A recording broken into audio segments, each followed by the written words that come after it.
Good afternoon everybody, welcome back to the channel. I hope you're having a good weekend so far. Bonjour and all the rest of it. We're in France, Charles de Gaulle in Paris, and the rather vast Paris Charles de Gaulle. The last time we flew from this airport scenery, a couple of years ago I think, with my old computer. So I'm on the RTX4090, we've got the Paris enhancements for the Asobo Paris Charles de Gaulle airport scenery. It's an absolute whopper of an airport, but thought it's usually a black hole for scenery, and we thought we'd just dive in today and have a little look at that. And we are off here in the Horizon Simulations Boeing 787-9 Dreamliner, Egyptair, real world route from Charles de Gaulle down to Cairo. The ICAO code for that, Hotel Echo Charlie Alpha.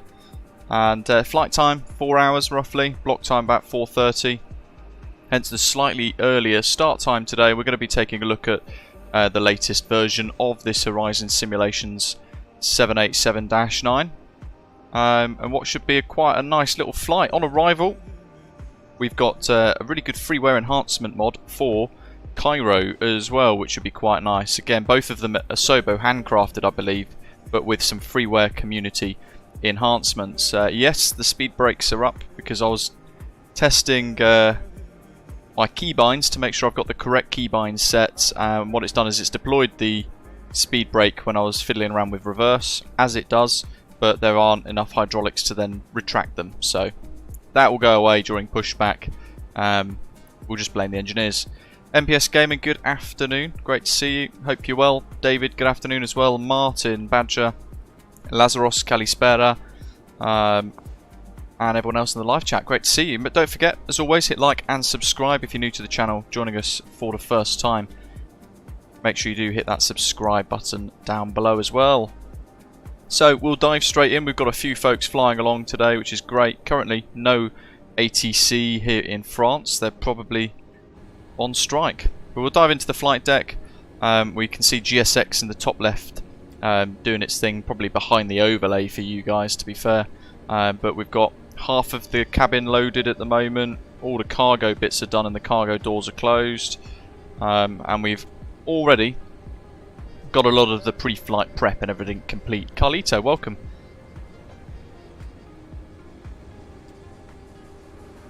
So if we stand by here, let me just work through all of this.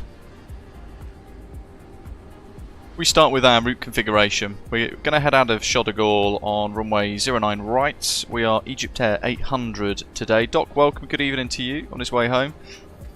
And 5 pages for the routes, initially departing on the Latra 5 Golf departure, up to flight level 120 in the initial climb, and then routing over Italy, across Greece, and then over the Mediterranean down to Cairo. Should be a really good one. Takeoff performance wise, we've got a V1 of 144, rotate 149 knots, V2 157 knots, and a gross weight for departure of about 187 tons, 187,000 kilograms. We've got a flap 5 for takeoff, and our thrust D rate, takeoff profile 2, with a cell temp of 57 degrees. Patricio in Kansas City, welcome, good morning. Noise abatement procedure here. Initially climb to 1,500, we'll accelerate at 3,000 feet however. And that is pretty much all of it done, to be fair. What we can do is have a look at the charts. Amaze Taste, welcome. So we're here in this little terminal area here, not sure what, Terminal 1 I think it is. We're going to push start. We've got a GSX profile. How good it is I'm not entirely certain, to be fair. Hopefully it's okay, and we're going to push start, head out of this little kind of circular area of taxiway around the terminal, and then we will dip on out onto Delta, and we'll taxi all the way down Delta to Delta 1 full length runway 09 right, departing eastbound track 084 degrees up to Papa Golf 091 and 092, 084 degrees all the way to 95, then south to Papa Golf 100, routing out towards Latra, maximum 280 knots, but the initial climb of flight level 120. We've got the Luke Air tool today as well, which we've got cabin announcements for. We'll play the first one, just as a bit of a test to see if you can hear it. Should be able to.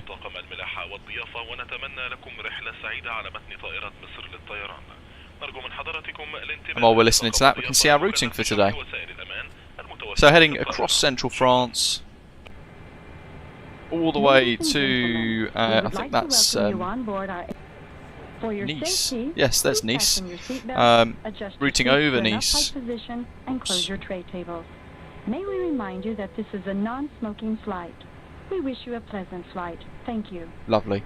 Over Ajaccio, I think it is. Bastia, Porretta, VOR to the north on that bit of island there.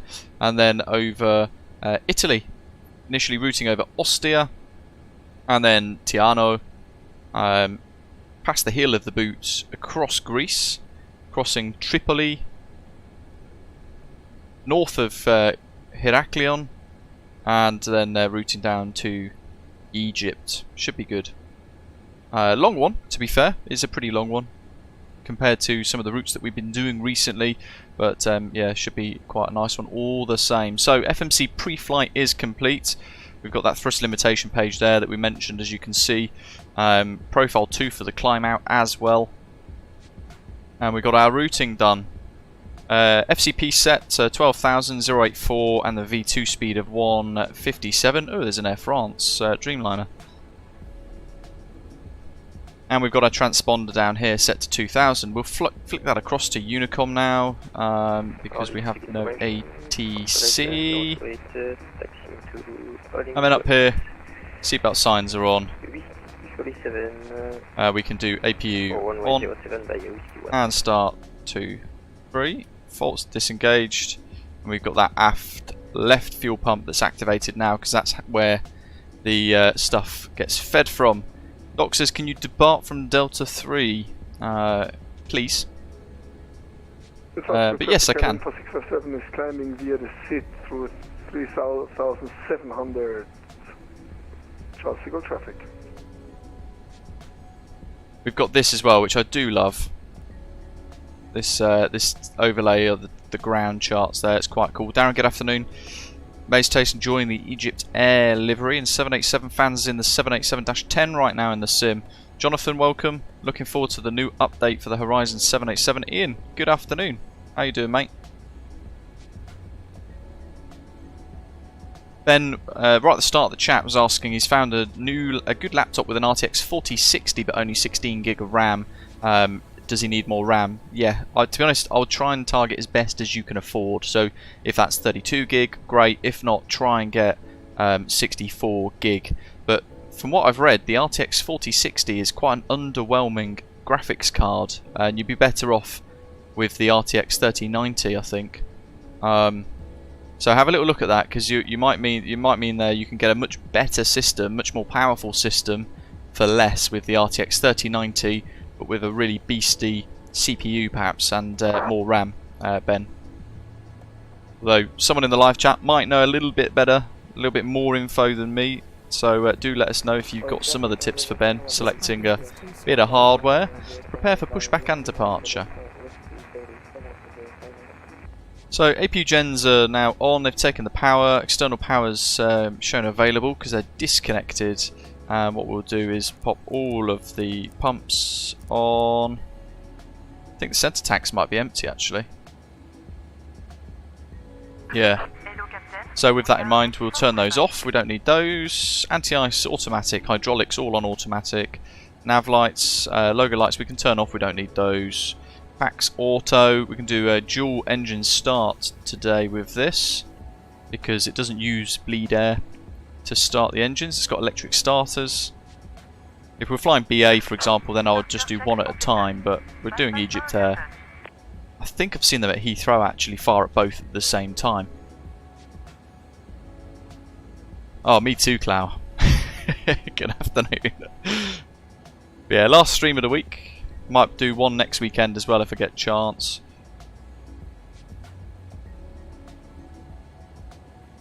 And that's the performance calculations here. It doesn't actually give us the ability to select intersections and stuff like that. It's quite basic in its ability, but it's as good as it will be. That's all the doors closed, and I'm actually just gonna. Actually, I can't turn it off, can I? There we go. Lovely. We don't need it anymore. Yeet it out of here. Right.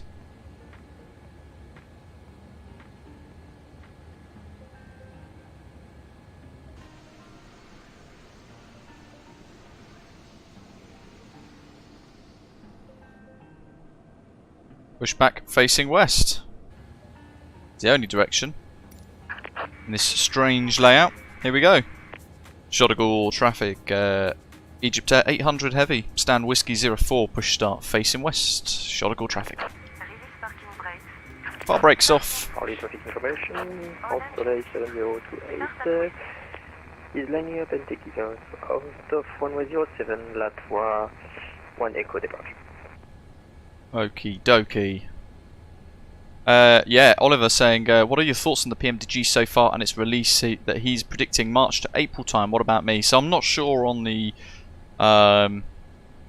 actual times of when they might release it. It would just be with PMDG, they will release it when it's ready. So we'll know that it's at a really good standard at that point. In relation to the progress, we'll look at it during cruise because they are absolutely spectacular screenshots that PMDG have shared with the upcoming 777 product for Microsoft Flight Simulator, and it looks exceptional, market leading once again. Live in our pair, good morning. Limbat's asking, can I ask how do you change the units to kilograms because it keeps showing pounds for me? Just very quickly, go into initref, index, settings. Let's see, doesn't allow it in there. No, I think it might just be in the sim menu then. So we'll look for the button that's in units and change it to hybrid. Let's go. So left and right start, and the fuel controls to run. Let's do both at the same time.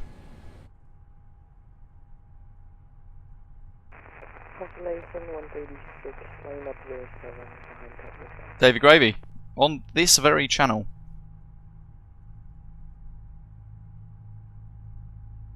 Oh, Steve, it'll be ready before that, I think.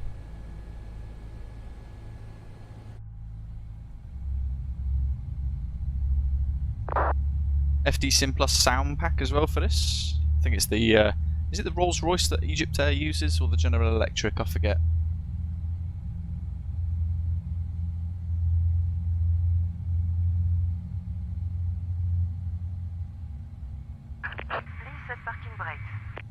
Set.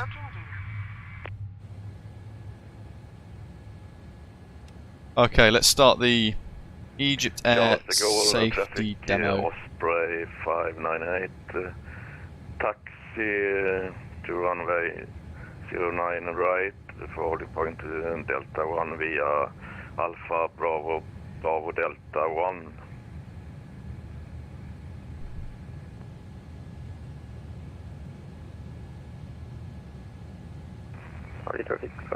Lovely job. Flaps set 5. That's all good. That's not required. We're going to pop that onto off standby. We'll turn the transponder on, but not mode Charlie just yet. Rudder trim is shown neutral. Where's my flight control page? There we go. So, do some control surface checks. Fully right. Back to centre. Fully left. Back to centre. All the way to the rear. Back to centre. And all the way forwards. Oh, hello. See what the sim's doing there with the rudder pedals. Very weird. It's the oversensitivity that you get when you start the sim. But first time I've seen it do that. So I'm going to do a couple of little rudder turns there just to get it recalibrated. We've got the ground, have a good trip thing, so that means that there she is. She'll have waved the thing at us, the ground pin. And we want 6.75 set on the stab trim, so I'm just using my button on my yoke to set that accordingly. Jolly good, it matches there as well.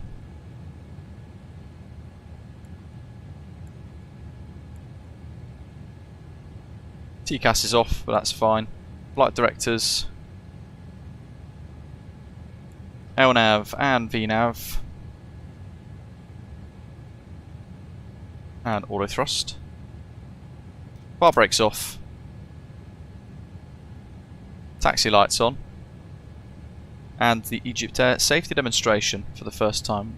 Luke Air Tool is free, by the way, folks. Martin says, can he have a window seat?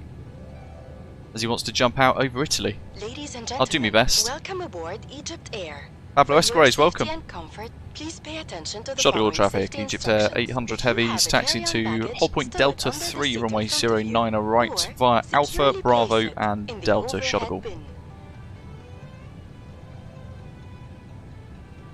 Exits and aisles must be kept clear from baggage during the whole flight. Whenever the seatbelt sign is on, your seatbelt David must be Gravy, securely thanks very fastened. much. To fasten your Super generous. seatbelt, Gifted a insert channel the metal membership end into the to buckle. one of you guys watching, and it's been given to Jan. Pull the strap to tighten it. To open Got a seatbelt, channel membership lift up for bucket the next flap. month. To ensure Jan, your welcome safety, aboard. Seatbelt should be fastened at all times and visible to cabin crew in case you're sleeping. For business class, the shoulder strap should be fastened during takeoff and landing.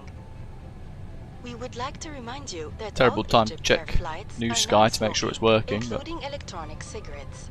Smoking is prohibited in all areas of the aircraft. Toilets are fitted with smoke detectors. APU off. Tampering with a smoke detector or non-adherence to these instructions is a criminal offense under national law and international civil aviation regulations.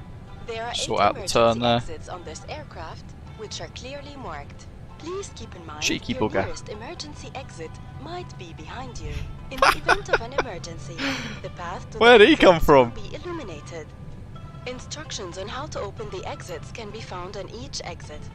In case of using slides for emergency evacuation, please remember to remove your footwear. If Reza, there is a no, sudden I change haven't, in to be cabin honest. pressure, Not yet, your anyway. oxygen mask will drop down automatically in front of you. While Hold remaining on. seated with your seatbelt fastened, this Delta? pull the mask down or pull the red flag, then pull the mask. Put the mask over your nose and mouth. Breathe normally and slip the band over your Some head. warnings for Pull the runway loose ahead end there. To adjust the mask to your face.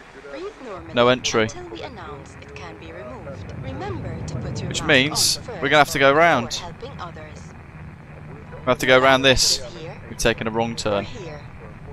When instructed by cabin So crew, Delta doesn't remove the exist. vest from its Fantastic. container. Charles de Place it Gaulle's an over your absolute head. train wreck of a Bring scenery, the isn't it? tape around your waist and fasten it in front, pulling it firmly to secure. Inflate your life vest Or it's by just pulling completely the red different to goggles, how it and looks on the manually actual inflate it by blowing scenery. into the red tubes. Mikael, You welcome. can activate the light by pulling down the tab in front. Anyway, round we The light go. will only illuminate in water. If your Hope you don't vest get does too not dizzy. have a tab, the light will automatically illuminate in water. Your life vest should only be inflated as you leave the aircraft door. Sierra 06, facing west.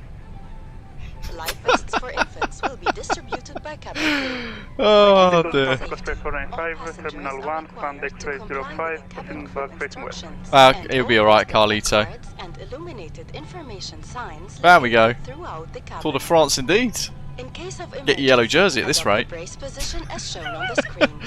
The safety instructions card is located in your seat pocket. Please take a moment to read it before takeoff. All electronic devices must be switched off or set to flight mode and stored safely for takeoff and landing.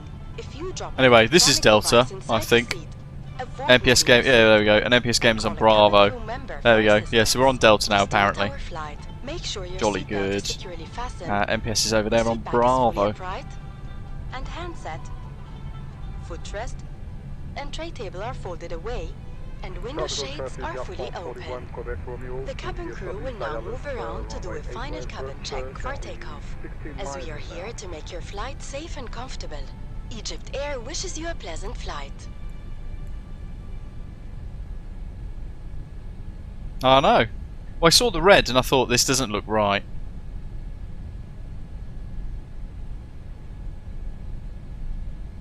Little bit of brakes. Got a tendency to accelerate fairly quick this. There's a little bit of me that thought, you know what, just smash the reverse thrust. Just sort of give that a wiggle again. Okay, that's retracted those, good. And we've got a little bridge to get over now. Let's hope this isn't broken in the sim. Ugh. How grim. Whoop. Up we go. Whoop.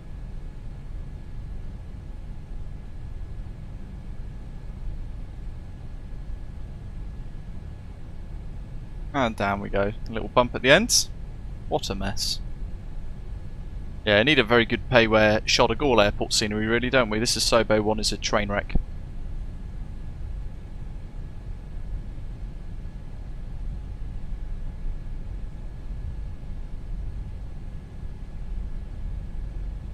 Yeah, always disable crash detection, folks, because it's woefully inaccurate in the sim anyway at the best of times. And then it will just ruin your flying experience as well. Is that Delta going to the States, by any chance?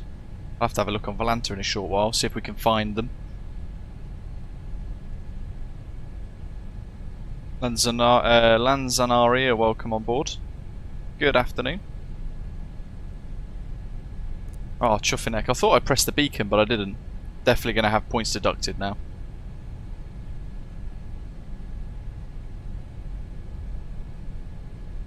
Was it Delta 4 or Delta 3? Oh, we'll go for Delta 3 now. Neil, I'm getting 59 frames per second with the RTX4090 at the moment, and that's running this in 4K. Jack says it's going to Boston, that Delta. Nice. Long flight ahead for them.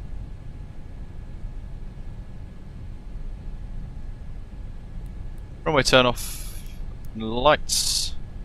Strobes. Charles de Gaulle, Australian Night, line up runway 09 right for Latvia 5 Golf departure. I shall turn them off then. And Charles de Gaulle traffic.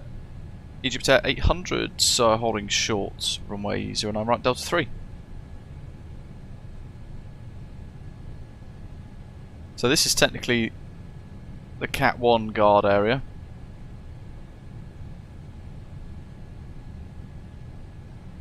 Legal traffic Osprey 495, taxi hold short runway 09 right via Bravo, Mike, Bravo, and the Bravo Delta. I'll break set. Osprey 495. Patricio, yeah, it's pretty poor standard though, isn't it? But I guess it's difficult because it's such a high, such a big scenery, isn't it? Such a vast area that Charles de Gaulle has as an airport. Charles de Gaulle, Australian Night, takeoff runway 09 right. Mike, welcome. 5 Golf departure. Saying I thought Madrid was complicated. Absolutely. And Doc's a little bit disappointed that the cabin announcements there for Egyptair weren't in Arabic. Yeah, I thought they would have been a bit of half and half, but they weren't, were they? They were all in English. Off goes MPS.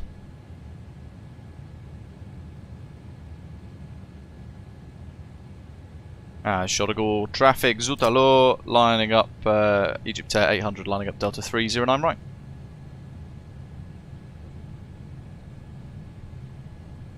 Off he goes, on the rotate, there goes MPS. Lovely job. Better put them strobes back on. Definitely not going to be a 10 today, that's for sure, folks. TARA. Okay, no warnings. Approach path's clear anyway. FT Sim Plus 0 for the Rolls Royce. With the General Electric GNX engines though, I've got just the default Horizon Simulation sounds because they're actually really good for the Gen X. Extend over towards the edge of the touchdown zone. The Gaulle traffic was back for night. I-born at 1,500 feet to climb to flight level 35. Undercarriage.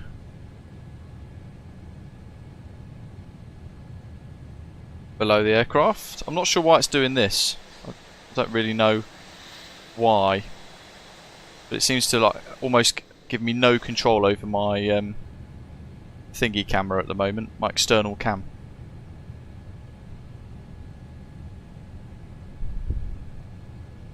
Oddly enough, no settings have changed, so I don't know why. Effectively, it's all a little bit weird. But anyway, get that nose wheel straight, and we'll hold her on the brakes. Give MPS Gaming an extra maybe minute or so to get up and out of the way, because we're following the same routing, and we can make sure that range ring is extended up for us for our departure. We've got LNAV, VNAV, auto thrust all ready to go. Flight directors are on. Initial climb and runway heading is set, plus V2.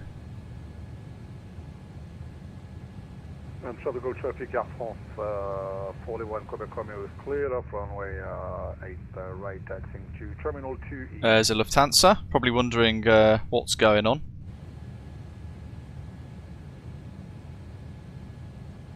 And I reckon that's long enough of a gap. Charles de Gaulle traffic at Egyptair 800 heavy, taking off runway 09 right, Latra 5 Golf departure, de Gaulle traffic. So I'm just going to hold on the brakes initially.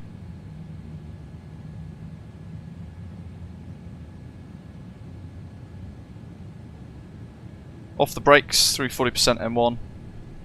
Engines are stable. Toga. Warning of insufficient fuel, but that's just gone off again.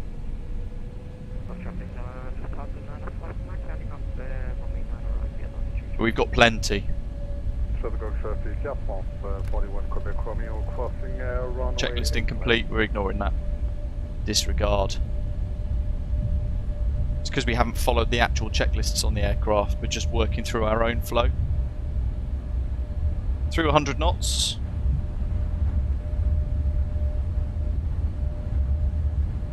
Here we go. Hands off the throttle, V1. V1. Rotate. V2. Ooh, that was a bit sharp on the pullback, wasn't it? Barely any pressure there. Okay, positive rate, gear up. Clear that. Warnings for insufficient fuel again.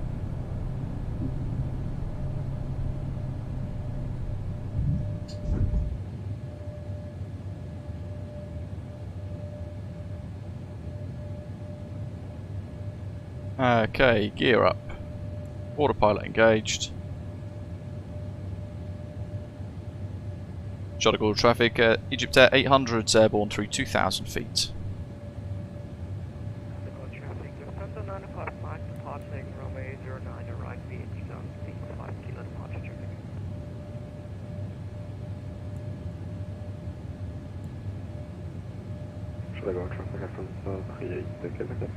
Loads of fuel.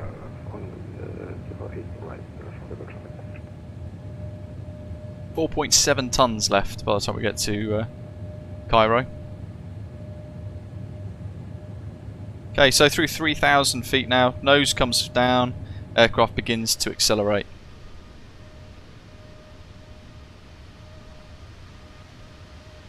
Definitely seems a lot quieter, doesn't it, today?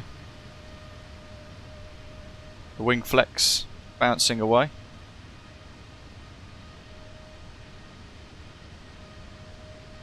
Seems incredibly quiet. And we'll work to clean the aircraft. Flaps configuration up to 0. Ah, Christopher, maybe I've had the same problem then, because yesterday all my Phoenix reverse keybinds had vanished bizarrely, and I hadn't changed anything, so I had to go and reset those. Perhaps more of my keybinds have just vanished.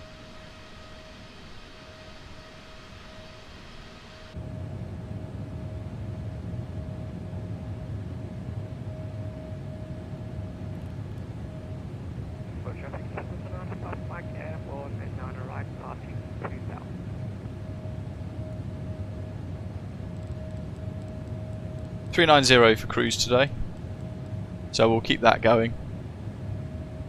That's all good. And the next safety demonstration, safety announcement rather. السيدات والسادة على متن رحلة مصر للطيران، طاقم الضيافة بدأ الآن في تقديم الوجبة الساخنة المخصصة لكل الركاب. يمكنكم الاختيار بين نوعين من الوجبات، الدجاج أو اللحم. برجاء فتح منضدة الطعام الخاصة بكم. Dan Bozer says Microsoft Flight Simulator has been acting weird lately. Performance drops, changing settings without asking, all the rest of it. Could you please extend your tray table and lift your seats to the Takeoff upright traffic position? was 495, we are stuck, we have a problem in the scenery. The Air France can go ahead if you want. Takeoff traffic.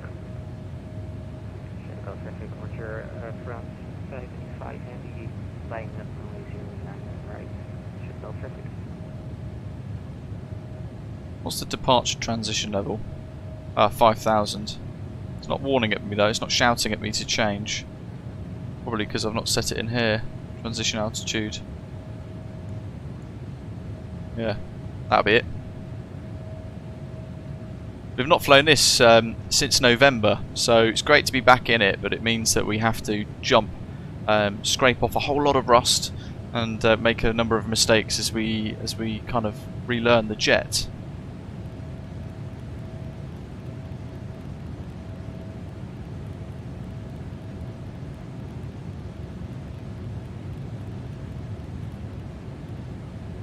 Through 10,000, so all the lights are off. 320 Neo fans the Lufthansa behind, nice.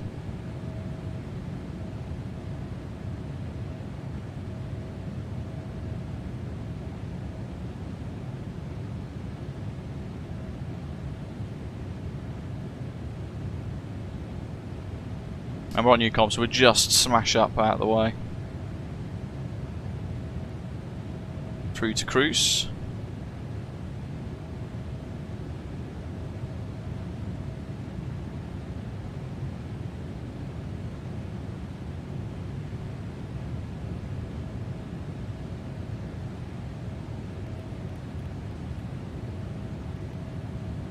Doc says the SID should have us flying over the Eiffel Tower. Really?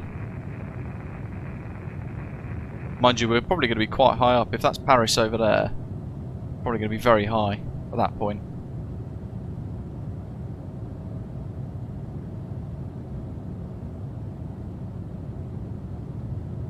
The Gulf from 495, then up 09 right.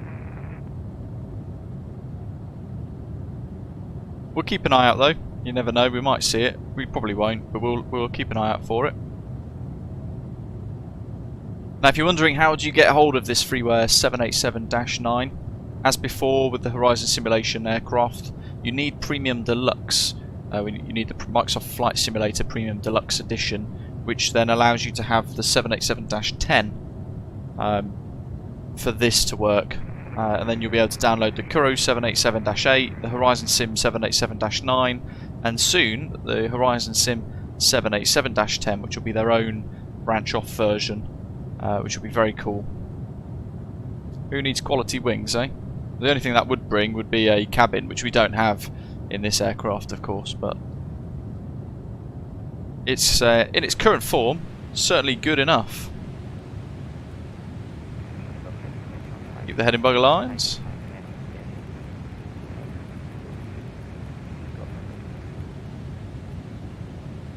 Boeing fan, that's a long one.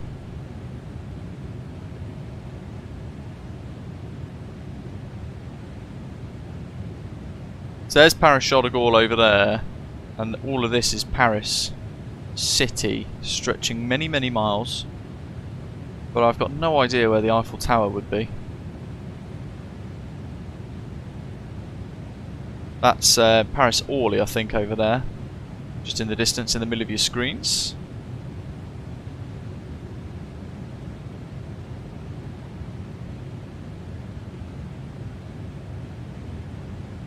I'm trying to kind of spot where the Champs-Élysées might be, because then from there, I mean, it's a massive roundabout, isn't it? From there, you could work out roughly where the Eiffel Tower would be.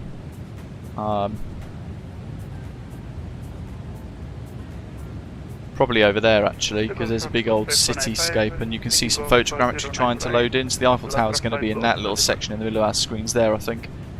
But too far away for us to see, and we're too high up now, in the clouds.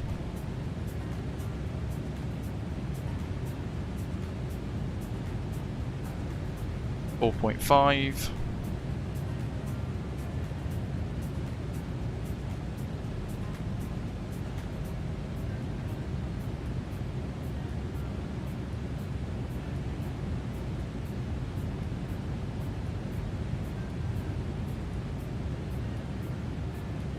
Zato, welcome.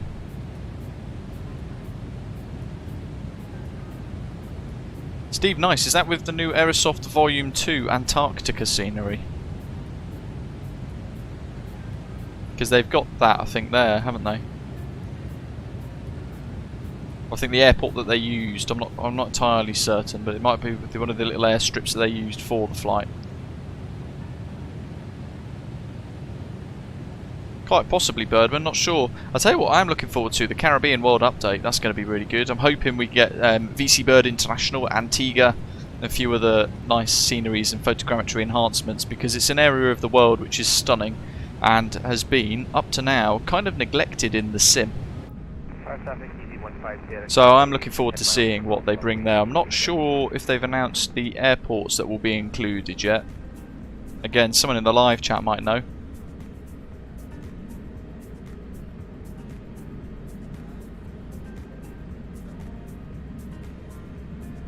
Yeah, spotted Orly already, Doc.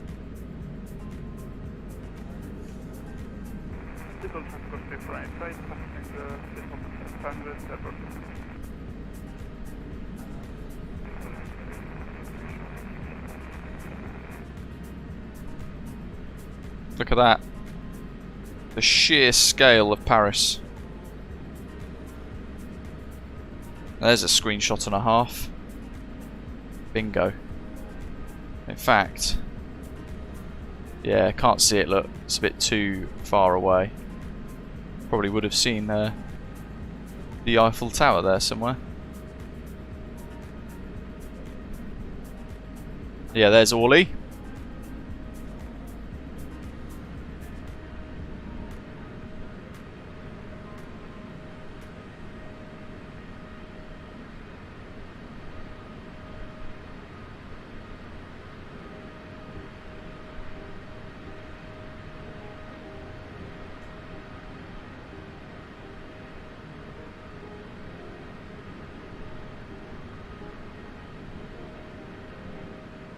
Steve, that's pretty cool. And how did that work out then? Did the sim pick it up? Birdman, I'm not really sure. Saying, I'm wondering if Phoenix are waiting on Block 2 version 2 until Sim Update 16 gets released on Tuesday. It's hard to tell, isn't it?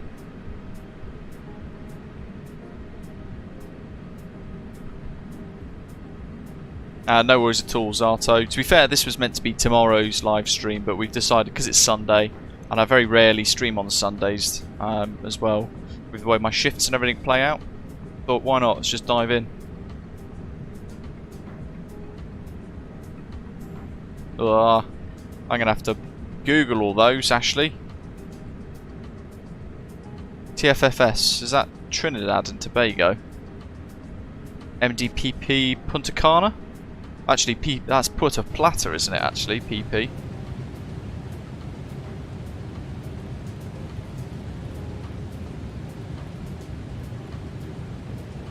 Chasing down MPS Gaming, 10 nautical miles ahead. A few thousand in front, above. Look at that dash cam view. Look at that. Always a good one.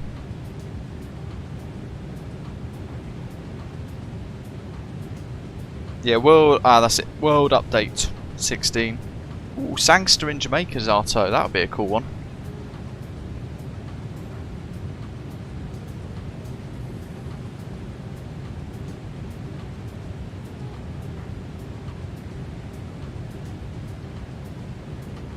We've got Aeropuerto Internacional Villa Acuna in Cuba, MUCL.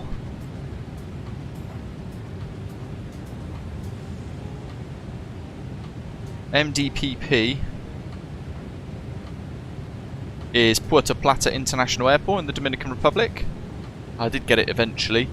MTCA is Antoine Simon Airport in Haiti. MKJS is Sanga in Jamaica. TTCP is A&R Robinson International in Trinidad and Tobago. I got that one right at least. MYEH Airport is North Eleuthera Airport in the Bahamas. It sounds like a very small airport, that does, doesn't it? I'm not sure. And TFFS is La Sante Airport in Guadeloupe.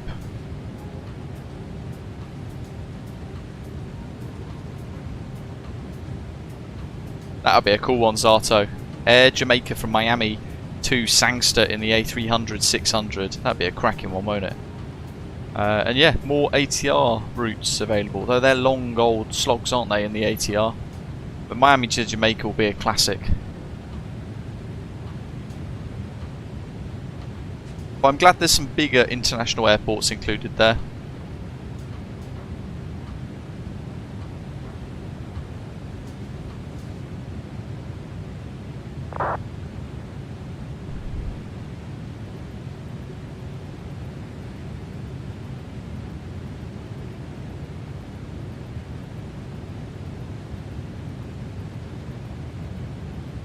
And for those of you who might have missed the update from PMDG in relation to their 777 progress, as of yesterday, about 18:36 PM UK time, Robert Randazzo's posted a big old update on their forum, saying about how they're all on research trips and all that sort of stuff, but then also had time to do another technical visit to compare the PMDG 777 to an actual 777 to ensure that they've done the visual detailing properly.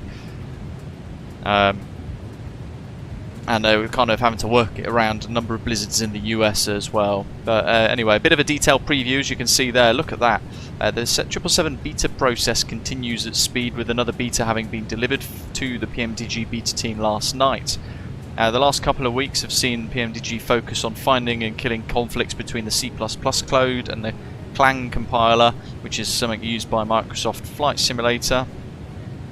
And the beta team's been actually helping to replicate a number of events that they've found, and sorting out a number of fixes in relation to all of that too, which is pretty promising to hear. As we begin to look forward to release, we are in the process of creating detailed preview images and even some videos. Look for these to begin rolling out here, and it's a natural indication that we are feeling pretty good about the overall project and starting to thumb through the calendar for suitable release timelines. As with the 737 initial release, we'll give you some warning, and once we feel the date's fixed, we'll share that date with you. They've currently got a window at PMDG, but it's quite a wide window, and they want to get through a number of other bits first before they commit to a date that they want to pencil in. But they've decided today, well yesterday rather, to provide some flight deck preview images showing off the intense level of detail that they've got. And it includes like that. Look at that, it's absolutely spectacular. I can't bring it in either. There we go. Anyway, let's see if I can make it even bigger. Oh yeah, the detail on that is exceptional, really impressive. The tiny little dot work all over there to show the flow of the pumps and the arrows and things, and the decals, the tiny little textures there on the dials and the plastics. It almost, actually, you can see the spring inside that plastic guard, which is insane. Really detailed. More details there. I think that's the ELT, the emergency locator transmitter at the back of the flight deck door, and then window opening handle there as well. There's a tray, kind of fold down table, and a little hint there of the EFB, as you can see just above on the top of the screen there. We've got the PMDG Universal Flight Tablet, should call it really, there, the UFT up there. But yeah, whole other level of detail here, isn't it? Just stunning. Look at that flight deck image.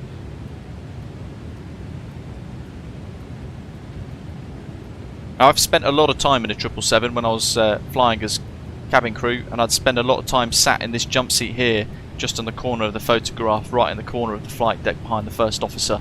And very cool flight deck. I think these images, just 4, that they show how much detail is going to go into this.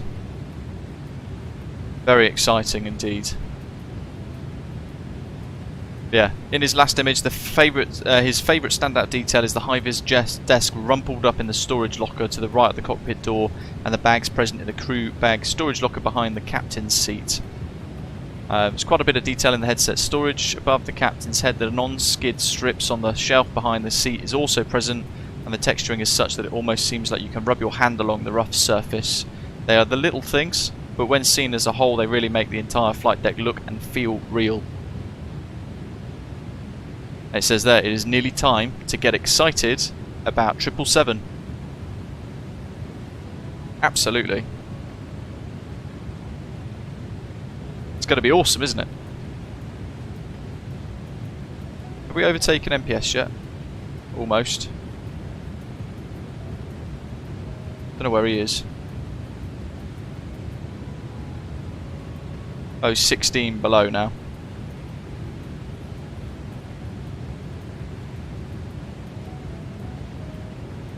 .1200 foot per minute. So if I now go to vertical speed, I'm just going to bleed this rate of climb off a little bit, just to smooth that final bit of the climb out.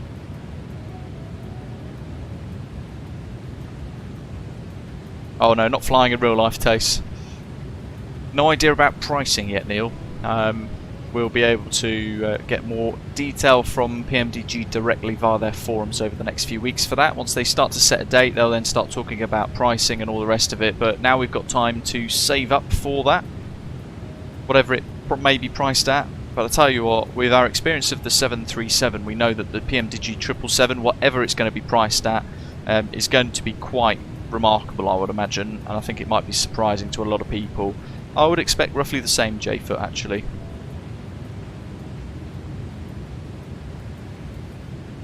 But I'm excited to see how much it will be. MPS, I see you as well. There he is. You can see his contrails there splitting through the cloud and a couple of his lights.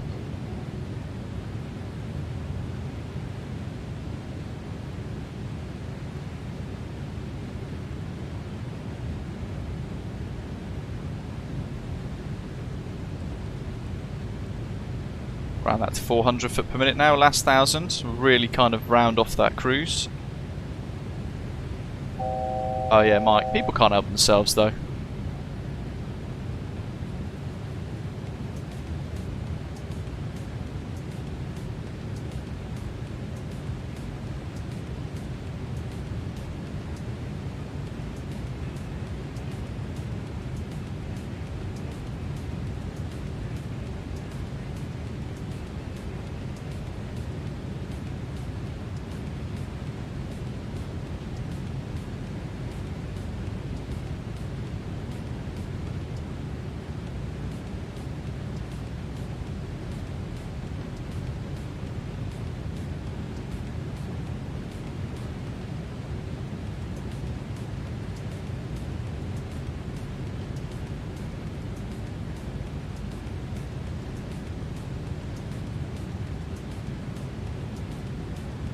Not sure what their plans for release will be, Arnath and Neil. The 777-200 is the more popular variant, I believe.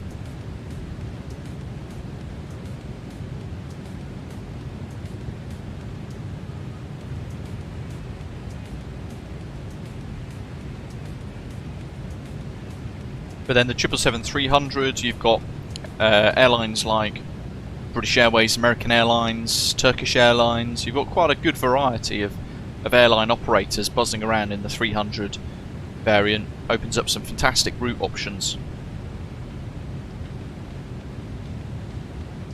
Even Air New Zealand, I think, that was a 777-300ER, wasn't it? And it'd go to Auckland via Los Angeles. So Heathrow to Los Angeles, refuel, tech stop, new crew, Los Angeles to New Zealand. Absolute marathon journey. Sad it's not a journey that's still done anymore. You'd have to fly with American Airlines or British Airways or Delta or Virgin to get to LA now from Heathrow, and then change. But yeah, you've got Japan Airlines with the 777-300s, Etihad, Qatar, Emirates, Arnav says there, All Nippon Airways, Virgin Australia, I didn't know they had those with Virgin Australia. I for one won't be doing long calls, Boeing 787 fan. The idea of spending about 8 to 10 hours at the computer is quite difficult. If we were flying offline, it would be slightly different because we would be able to just zip across and you know, I could dip out, go to the shops, walk the dog, whatever it might be, but live streaming a long call is a different kettle of fish.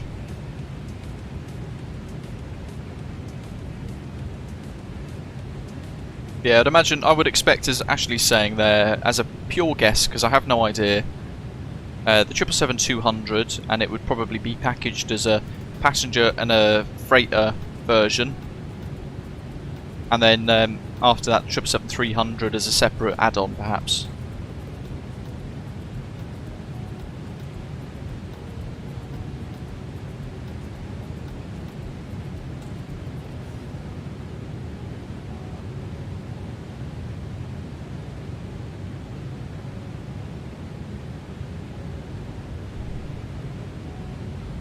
MPS, yeah, to be fair, today I'm going to be buzzing along pretty quick. Mach 8.5.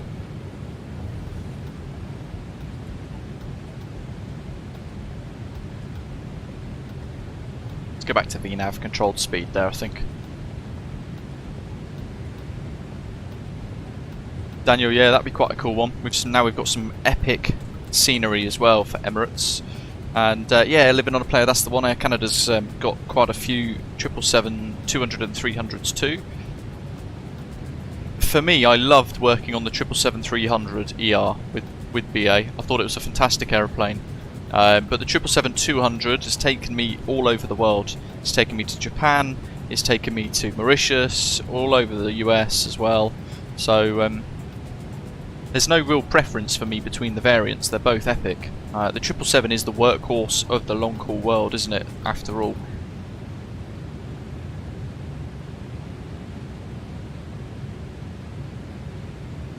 Enough, it's epic.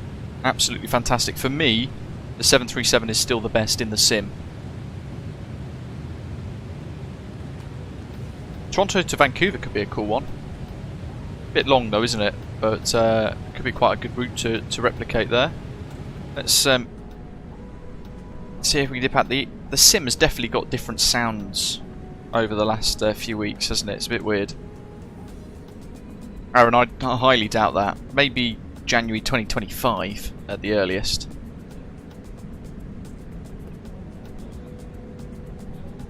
What that was a marketing hype announcement for Mini Builds, effectively. We're making an A350. Everybody then has a meltdown. Oh my god, A350.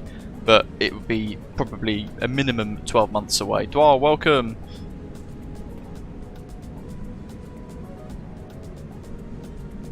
Let's position ourselves ready for an Osprey overtake.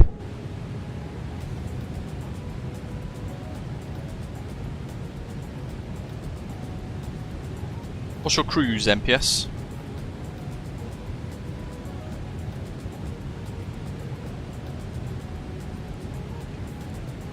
Well, it doesn't let me do below.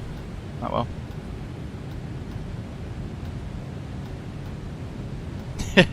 Yeah, that's it. Are we in the DRS zone yet?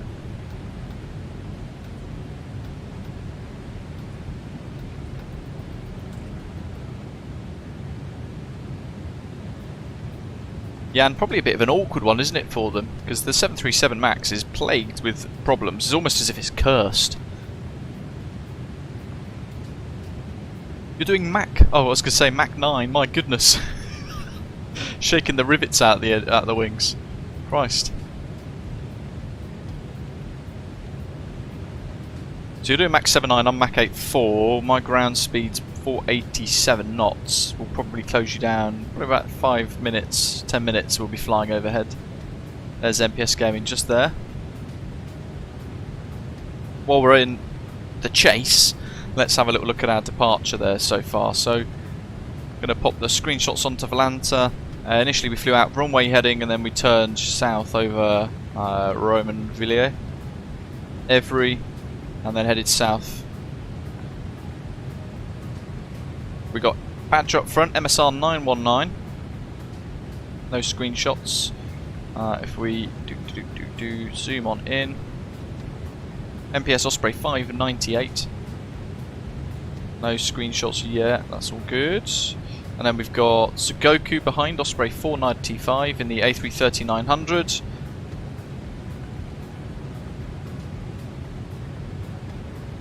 And Air France, where's it gone? It's like a race going on here between the two of these. Air France 585 in the A310, also headed to Cairo.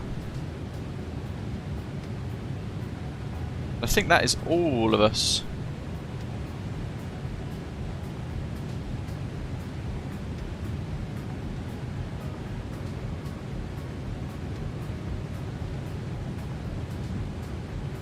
Not a massive fly along today, but that's because this was meant to be tomorrow's stream. We've kind of changed the plan a little bit, so no stress there.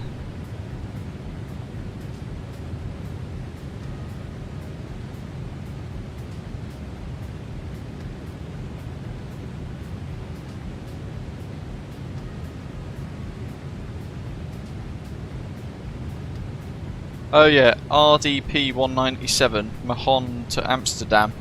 I think that's you, Red Panther there, isn't it? There you go. Found you.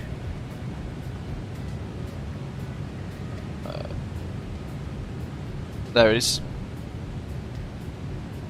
A little bit further north than us currently.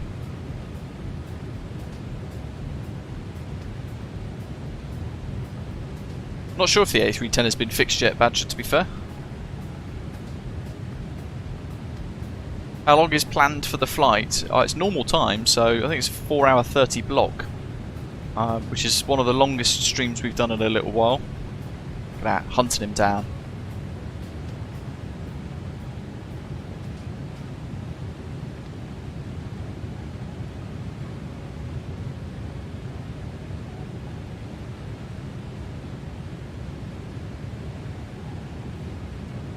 I can't find you via registration. JA902 Alpha doesn't show up for me for some reason.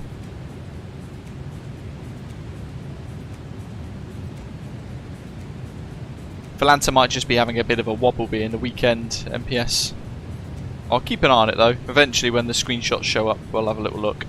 Ancient Dinosaurs doing Leeds to Crete Osprey 56 Alpha Quebec, love it.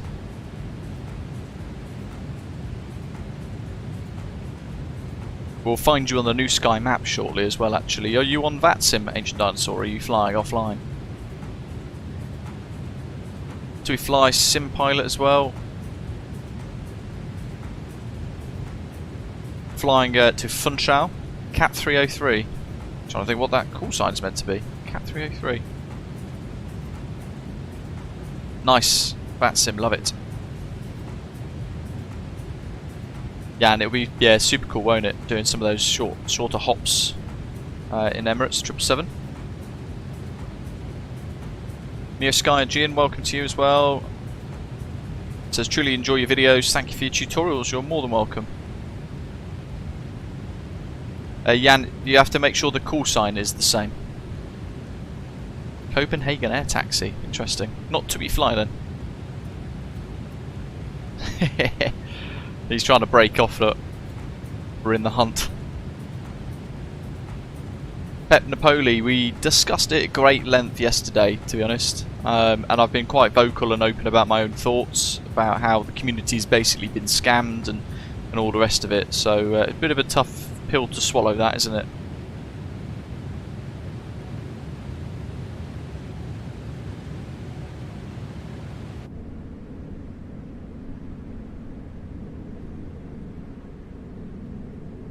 What have we got here? Let's just make sure the drone camera's in line with Le Horizon. I think because we're going to be literally over the top precisely, it makes it a bit difficult to get a good screenshot, but we'll have to get a little bit arty with it, like kind of position ourselves there, wait for the overtake. Here he comes. Oh, absolutely dual.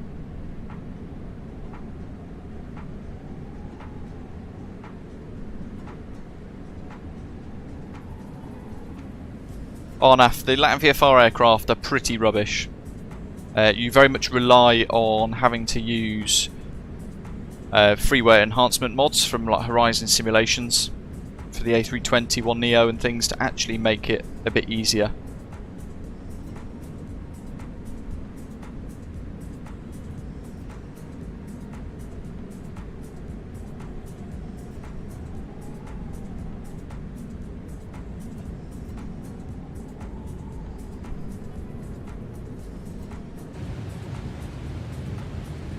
I'm always worried about offsets ever since we had that crash to desktop 2 years ago for doing an offset approach, an offset path actually, if you remember that stream, drawing a preview.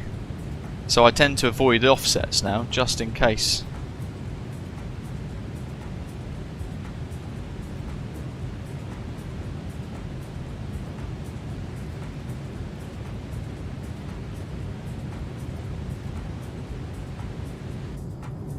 We might see him here though when we turn in a second. Oh, Badger, are you flying on VATSIM today?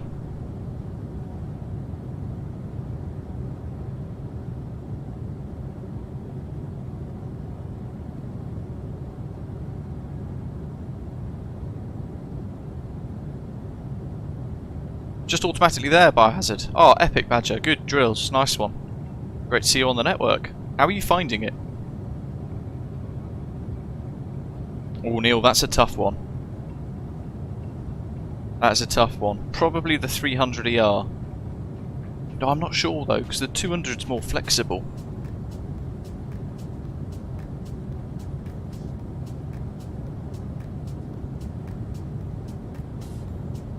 To be a very tough call.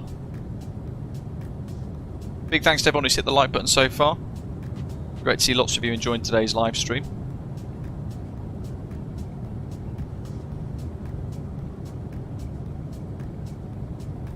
I reckon they might be looking at end of March for the 777, penciling in.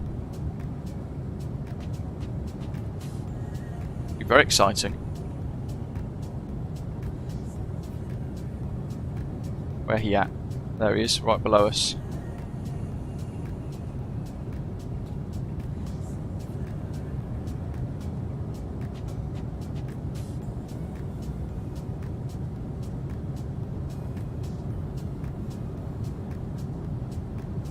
Yeah, actually that was the one.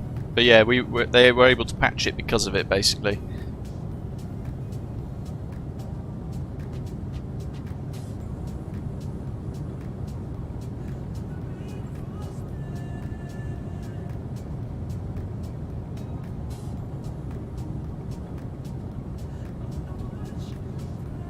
Are we going to spot him? Oh, not quite.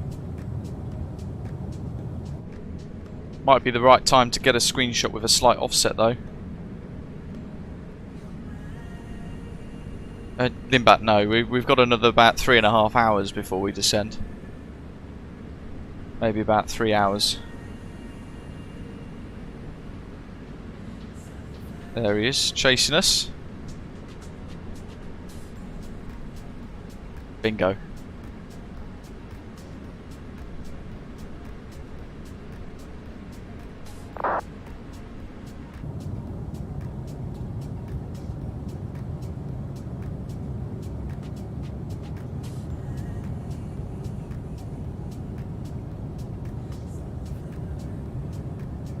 Surprisingly today, not very much ATC online across Europe.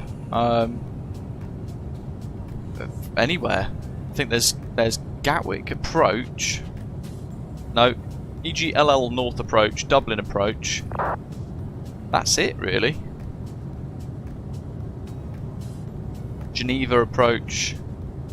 Frankfurt, Munich. A couple of Austrian, and then Adria radar. Yeah, no one else yet, which is bizarre for a Sunday. I was kind of expecting today to be the busiest day of the week on VATSIM. Really, I thought I'd log in. There'll be Charles de Gaulle, ATC, and all the rest of it. But weirdly enough, no, nothing yet.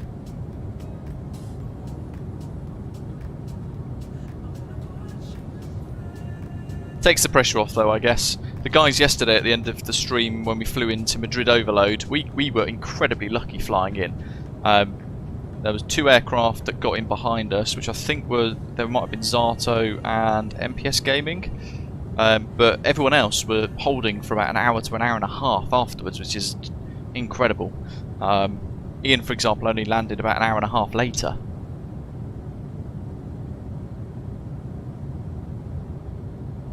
Yeah, Gian, yeah, it's probably the GPU to be fair.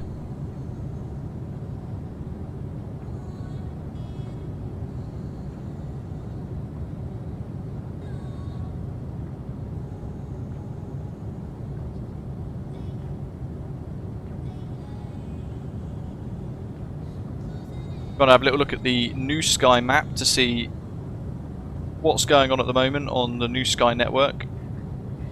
We can zoom on in. Osprey 506 Bravo's around. We've got Osprey 533 Mike flying as well. Nighthawk, spotted you, love it. He's off to Papa Bravo from Edinburgh. Sunberg, I think? Yeah, Sunberg, there we go. Awesome. Osprey 506 Bravos in the sky.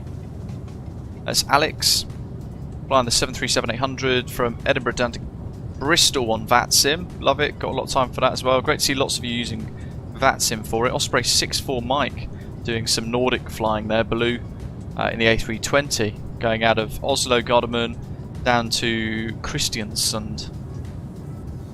Osprey 459 Mikael, he's just landed by the looks of it in Copenhagen. There he is, just parked up.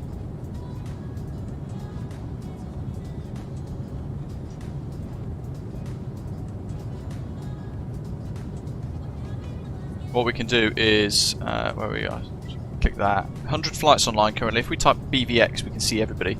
Osprey 56 Alpha Quebec, gotcha, Ben. Flying to Iraklion out of Leeds. Currently over Liechtenstein. Actually, not too far away from where we are. Look, we're down here. Osprey 919, Osprey 800, Osprey 598, and Osprey 495. Flying around there. We've got Osprey 62 Lima that's just going the other way out of Innsbruck to Newcastle. That's Ian. Good drills. Great choice of route there as well. And Osprey 2824 out of Marrakesh for Paris Charles de Gaulle. It's Jose in the A320 Neo. We've got Osprey 53 Juliet Gary dipping out of Cairo, in fact, actually, in the 787-8. And he's flying to Kuwait International Airport. Looks like he's just landed actually as well. And Osprey 1425 Bogdan in the 737-700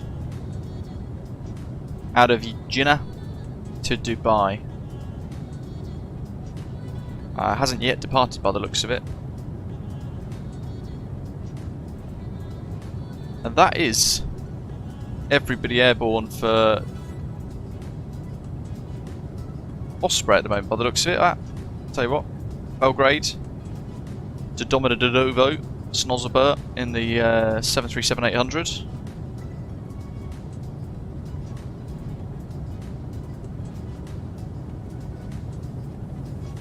Cracking.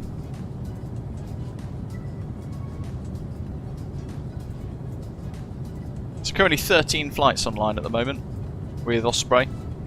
Within the 100 flights going active at the moment with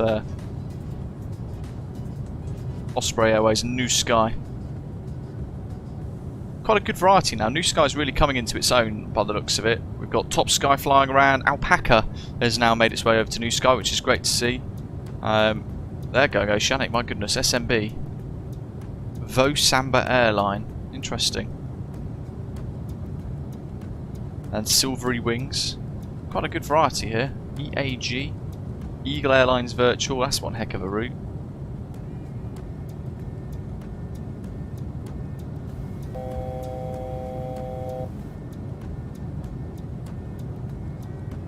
Mace Taste, welcome buddy.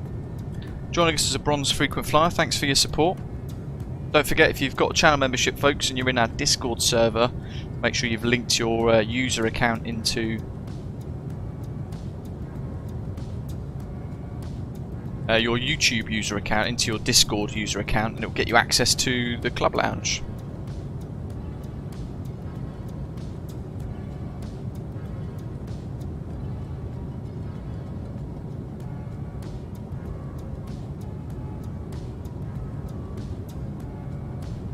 Tried to match routes as best as possible, Ancient Dinosaur said, but learnt a very important lesson not to go to the bottom of the SimBrief route list. Yeah, SimBrief is woefully inaccurate a lot of the time, and it uses data from other people, so if you give it bad data, it will use more bad data, and then it gets worse and worse from there, really.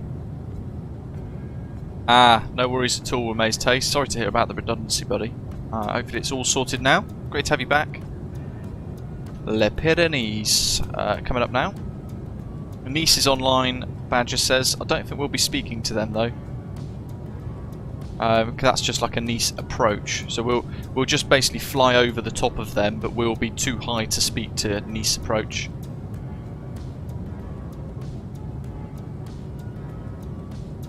currently, the first bit of ATC that we will have will be Athens-I radar heading over Greece. Some of the best air traffic controllers on the VATSIM network in Greece, by the way, so that's going to be great. And they'll cover us all the way across the Mediterranean to the halfway point, and then we'll head on into Cairo.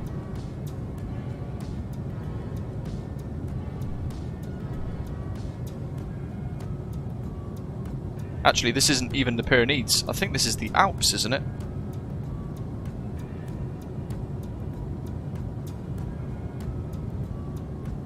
Yes, that's the Alps, stretching all the way up. So that's, looking over that way, it's kind of north. Or north is over there. So this is the Alps. We're stretching all the way into the horizon past Switzerland and the rest of it now. Quite cool.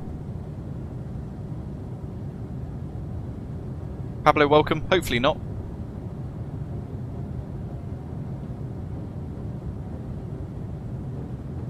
For those of you flying for Osprey Airways, would you like to see Cairo become one of our routes on the schedule network, or are you quite happy? We've already got loads, hundreds of scheduled routes already in place, and would you want to just kind of do it ad hoc on free flight instead?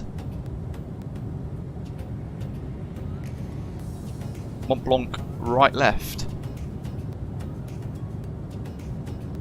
right, left. We've got a lot of cross-flow traffic there. Can't see them though. I'm trying to work out what you mean, Steve. Left. Is that Mont Blanc there, where my cursor is? That kind of big mountain poking up over the top there? Not sure. It's hard to tell, isn't it, from here, but that looks great. When you zoom out enough, it looks really realistic. Apparently we've got somebody beneath us still.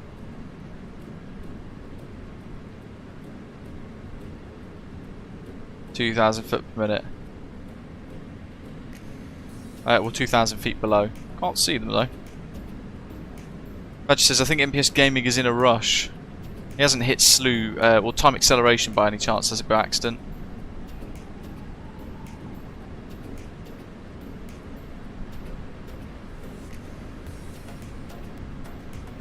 Oh, Ancient Dinosaur, is that... Have I actually neglected to do that?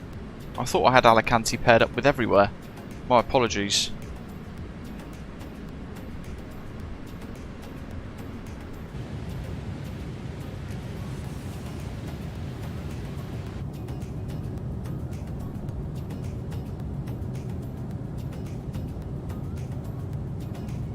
I can go into that now, actually. Schedules. Alicante is Leal, isn't it? L-E-A-L. Yeah, we've got Gatwick, Birmingham, Bristol, East Midlands, Stansted, and that's it.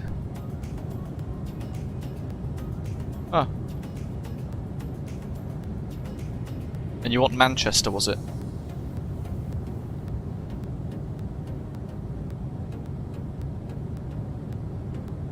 (146).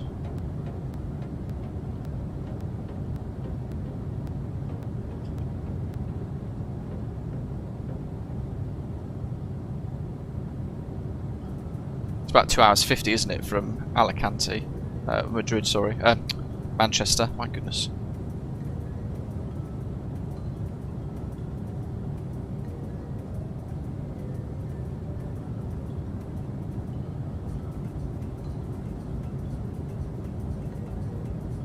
I think that'll do for that. That's all set. 147 Alpha. That already exists. Try 148.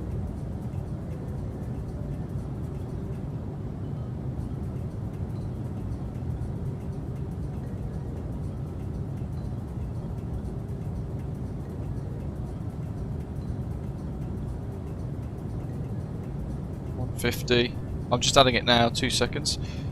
EGCC.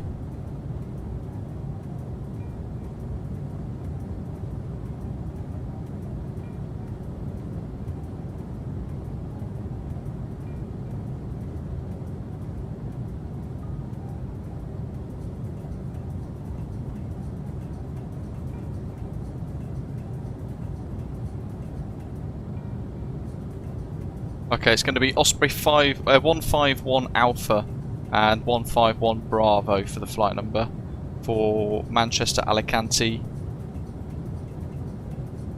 And I need EGLL as well, don't we? So let me just figure that out. It's a lot trickier than it kind of actually seems to set up a route, because there's a issue with the way it shows the databasing, which makes it quite complex. 340 Alpha maybe?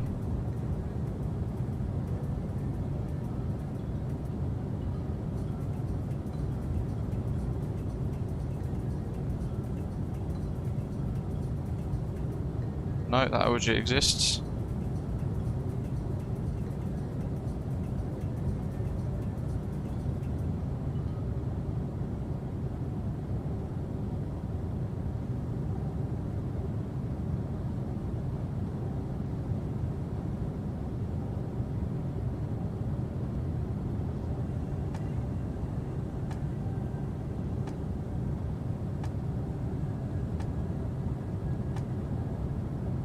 .44, no. Oh, hold on, 3. Isn't it? It's 3. Crikey. I think I might have buggered the flight numbers up for this. 342.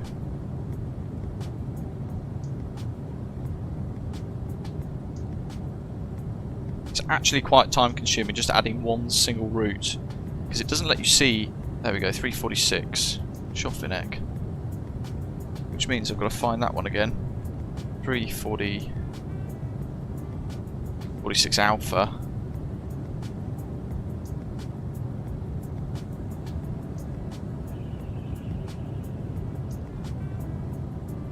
Okay, and then Heathrow to Alicante's Osprey 346 Alpha and Bravo as well. There you go. That makes sense. So a little bit more Alicante routing going on.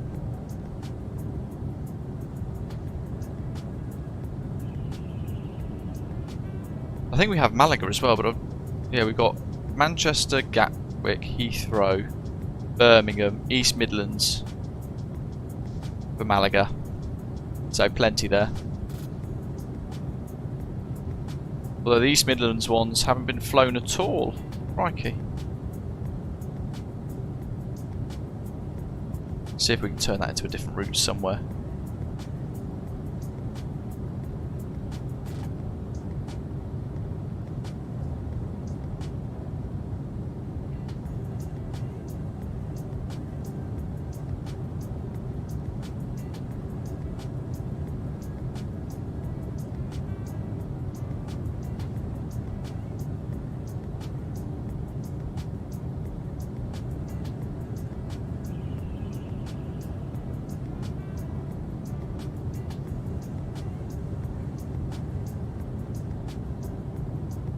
LSZH.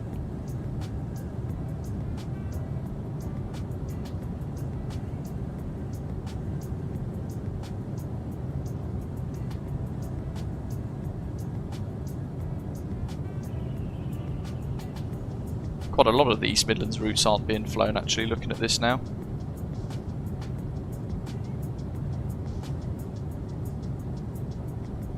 Oh well, that'll do for now.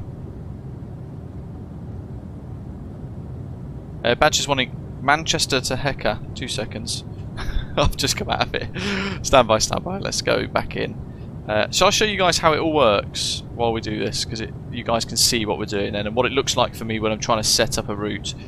So initially on my dashboard here, I get kind of the quote-unquote financial stuff for the virtual airline, so you can see how our average scores are quite consistent actually, around 9 to 9.5, and I can see then any big fines. There was £1 million penalty there, somebody wiped out an aeroplane, and I can see roughly everybody's scores and things as well. So if I just expand this a bit more,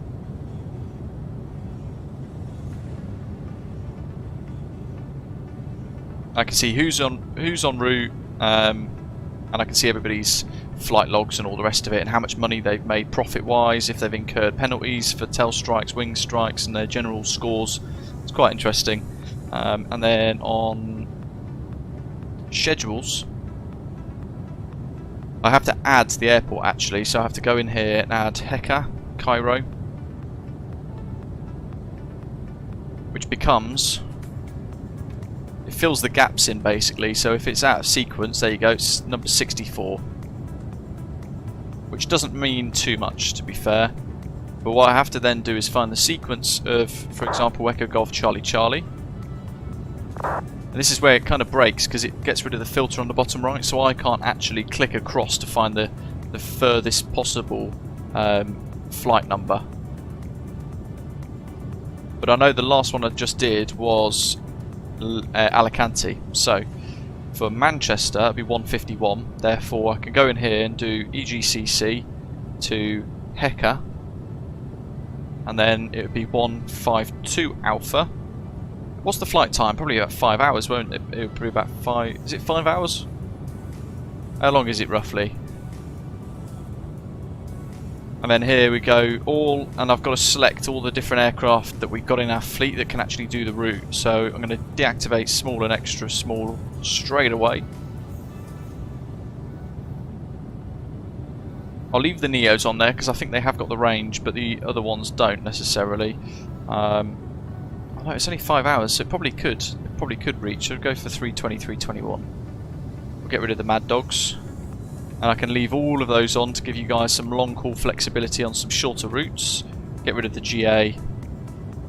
And I could use the BizJets as well, but no one really uses those. I'll leave that on as a route selection as well. So 152 Alpha. Is it 5 hours? Not actually sure how long a route would be for Cairo. So actually, let me see. We go in here, we go Flight Radar 24.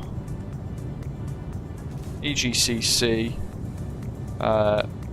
Cairo, so Man, Kai, MS782, 4 hours 20, so we'll round that up, 4 hours 45, we'll do 4 hours 50, 4:45 will be fine. What do they operate that on? A321neo? Oh, there you go.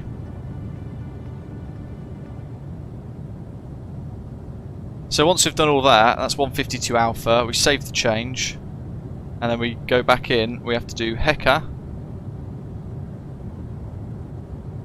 152 Bravo for the return, and I'll round that to 5 hours. We might have to actually do Kai Man here, just to be sure, just double check against real world flight times. Oof, look at that for a flight time. I think we'll set that to 6. That's one heck of an additional hour and a bit, isn't it? My goodness.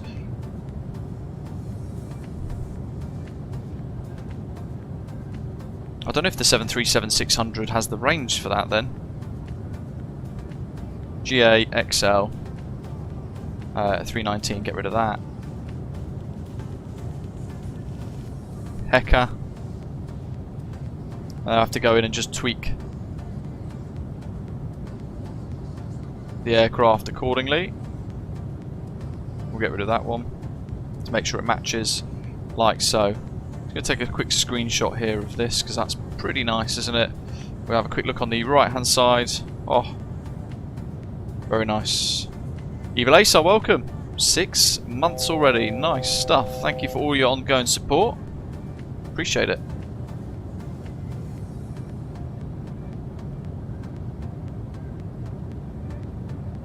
So from there we have Heathrow, wasn't it? Was the next one we want to set up. So Heathrow Lille was 346, so it'll be 347. 347 Alpha, and we'll go for 445 again, just to give people a little bit of leeway on times. 722, 36 and 37. 319 set. 347.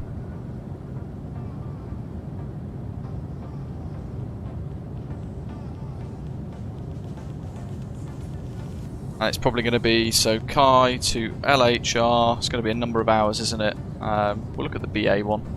because it's on Airbus usually, so it'd be a bit slower. It's better to set a longer flight time for block than it is a shorter one. So there you go, 5:26, 5:30 there, the longest flight time. So I set 5:35 just to add an extra couple of minutes. And then again, you have to set fleet specific to what it can achieve and what it can't. I've just remembered the Mad Dogs are selected earlier as well. Whoops, better get rid of those. We'll set that, make sure it matches in the Hecker.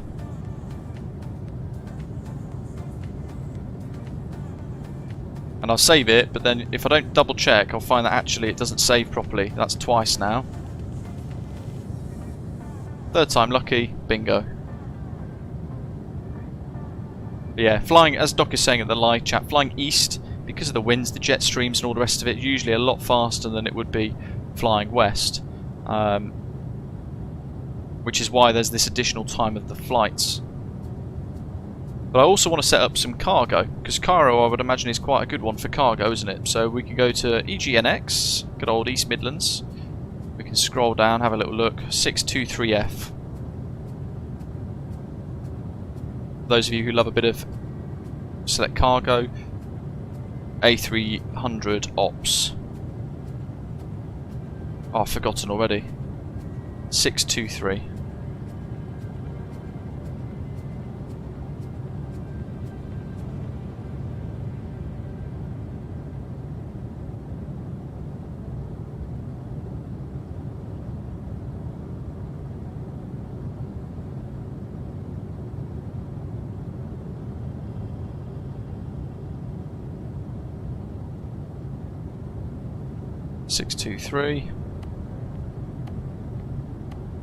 This will be 624F.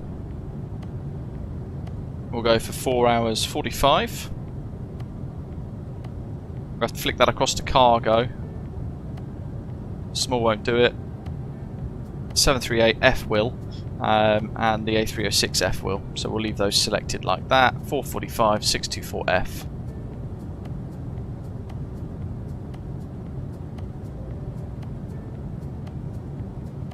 625F for the return. We'll go for 5 hours 50. Oh, wrong one. Cargo.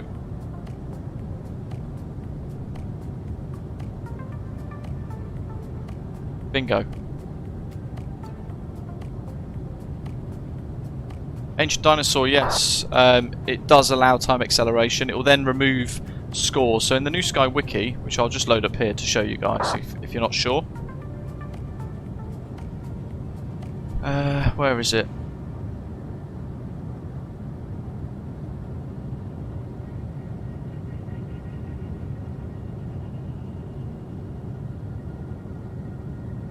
It does talk about it in here. Let me just find it.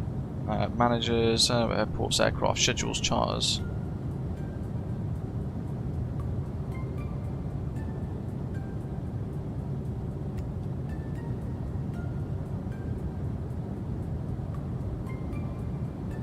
I thought there was a thing in here about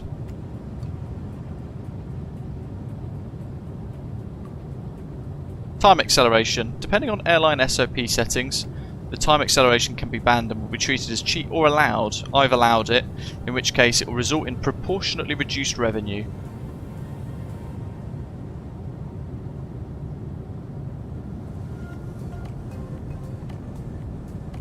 But it's worth reading through this because it will tell you what does cause various issues with takeoffs and all the rest of it, and cheat scores and things.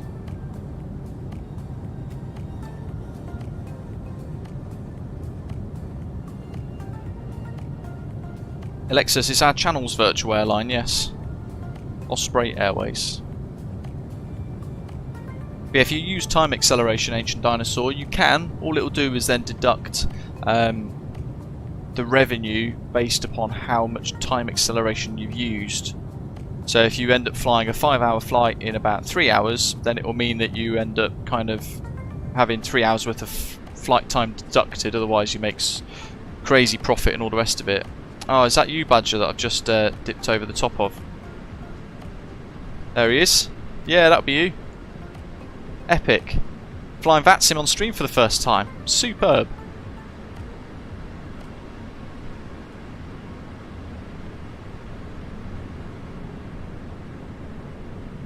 We'll be blasting over the water now towards Italy, which is on the nose in the horizon all the way over there. This is, I believe, Ajaccio.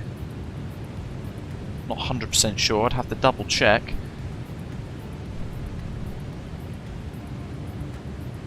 Neil, I wouldn't worry about deciding just yet until the packages get released, and then you can work out if you want to wait for one or just purchase whichever is released first.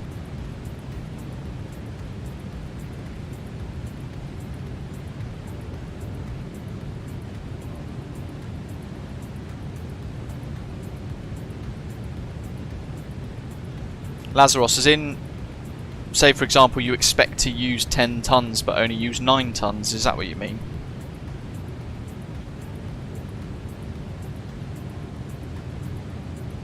There's a step climb in just under 1,000 nautical miles recommended. Step climb to 430, my goodness. Optimal is 395, which is where we're at the minute.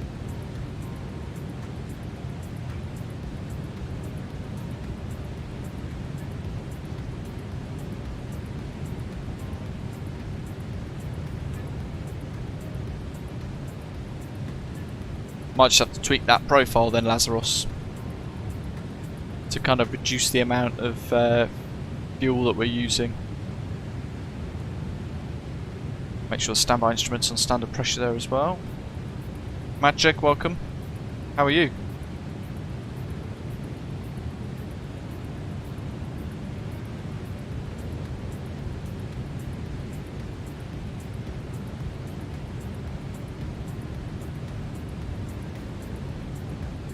I'm very good, thanks.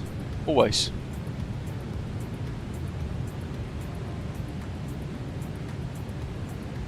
Got to be careful about that click spot, although that's not actually a click spot, thankfully.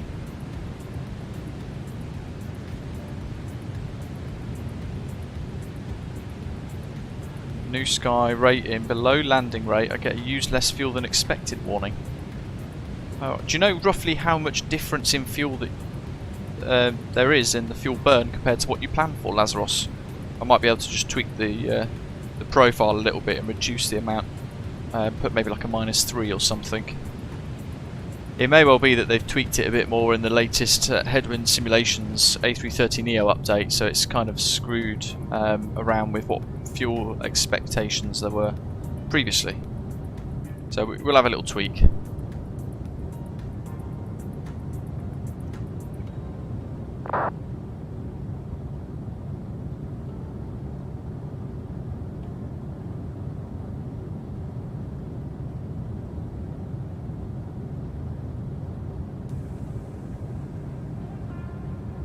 Yeah, Ajaccio is this island that we're flying over now.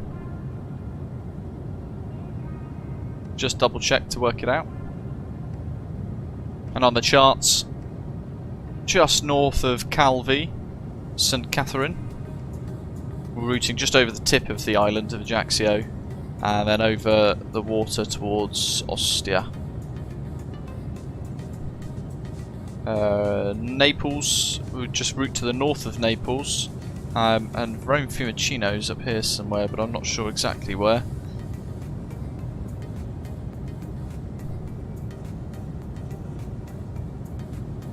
But making some good progress already with the headwind that we've got, or the tailwind, sorry, that we've got at quarter of the way there. Nice one, Lazarus. Yeah, if we can solve it, then we will.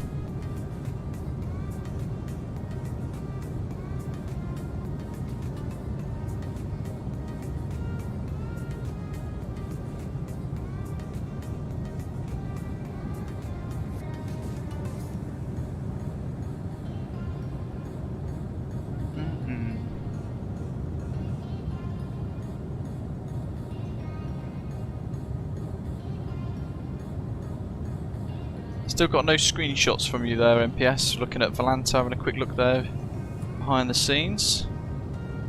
Might just be the servers are having a right old wobble.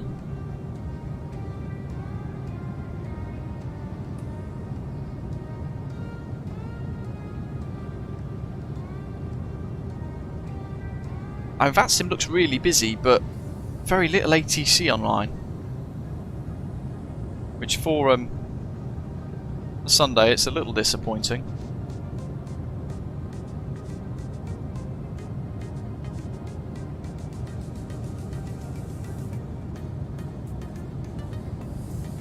I'm hoping they haven't changed the fuel burn of this Lazarus, to be fair, because I'm using the profile that we've got for it. Just hoping that we don't end up needing a little bit more. Oh, MPS, no, I wouldn't worry about it. I wouldn't necessarily worry about paying for Volanta Premium. If you're quite happy with what you get via Volanta Free, then just stick with the free one.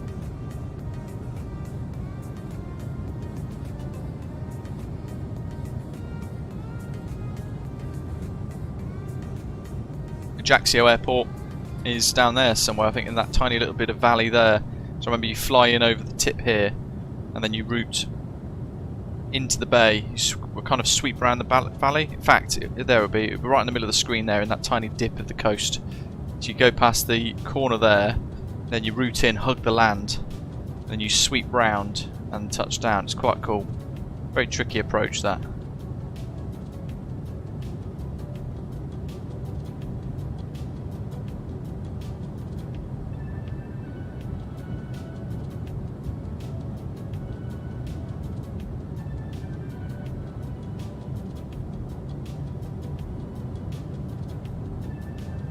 No, one of the features that you get with Volanta Premium is the auto state saving functionality, but I've deactivated it because every 2 or 3 minutes when it saves the state, in case you do get a crash and you want to restart, it freezes the sim up, which is really annoying, every 2 minutes. And we use New Sky, and New Sky's got a fantastic return state system within it. If you get a crash to desktop, but you literally can just restart your flight where it crashed. Very, very impressive return functionality there in New Sky.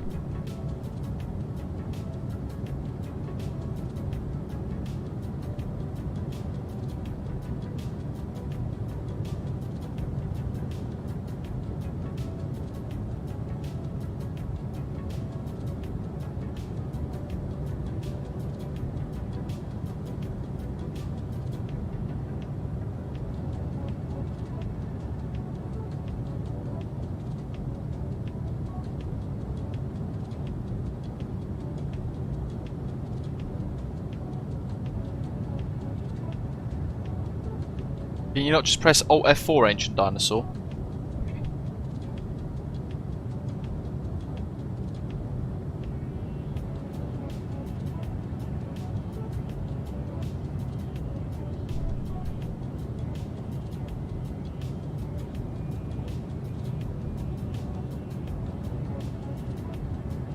MPS, I leave it logging basically.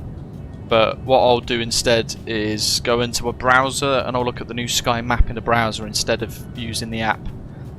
While it's logging, I'll just leave it to log, so I don't tinker with it too much. A little bit of weird routing just here. A couple of VORs and bits that were hopping around.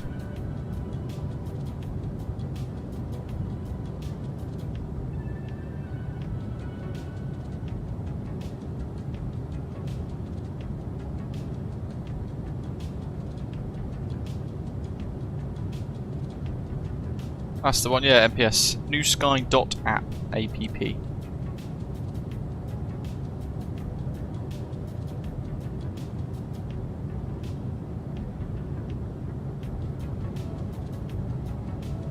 Tiny little Italian island enclave there.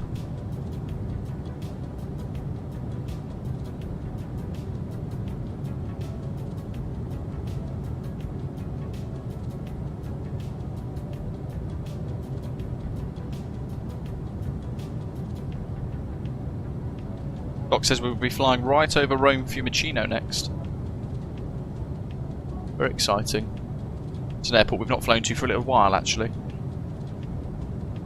Is it? I think it's an MK Studios scenery, isn't it? If I remember rightly.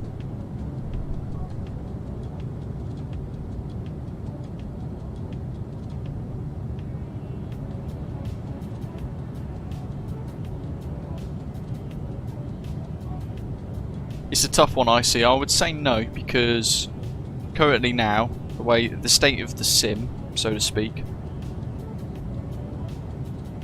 the upgrade price from Standard Edition or even the Premium Edition Microsoft Flight Simulator to get Premium Deluxe Edition on an upgrade in the sim is about £50 to £60, which is a disgraceful amount of money that they're charging for people to upgrade. But now, in the next few months, we've already got the A300-600 for mini builds, for example, which is a fantastic aeroplane add-on. But we'll be enjoying, hopefully, in the not too distant future, the PMDG 777, and you're better off buying that instead, because it'll probably be roughly the same kind of price as an upgrade of the Sim to Premium Deluxe. So you can just forget about the Dreamliner if you don't already have it. Save that cash and use it to buy a PMDG 777 in the near future instead, perhaps. That would be my advice. That'd probably be what I'd do now if I had Standard Edition.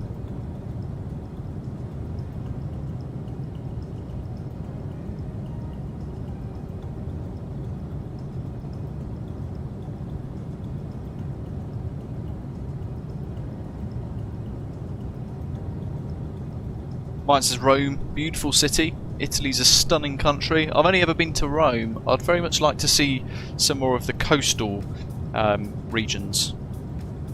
More of the picturesque towns and cities. I found Rome quite dirty and full of graffiti when I went. Although the Forum Gardens were rather stunning.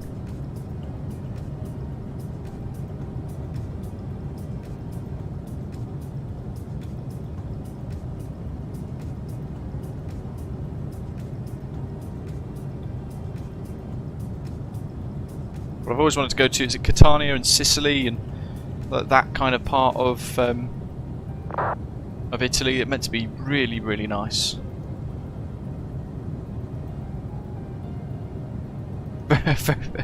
Yeah, very true. Though Banksy has made a fortune out of graffiti. Yeah, true.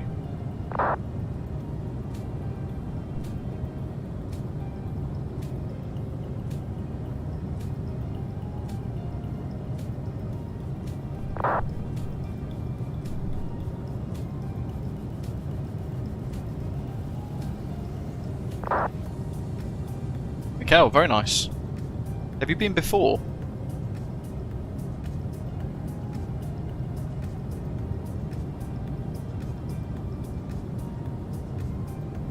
So, two shoes, welcome. Martin says Florence, Siena and Sorrento are stunning as well. I've heard Sorrento is really, really nice. Taormina, Mikel says, is the shin of the boot of Italy.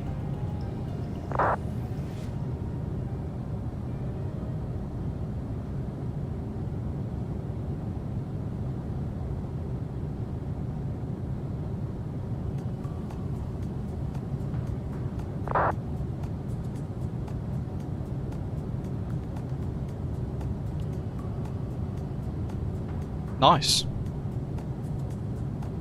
You'll have to let us know how it is. I favour the Greek islands more than I do Italy.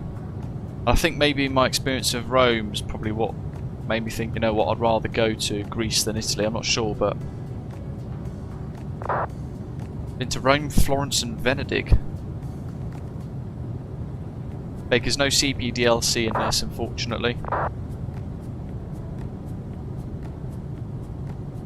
And NPS Gamer says he's been to Milan, but there are millions of mosquitoes who eat you. Yeah, true. You know, I've not been to Athens, Dwal. Done a lot of the Greek islands as a kid, don't remember most of them. More recently been to Thessaloniki, but yeah, I want to experience more of them again as an adult to see A, how it's changed, B, if I remember any of it, all that kind of stuff. Well, there's loads of graffiti in Athens, but it kind of makes it what it is. Excellent one on a building dedicated to Lucanicos, the dog who used to lead the Sunday parades for years. Nice. Ah, Venice. Got it. Venedig.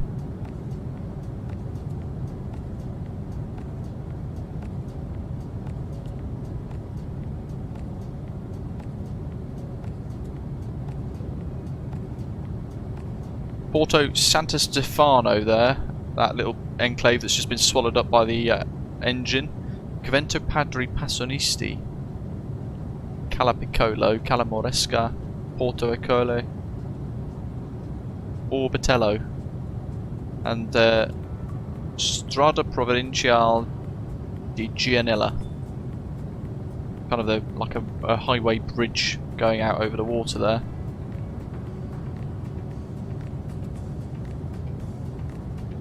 Yeah, I've always wanted to go to Catania, Palermo. That part of Italy is meant to be exquisite. But I find it very difficult, certainly when it's coming around to booking holidays and things. I find it incredibly tough to actually just decide on roughly where we want to go. And you find that you end up defaulting back to what you're used to and where you've been before, with maybe a little tweak of different location or something. But Dor says he does Athens every November for a few days. Very nice, excellent city, full of old and new and quirky, and it's recommended. Martin's been all over Italy. Being a Cockney, born in London, always feel homesick when he leaves Italy. It says a lot, doesn't it? Speaks volumes.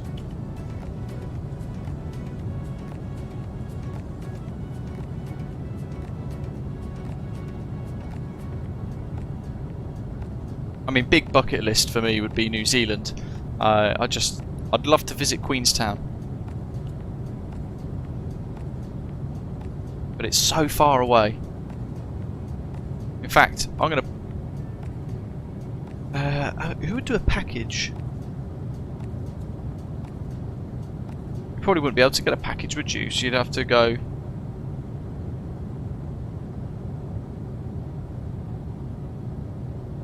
Have to go London to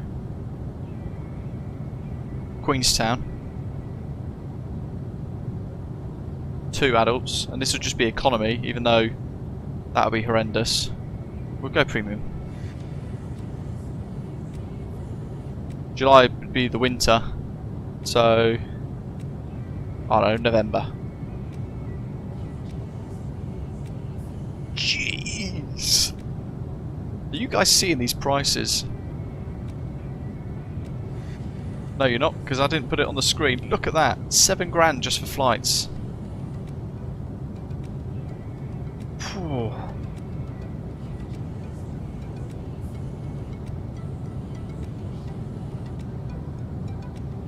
14-day trips. Let's see if that extends that a bit.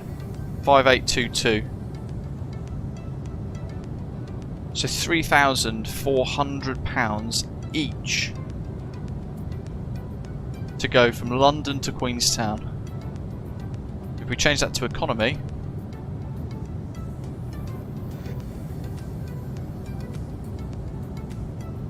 that drops a fair bit, but that's a long way to go in cattle class, isn't it? Christ. 2383, 2363 there.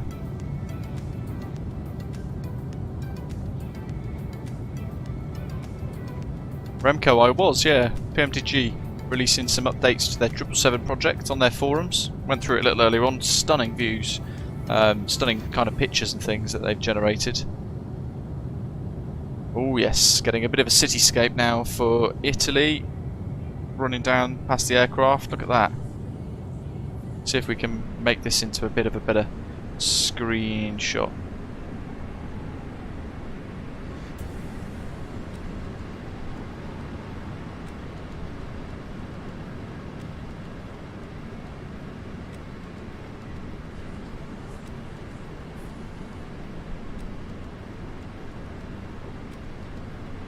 Martin, good on you. Thanks for your service.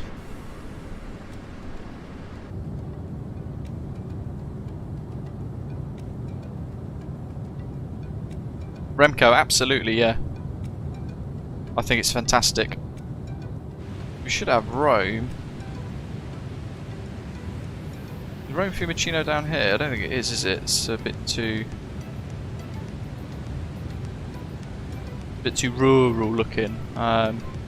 Mikhail says we've got Rome straight ahead.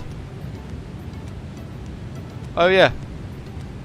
Oh my goodness. Oh my goodness. Oh. I haven't been drinking, I promise. Hold on. There you go. Just a little tickle there of Rome Fiumicino. So it is Rome.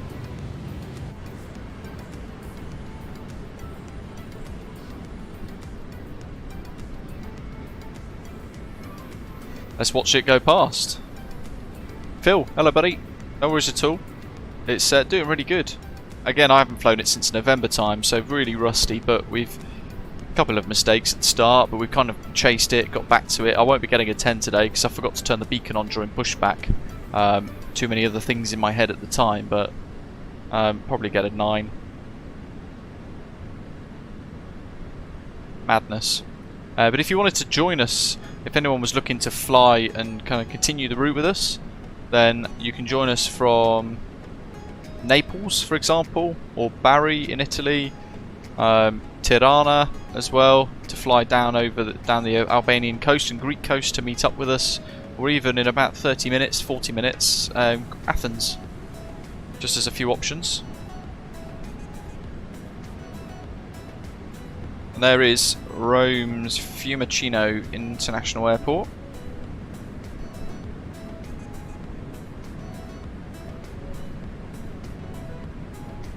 I think the drone camera's done funky stuff, so I'm just going to re-rotate that. Jolly good.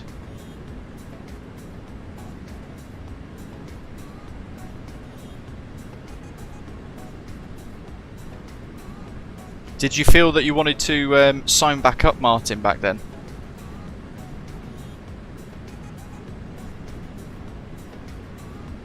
Did you kind of end up feeling a bit compelled to offer your services again, I'm sure?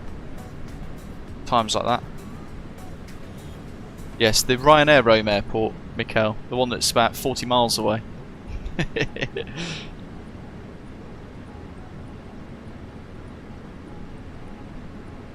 Oh, I can see the train line that goes out the terminal. I've taken that train. I can kind of follow it actually all the way down here, where the cursor is, into the city. Oh, awesome.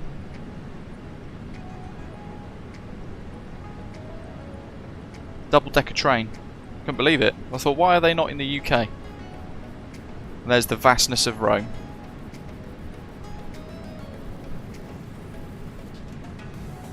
Again, the drone camera slightly rotated, don't know why.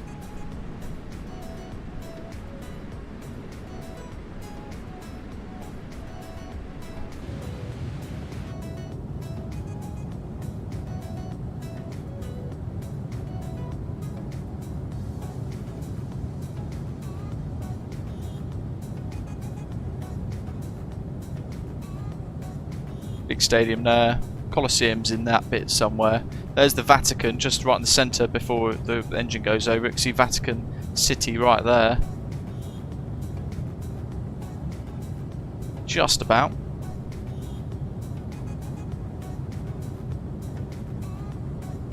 Yeah, long old runway there, isn't it, Doc? Oh, crikey, Martin. So assuming then you were medically discharged, right? Hopefully hopefully nothing lasting, something you've been able to recover from.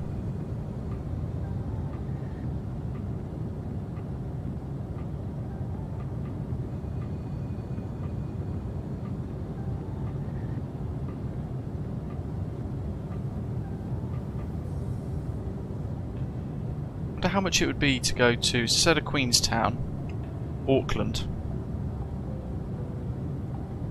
Oops, I don't want to actually click search.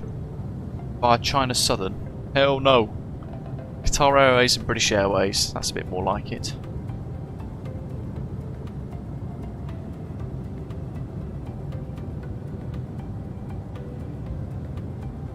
Oh, that's a heck of a lot cheaper. So that's in economy. £2,000 round trip. What about premium? Oh, that then jumps.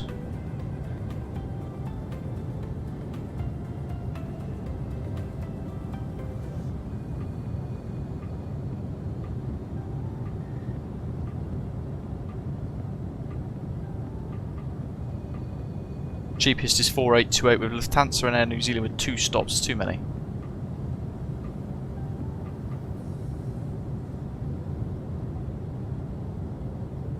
$3,355.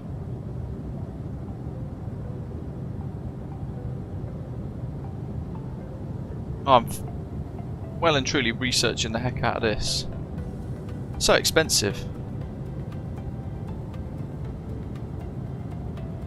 Look at the price.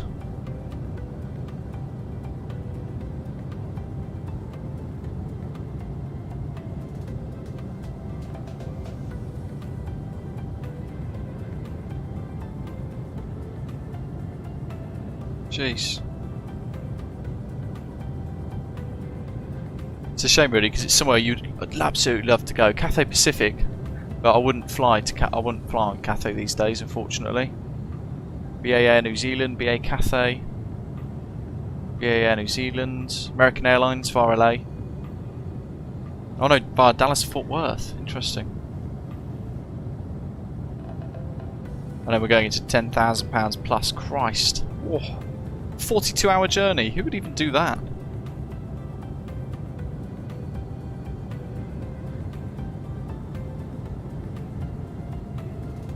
No, that wouldn't happen. Mikhail says Campino on our left. Surely it's not in there. Maybe it's behind us now. Oops.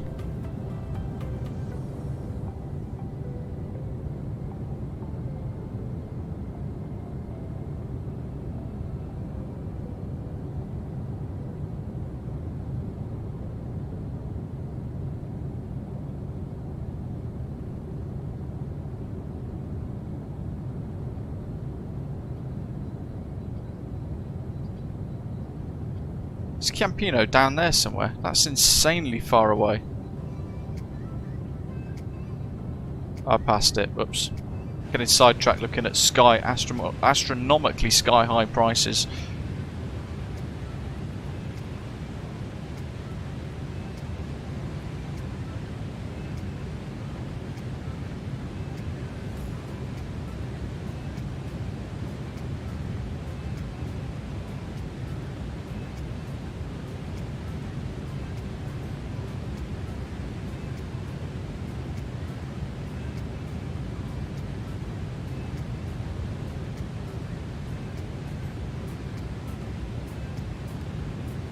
I think we're almost at halfway.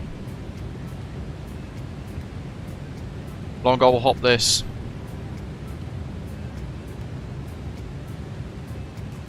The Piano Saga. I'm not sure which one that is. Maze Taste says time to raise your channel membership prices, Luke. I wish. Imagine the backlash.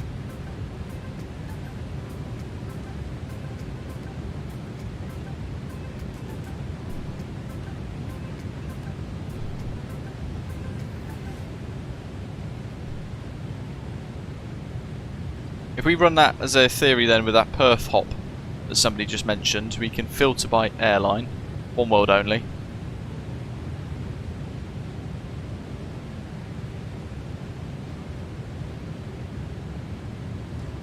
One stop or fewer.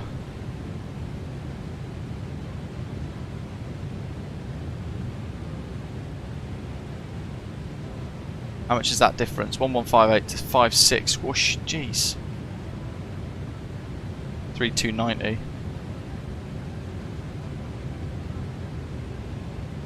That's a bit cheaper though. 2805 there, look.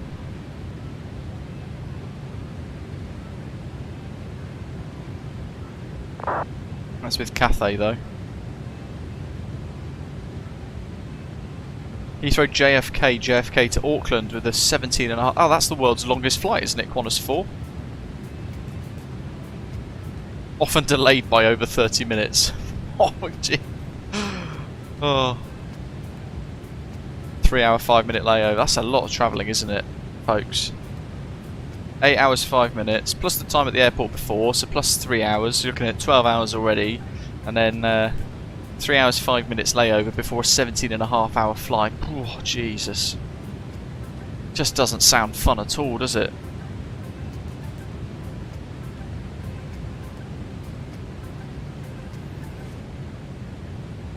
And then Dallas, Heathrow, Dallas, Dallas, Auckland.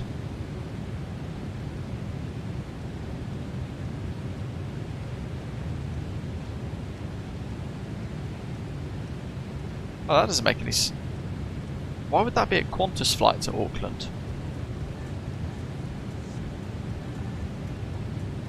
Do Qantas fly Auckland to JFK and back?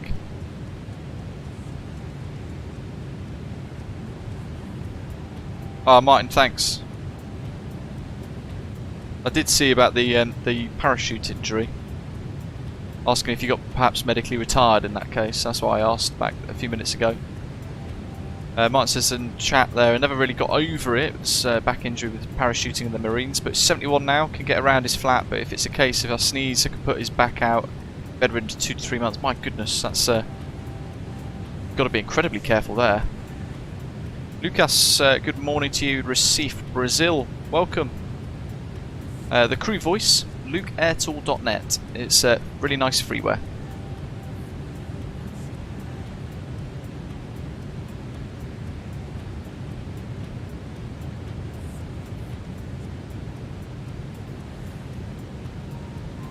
Doc says many flights to the US coming from Sydney have a stop in Auckland. Ah. Didn't know that.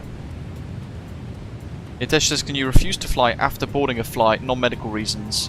You could do, you could offload yourself, but if you've waited until you've got on the flight to offload yourself, then I would imagine you'll annoy everybody on board, you'll delay the flight significantly, and potentially leave yourself open to having civil costs recovered by the airline as well against you. So they could potentially sue you if you haven't got a good reason, depending on the airline and what country you're at and all that sort of stuff as well. Landing rate mod, Sammy, New Sky. Or the Parallel 42 Flow Pro landing widget, which you can download on flightsim.to.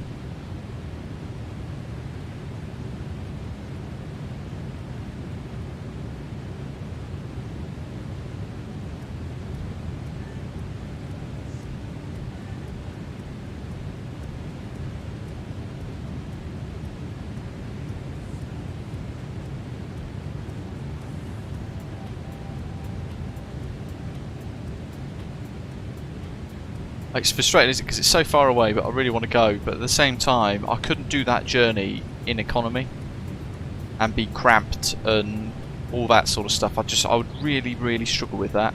But then you can't really use Avios on flights that do this either.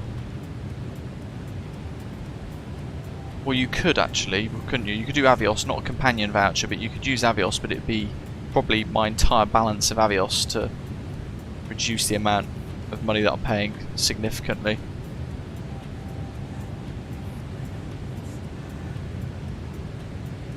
The idea of spending 18 hours on an aeroplane sounds horrendous as well.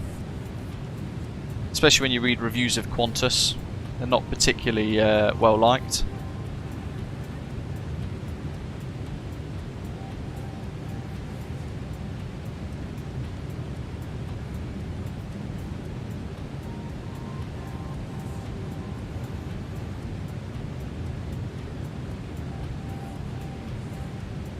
$53.41.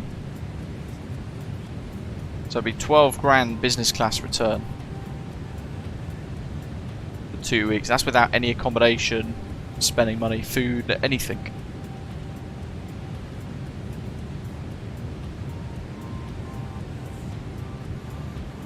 $30 hours total travel time. My goodness. Some of these, 49 hours. Gatwick to JFK, JFK to Auckland, and it's a 49-hour trip in total. Ugh. Why would you do that?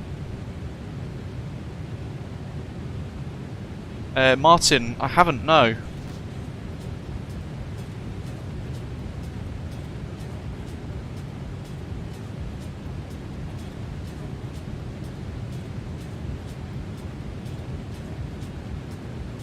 I think Qatar have got a bit more access into the market now, haven't they, for flights into and around Australia? Because there's this whole competition issue with ghost flights with Qantas and all the rest of it. There were scheduled flights to then use the slots to make sure that they won't have to give the slots away to competitor airlines, and then they just cancel the flights or they operate them empty.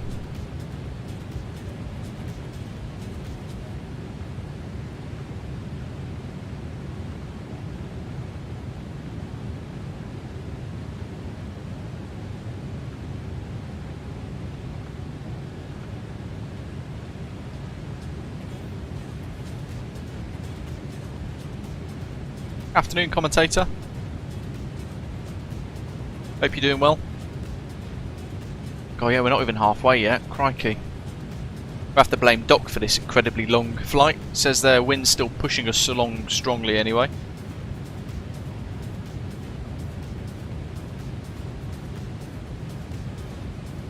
More of a crosswind developing now though.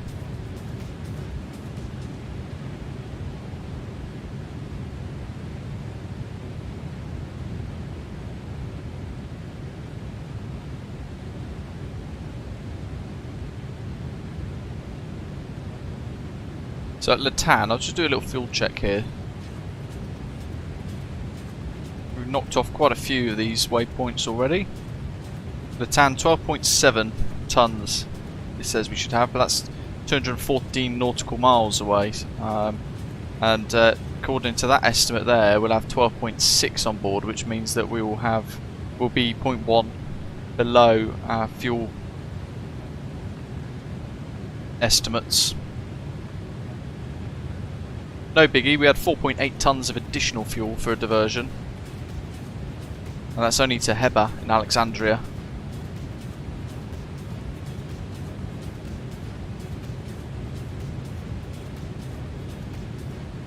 Bosses, in 2011, Time magazine listed Lukanikos as one of its personalities of the year, the Athens graffiti dog. It's possibly the only time they've ever named a dog as a personality of the year, right? I'd have to research it. I don't really know too much about that kind of thing, but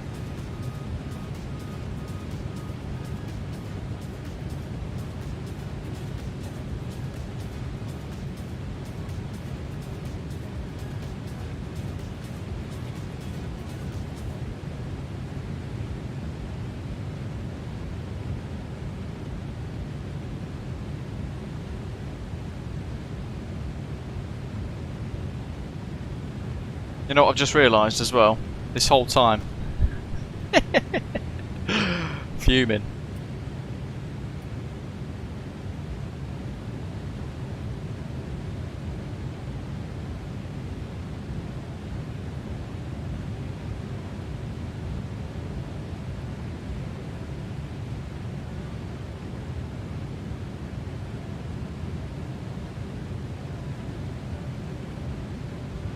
Lukanikos, there we go. Initially named Theodore, was a Greek riot dog that participated in almost every anti-austerity protest in Greece. He was commonly known for joining protests, barking at police, helping in street battles with police, as well as participating in anarchy rallies and picket lines, at least since December 2008. There he is. How random. Lukanikos during protests in Athens 2009. Oh dear.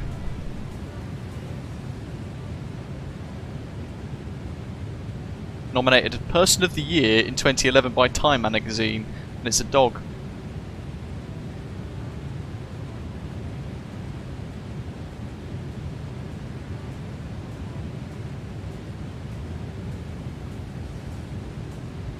He died in 2014, age of 10, due to health problems because of ingestion of tear gas, which he sustained due to constant protests. Well, of course, it's not good for you. But he's a dog, he didn't know that. How weird.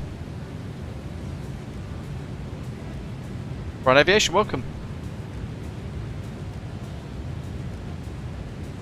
Oh, that naming person of the year as Lukanikos the dog in 2011. Time magazine. How bizarre.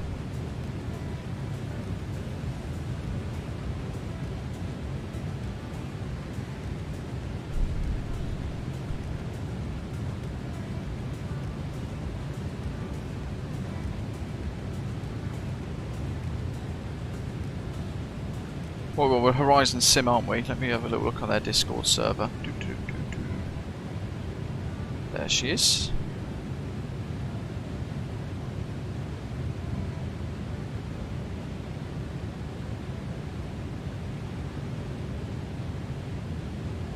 So the version we're using, the very latest one, it was released, the Horizon Simulations 787-9 was released on the 22nd of January, so about a week ago now. But version 2.3.1 of their entire Airbus lineup ready and available on the Headwind Simulations installer and on FlightSim.to, and with that they also then released GSX profiles, which are also available on FlightSim.to to make sure that their relevant bits add up nicely. And there was a huge swathe of updates to their Airbus lineup of products. Although of course you'd need the Latin VFR Airbus aircraft for those. Really important there.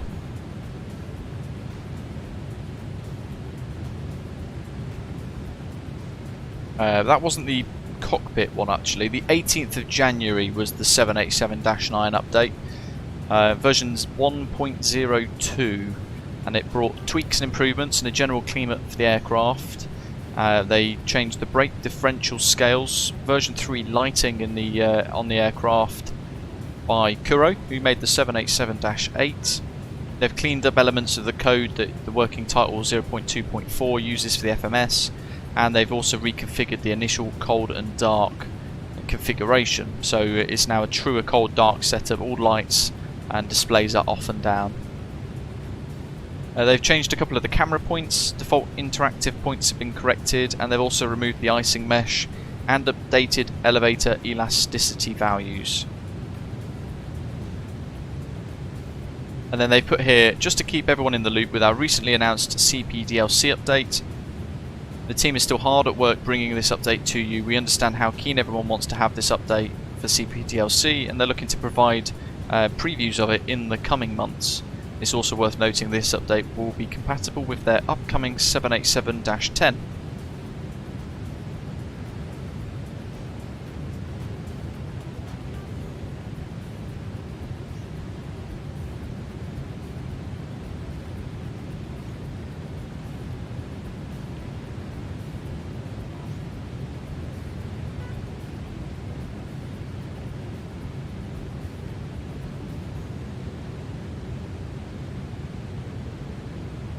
CPDLC's only VATSIM, Steve's asking. I'm not sure actually. I only use VATSIM, so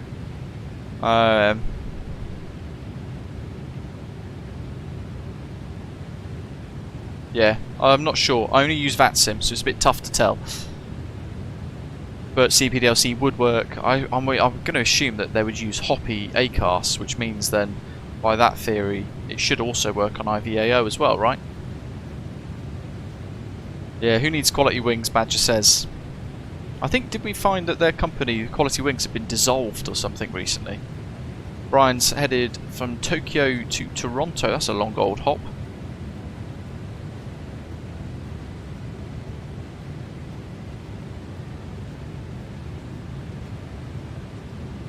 Hitesh says, bit disappointed at the Aerosoft A330 announcement, longing for a proper Airbus long haul.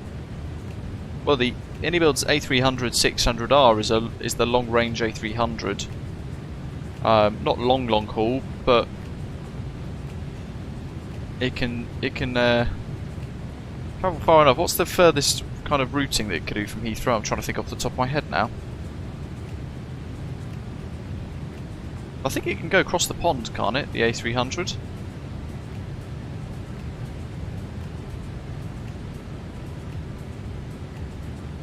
I just find for flight simming, Airbus is a little bit too easy sometimes.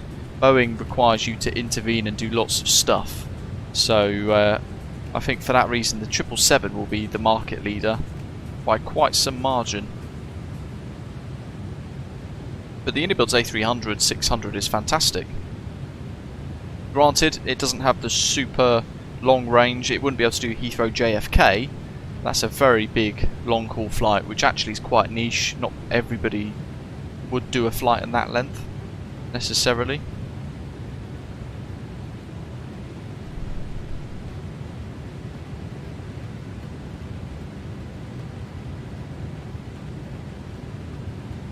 But I'd be surprised if Aerosoft can even get it ready in time for Microsoft Flight Simulator 2024, to be honest. There's a lot of head scratching going on with Aerosoft at the moment. They're taking this huge multi-million euro grant from the German government, but it feels like they're just scrambling for ideas, and they're all scratching around trying to work out how best to move forwards. It's all quite disjointed, I think, Aerosoft at the moment. At least that's the feel of it. They've not released very much in the last 6 months, have they? Except for a fairly average Antarctica Volume 2.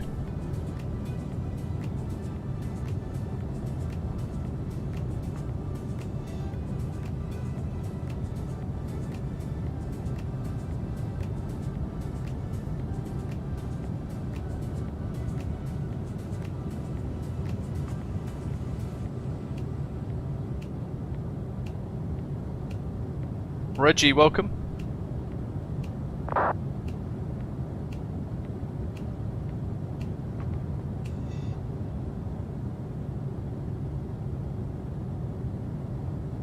$129,675 coming up.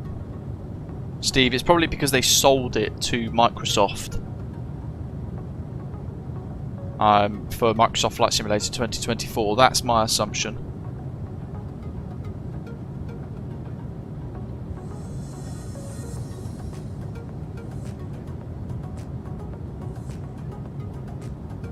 Brian, yeah, I don't know how they would solve that though. It'd require the developers to do something. 129675. Let's get that pre-tuned ready. 129675.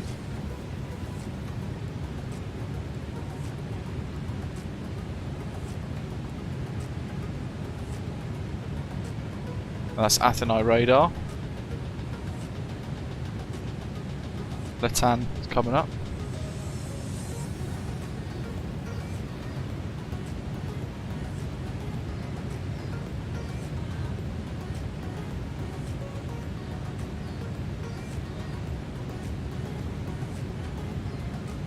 Yeah, I'm not convinced White Jedi. It just seems like the company's in a bit of a mess at the moment.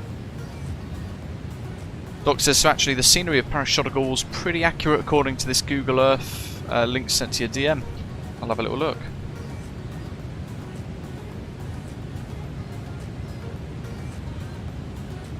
Oh, I don't have Google Earth.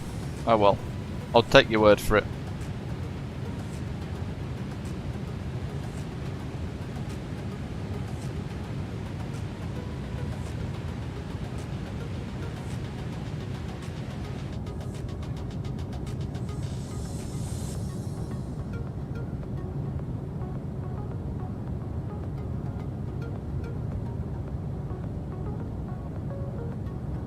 So to the north, Taranto. To the south,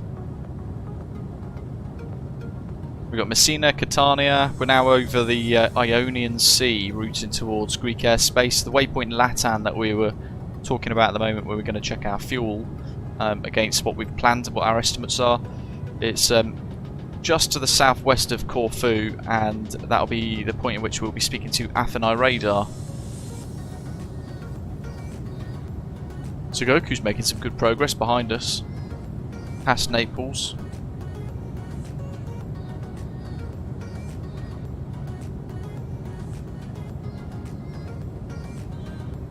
Maze Taste, depends how much you use it. I've used it once myself on stream, 2 or 3 times playing around with it previously with like the review videos and things that we did and the short videos, but it doesn't really work well with Fenix, and for everything else you need to download MobiFlight and download and configure loads of profiles for it, which I'm not sure how easy that is to do, but it would then allow you to use it with even this aeroplane potentially.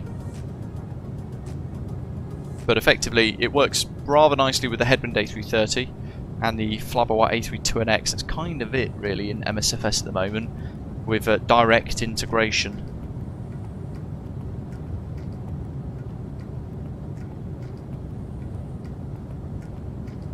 It does work with Fenix, but the displays don't change unless you run MobiFlight, I believe, isn't it? You need MobiFlight for that as well with the profiles. 94 nautical miles. So that big hump over there is the island of Corfu, we can just see there. Going to flick across to Athena radar. 16 contract 432. Depends what you fly more of, Tace, to be honest. If you fly more Boeing, then you won't necessarily want to get an Airbus style FCU. But if you fly a lot of Airbus, that should be quite good to have. I just have to get in the habit of using it more, but for that I'd need to download MobiFlight and download and configure all of the separate profiles for every single aircraft that I've got. And that's frustrating enough fiddling around with that kind of stuff. With GSX, for example, with all the GSX profiles that we have to download for every airport we want to fly to, it gets a little tedious sometimes. And it ends up meaning that you've got, say, 400 different files to make sure we're all up to date in the sim with GSX and the community folder, MobiFlight profiles for the mini FCU. It ends up becoming a little bit too difficult to monitor and keep control of. So sometimes for me less is more. To be fair, my Honeycomb Bravo, it's got that little autopilot panel on the top, hasn't it? I don't even use that. So Delta 5, Delta contact Macedonia 132375. that's my only thoughts. I'm not a paid content creator for Mini FCU. Just share my own kind of opinion with you for that. It's number 5. One FM, stand 5. Winds Reggie, 342 at 56 at the moment. So slight tailwind, more of a crosswind. And radar Egyptair 41 over Beirut. And we're established. Youssef, hello. Egyptair 41, runway 11, clear to land, wind 030 degrees, 16 knots. Clear to land, runway 11, Egyptair 41, thank you.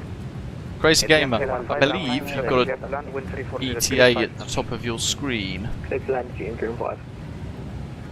The GM 370, confirm locator 34 via Dixos. AFAB 370, copy. Athena radar is short of Sierra Tango Hello, direct to PCAD, flight level 1, feed 0, climb 240. Lot 2 for Sierra Tango Hello, climb flight level 360. Climb 360, lot 2 for Sierra Tango. Aegean 5 kilo, taxi stand 8, bye bye. Taxi stand 8, bye bye. Aegean 5 kilo. Candia 241, so on distance number 5, there's another airplane, so it's possible to park on Sente. Affirm, stand 2, and the initial stand was... I am on Volante, Yusuf, yes. Now stand 2, bye bye. Just on the heel of the boot of Italy at the moment, we're just below that over the Ionian Sea, if that helps with location. Foxtrot Golf Delta, continue descent flight level 90.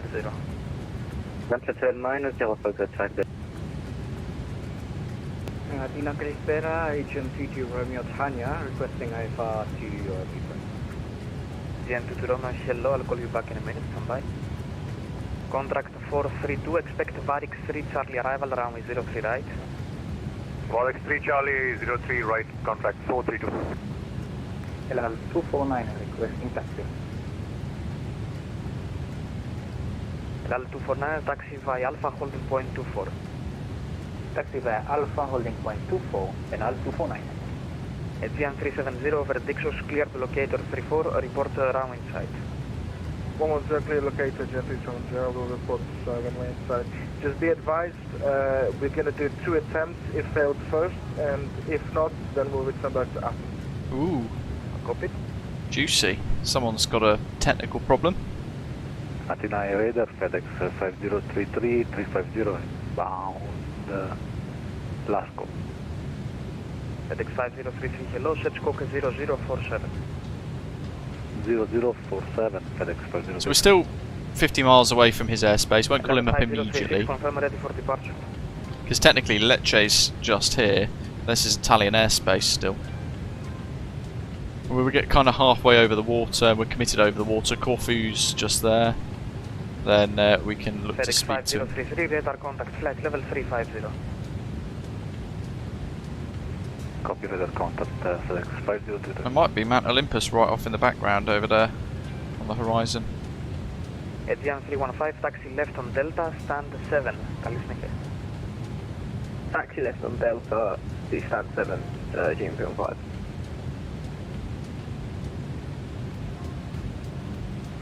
Foxtrot Golf Delta. Only just at halfway. It's actually quite a long flight, this, isn't it? I should have really put an extra couple of percent fuel on board, because we could have then maybe smashed this up a little bit and got the power going. Enter holdover Gonzo as published. Descend at 3,000 feet, QNH 1024. Where's Latam, isn't it? There we go. So that's Brindisi FIR. 12.7 tons. Gonzo published postage of Pushback. Is what we estimate. Elala 5036 Athena. I reckon we can go to Mach 8.5. Mach 8.6. Let's see if that changes the fuel burn. It's estimating 12.8 there, which means we've got slightly more fuel on board all of a sudden now, thanks to this tailwind. Mach 8.6. Turn up the jets. Climb flight level 120, squawk 6464. Okay, we're clear to Bucharest via the Sokri 5 Bravo departure, runway 11. Climb flight level 120, squawk 6464, agent 12.8. Air create 3 Mike X-ray, monitor Unicom 122.8. And then TRL triple EVOR, 11 tons of fuel. That says 10.9, so we're kind of on the cusp of it, aren't we? But I reckon we can run Mach 8.6 for now, just see how we go. The further we progress over Greece, we'll eventually start to turn south. That crosswind will become more of a tailwind for us to enjoy and make use of. Youssef, nice, long one. On in Osprey by any chance, with a scheduled service?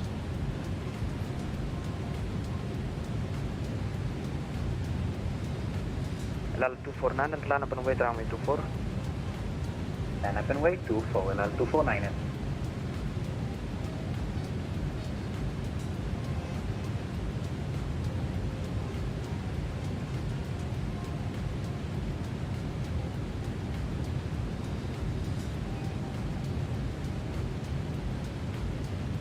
Close 240 Tango, expect Arnav approach runway 34 via Direx. 12.8. Okay, expect Arnav. Yeah, Mach 8.6 will be fine, I think. We'll just monitor that. Now we've turned it up a bit. We'll check the actual fuel at TRL as well, just to compare against our OFP. 5036, maintain present heading, climb flight level 150. Climb level 150, maintain present heading. 074 So when we find a natural gap, we'll speak to the controller. 074, set squawk 7435. Oh wait, sorry, 7435.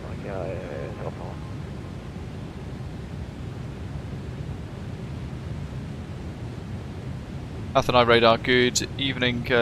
Egyptair 800 heavy, flight level 390, inbound Latam. 800, hello, set squawk 0051.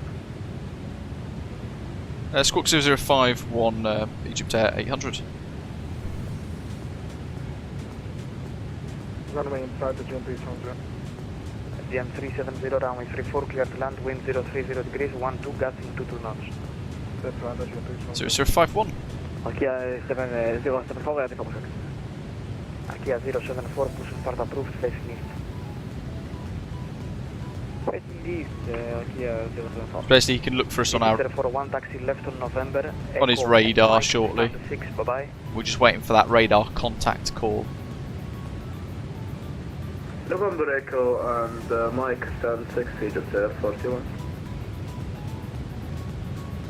Senior radar, good afternoon. Condor 7 up Papa. Stand 5, Apple Safety straight 1 with Charlie, Iraq, the only missing close Frankfurt. Condor 7 Alpha Papa, hello, cleared to Frankfurt, Apollo 1 Victor departure runway 27, climb flight level 100, squawk 2044. Cleared Frankfurt, Apollo 1 Victor, runway 27, climb up for 100, squawk 2044, and we're ready for start. Condor 7 Alpha Papa. Condor 7 Alpha Papa, start approved, clearance correct. Start approved, Condor 7 Alpha Papa. Then we have gear failure. The gear still retracted. We maintain 6,000 feet, requesting back to right. Egyptair 800, radar contact. Contour 9, Lovely. Who's just crashed a plane? Oh no. He made a small loss, 23,000 loss. No strobes, no beacon. Good touchdown, offset line landing, bad touchdown, 2.29G and runway excursion. Whoops.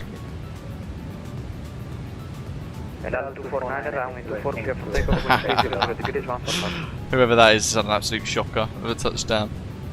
Ah well. You can cancel or hold clearance will be a Gonzo at 3000. James, good morning. Very good, thanks. The holdover Gonzo, cleared RNP runway 27, report runway in sight. Cleared RNP runway 27, will put runway in sight, as the side. LL249, Rafina. LL249. 249, runway 24, clear for takeoff, wind 300 degrees. Steve says for those using Mini FCU, he's put a free 3D printable support plate to put on top of the Honeycomb or Cytec Logitech at the Thingiverse. Good afternoon, Nice. So it's for that you need a 3D printer though, don't you? One by one. LL249, vacate via Bravo, then Juliet to stand 5. Bravo Juliet to stand 5. LL249. LL5036, descend to 2,000 feet. Descending 2,000, LL536. Quite a few LL in the vicinity today, by the sounds of it. Inbound, are you fully flight level 170 to flight level 190? Etienne Golf Calispera, climb flight level 270. Oh, I should have said Calispera, but I didn't. Because last time I said it, they didn't say it back. Now I wish I did. You just said Calispera to someone else. Condor 9 Yankee Juliet, taxi via Delta, holding point runway 27, cross runway 30. Copper 115 in Arizona, good morning. Yeah, it's pretty good. Just a bit of a long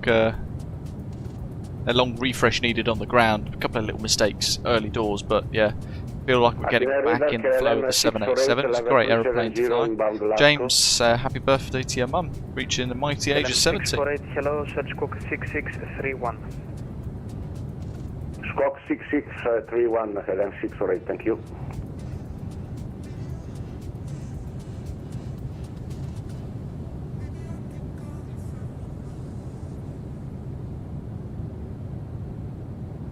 Condor 7 Alpha, also ready for taxi.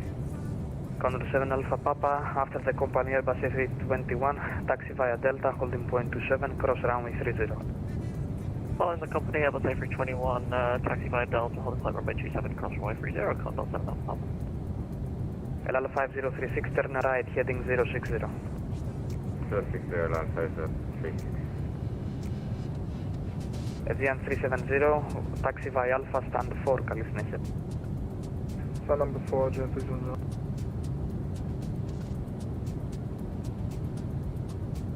Virgin 24 Mike Bravo, monitor Unicom 122.8. 1228.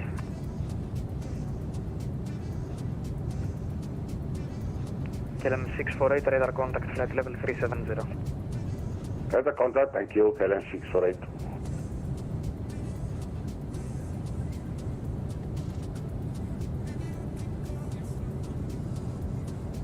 Athens, Condor 9 Yankee Juliet, ready upon reaching. Condor 9 Yankee Juliet, runway 27, clear for takeoff, wind 340 degrees, 5 knots. Clear takeoff 27, Condor 9 Yankee Juliet.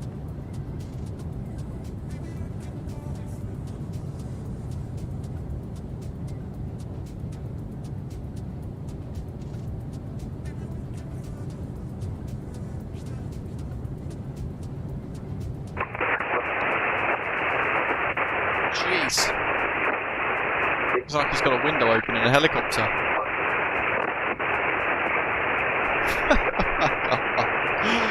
Julio in Madagascar, hello to you. Mind your ears, folks. Okay. The station calling, you're way too loud. Check your microphone, please. And Fox Charles de Gaulle. Fox Golf Delta, continue approach. Continue approach, Fox Charles. It literally sounded like he was in a helicopter with the window open, with his head hanging outside whilst trying to transmit. Just madness. Condor 7 on top is also ready, I'm reaching. Arkia 074 ready for taxi. Stand by. Roger, Condor. Condor 7 Alpha Papa, line up on way runway 27. Kira is just there, it's the little island of Corfu, one of our favourite approaches. And then just beyond that there, the island of Zakynthos, which is there. What else have we got? Juliet Alpha holding point 24 Arkia 074.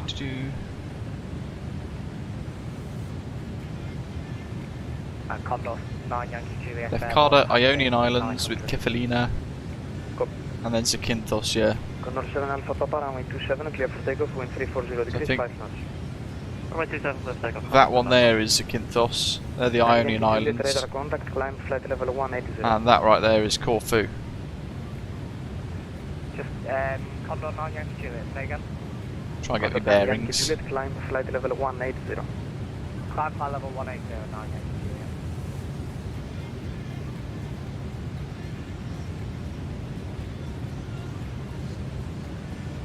IPS, was that you transmitting?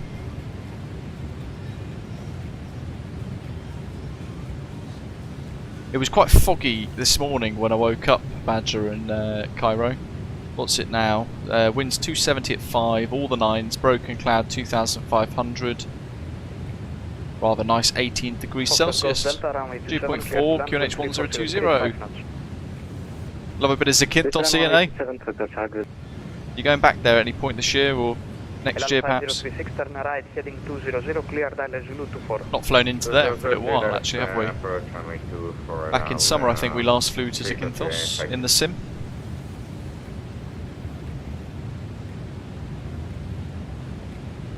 Lotto for Sierra Tango, request descent. Lot 2 for Sierra Tango, descent flight level 140. 140, not for Sierra Tango. About 6 days ago, we passed quite a big milestone actually, 5 million views on the channel, which is really great to see. So thank you to everybody who has decided to tune in over the years and watch the channel, various live streams, videos, some of the shorts that we've experimented with, all the tutorials that we've done as well. Lots of you are all enjoying that. Condor 9 Yankee Juliet, climb flight level 300. Climb flight level 300, 9 Yankee Juliet. Oh Ian, fantastic. Your plans to retire at Zakynthos? That would be quite exciting. Athena radar, Osprey 598, roll check. Osprey 598, hello, Review 5, search scope 0044. 00. There we go, fixed. 44, Osprey 598.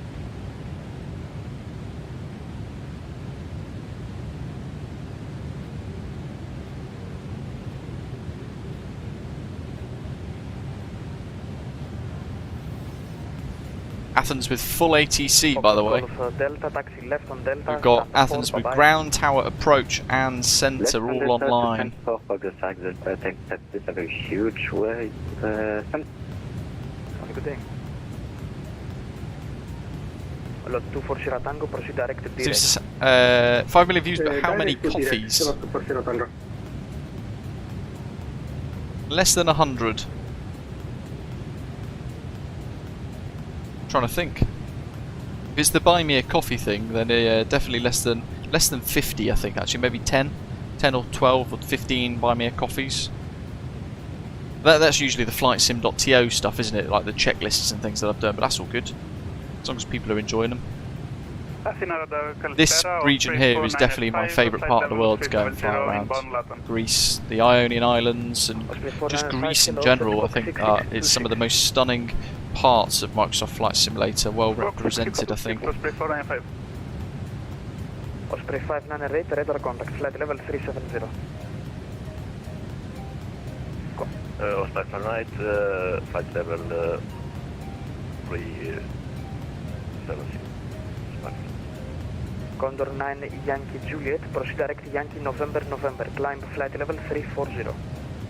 Okay, direct Yankee November, climb flight level 340, Condor 9 Yankee Juliet. So this island that we're just looking at here is the Ionian Islands with Kefalonia Airport, LGKF. Is that as in Kefalonia? India November, hold point 11 and June 22 runway. It says Kefalonia on Atlanta. Where's Kefalonia? I have to Google that now. Runway 24, clear to land, wind 320 degrees, 14 knots. Clear to land, runway 24, Lal. Kefalonia map. Ah, it is Kefalonia. Climb flight level 320. I don't think we've ever flown to Kefalonia before, have we, in the sim? There's the airport, Kefalonia Airport, right on the coast. Behind, we are having a Boeing 738, land up on way runway 24 behind. I mean, that looks real. Behind the landing, line up runway 24, clear 074. I don't know if we have any scenery for Kefalonia. 5, radar contact, flight level 370. Kefalonia, MSFS.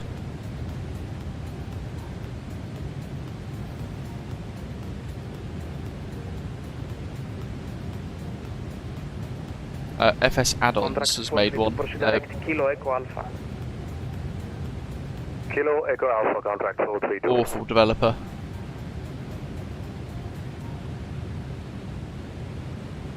Greek Airports Part 4 freeware by Jack ZYG. He's made some good stuff. 2 years ago, Scenic Routes pleased to officially announce the development of Kefalonia. I don't think I can see that anywhere though.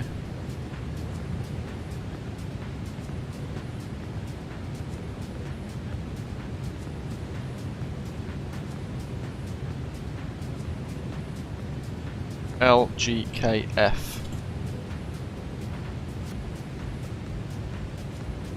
Yeah, I don't think they actually got round to releasing it, did they?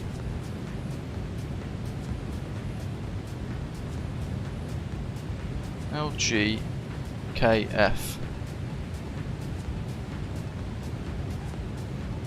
No products match the search criteria. What the heck? Very confusing. Quite nice to go and fly to Kefalonia, I think, in the sim.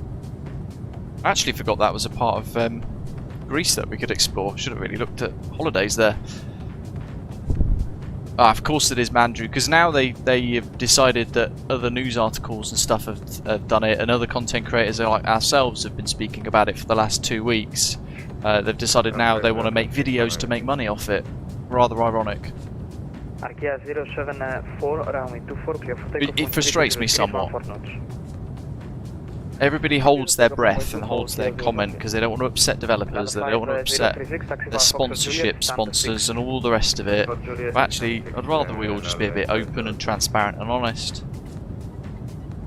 Copper, thanks buddy. Congrats for the 5 million views. Says your channel's one of the best aviation content channels out there. Stunning graphics, thanks mate.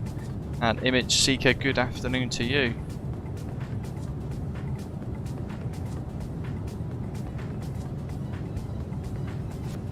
Condor 7 Alpha Papa, can we have our final cruise level at 51320?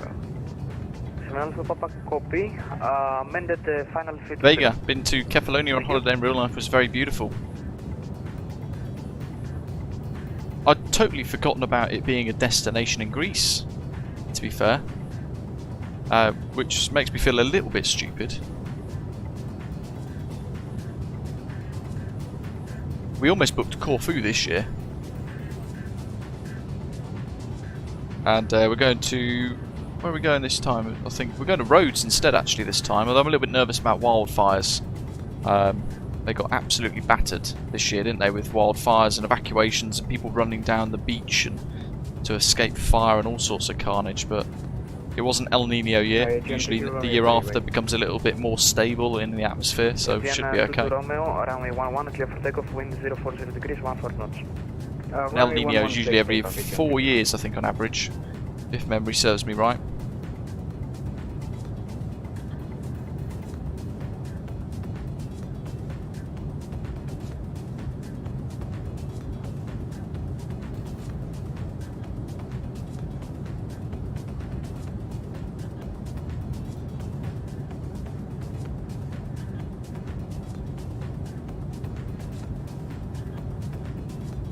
Yeah, absolutely, Ian.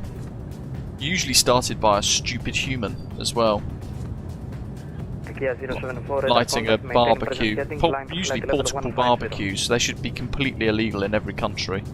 Portable barbecue. There's foil barbecues that you can light somewhere. Nobody actually puts bricks underneath them to create a big buffer or anything like that. Or a fire break.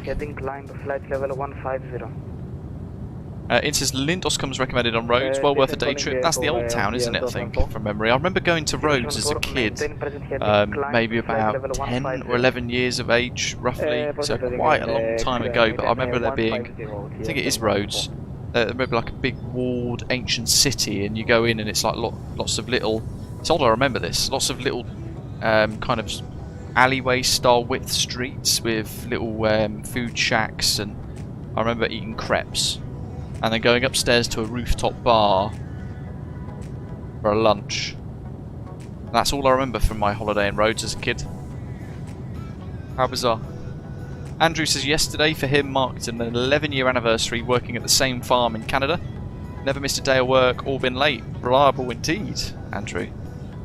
Says he's going to fly around this area, got some Italy add-on airports, and need to fly more around the beautiful Med.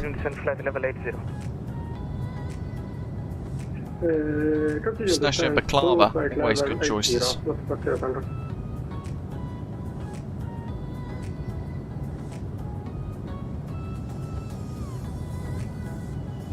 The little island that we can see just over there, Zakynthos. The airport is in that little curved bit of bay there, just offsetting. That's Zakynthos there. Looks like we'll be arriving into Cairo at night, folks, as well.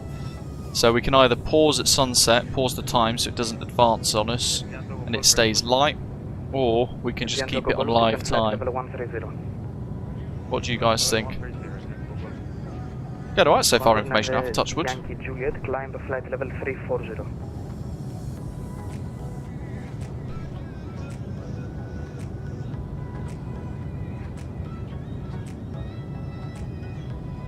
Condor 9 Yankee Juliet, climb flight level 340.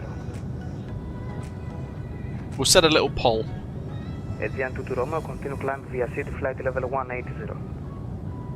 Continue climb by city flight level 180, Edian 2 Romeo.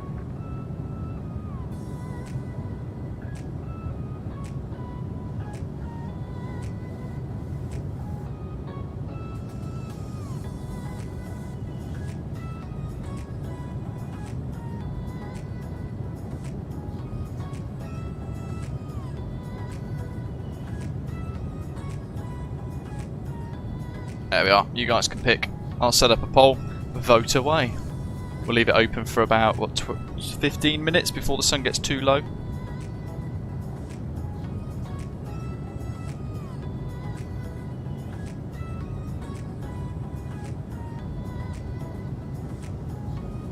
Andrew says set the time 1 hour back and leave it for a sunset approach.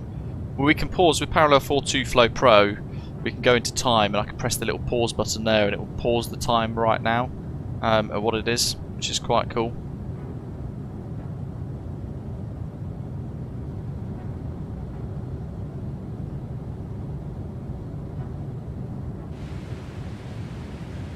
TRL coming up. We've got an aircraft ahead of us, 2,000 below, 35 nautical miles in front. TRL with 11 tons estimated, which is exactly how much we are supposed to have on our estimate for our OFP as well. 36 knots tailwind pushing us down through Greece at the minute, which is great.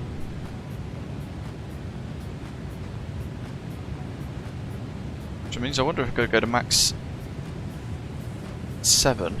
Eczema at 10.4. Well, it says 10.5 there, so perhaps we'll stick to 8.6. Those will end up burning too much fuel, I think.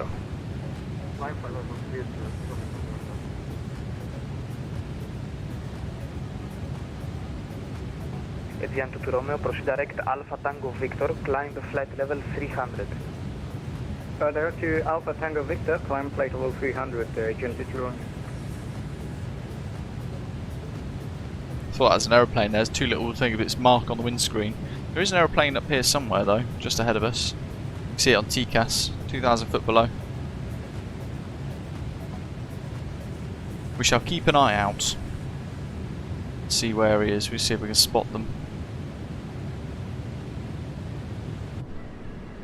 Good old drone camera. I don't understand why it does weird things like that. But well over Greece now. First ever time flying Egyptair in the sim as well. Not a carrier that I would choose to fly on personally myself, but hey ho.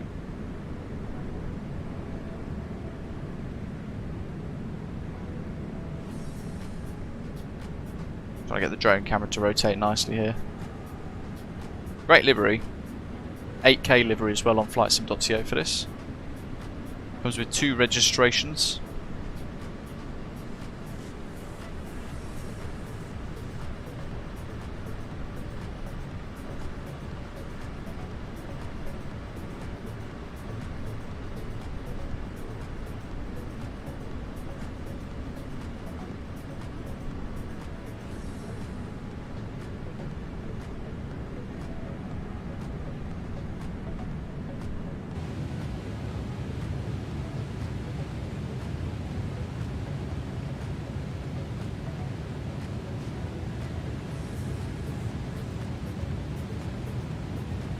Ooh, commentator. Exciting. I gave the bike a real real nice wash the other day and a polish.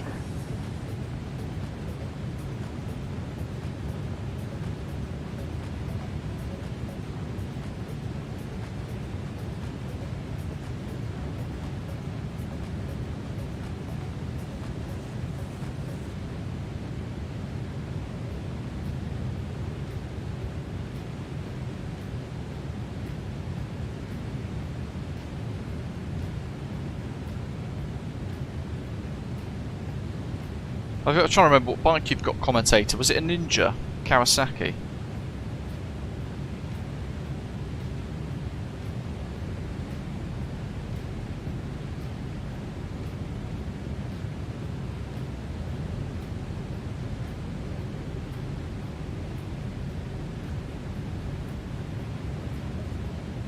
ZX6R, that's the one.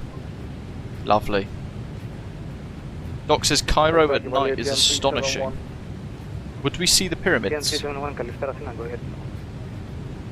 371, Mykonos, return flight back to Athens. AGM 371, cleared Athena, Varix 1 Charlie, departure runway 34, climb initially 6,000 feet, squawk 6760. Varix 1 Charlie, 6,000, initially 6760 for the box for AGM 371. AGM 371, clearance correct.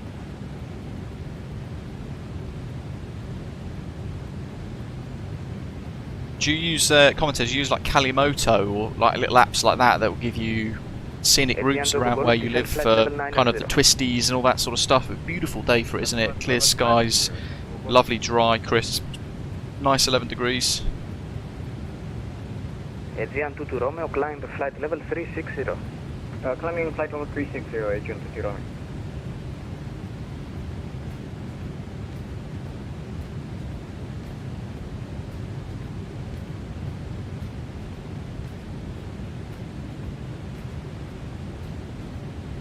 Hello, Delta 5, Delta descending 90,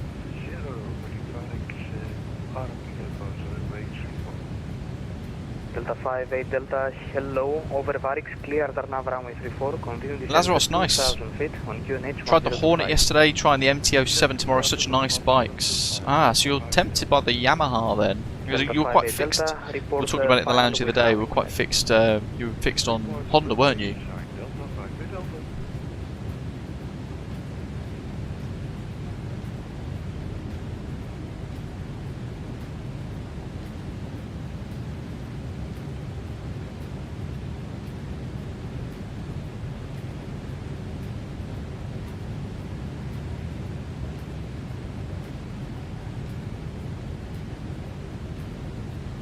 Ryan, yeah, well, it's not necessarily Horizon that's blocking that, it's more Kuro who's done the 787-8, because it's a different developer that's got that, effectively.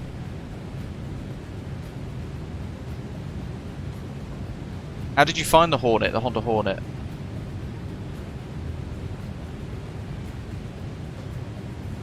Hello, 240 Tango, clear, turn of approach runway 34, report runway sight. Clear on now. Yeah, Lazarus, absolutely. Report, It's exciting though, right? Super exciting. It looks like 62% of you have said keep it on live time. It's usually closer than that. It's pretty cool.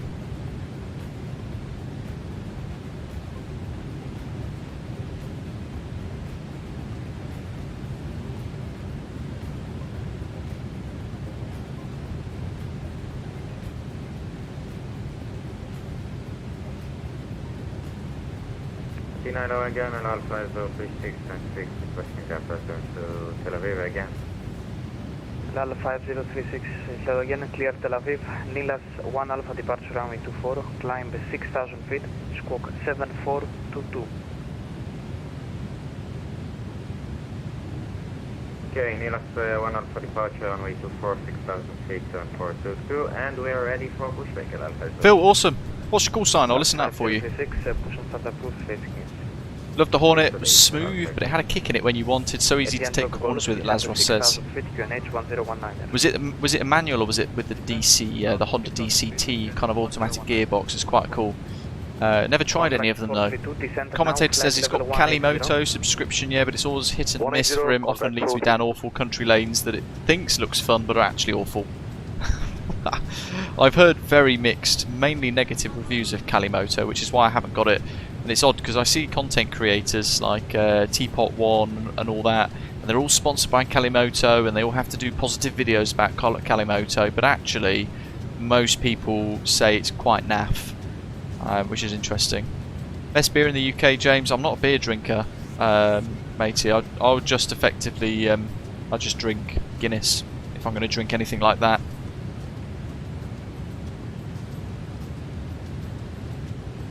Manual with quick shifter, Lazarus, nice. Quick shifter and blippers are awesome.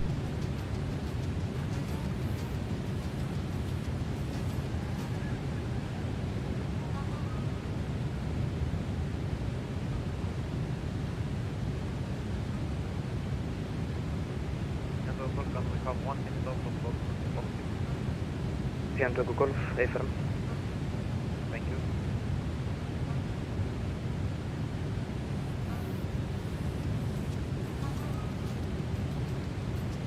Yeah, that's the bit that it requires, really, commentator, isn't it? It's the user input that actually improves that sort of stuff. Almost like sim brief. Good routes give good routes, bad routes give bad routes. Like the sim brief of the motorcycle world. Alpha 036 taxi via Juliet and Alpha holding point runway 24. Oh yeah, I went Lazarus. For me, I decided before I'd even passed my test I wanted to drive Tiger 900. I had a few people try and tell me to get an NC750X, I think it is, the Honda with the DCT gearbox, and I was just like, nah, I didn't like the styling of it, to be honest, at all. I think the lights look really old, but the Triumph Tiger 900 for me, the front end just really stood out, and then I just walked in and was like, I'm buying that, and I just bought it before I'd even passed my test, which is crazy. The great thing is you've got the ability to actually kind of test a load of them, Lazarus, and find which one works best for you, which is super exciting. Osprey 19 Papa Phil. Yeah, 074 request out of cockpit for 10 minutes maximum. Oh yeah, gotcha. In the A320 Neo. Oh, I want to do a legend. Oh, you know what? You're matched perfectly, almost, with us. You'll slip into the pack quite nicely, I think, potentially there. Contract 432, contact arrival 132-975. Bye bye. 132-975. Thank you for service. Good day, sir. Good day. Yeah, my quick shifter blipper on the Triumph, it just makes all the difference. I basically, except for first gear, don't need to you don't need to use the clutch at all. But the blipper going down the gears is just remarkable. A little bit rough. First to second, it always is a bit rough. But you've got to make sure you get your revs high enough to shift up, don't you? It's just that each bike's got its own little kind of quirks to the way the quick shifters work.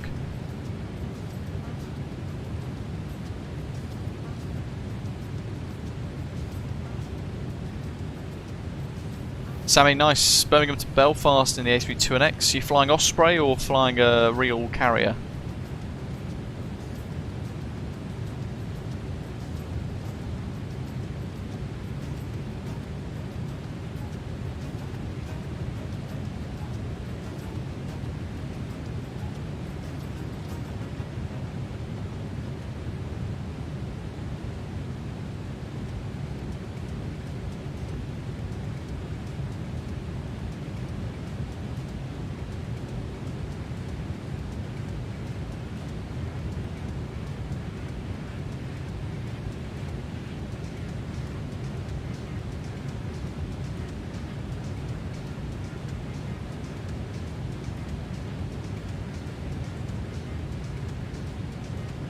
LL249 ready for taxi.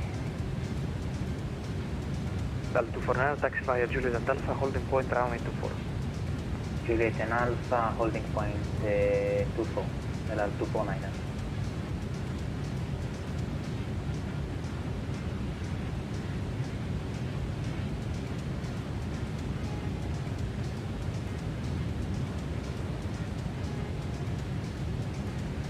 You might struggle catching up, Phil. Mach 86 in the Dreamliner, blasting along.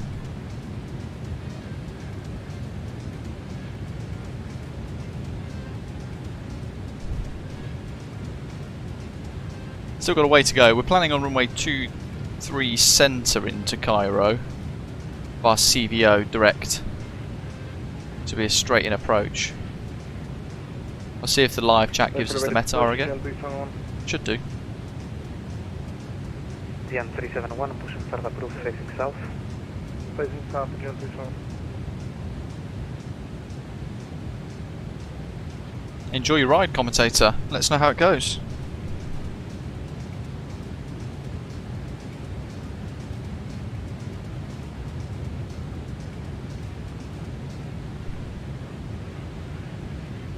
Not sure, James, not sure. LL5036, runway 24, clear for takeoff for wind 310 degrees, 14 knots.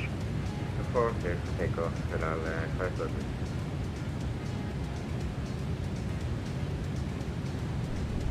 Odd. Let's try that again. I'm trying to wonder if I'm actually using the right commands. Look, 24 Sierra Tango, taxi right on Alpha, stand 5. Stand 5, not for Sierra Tango. Perhaps Nightbot's gone down.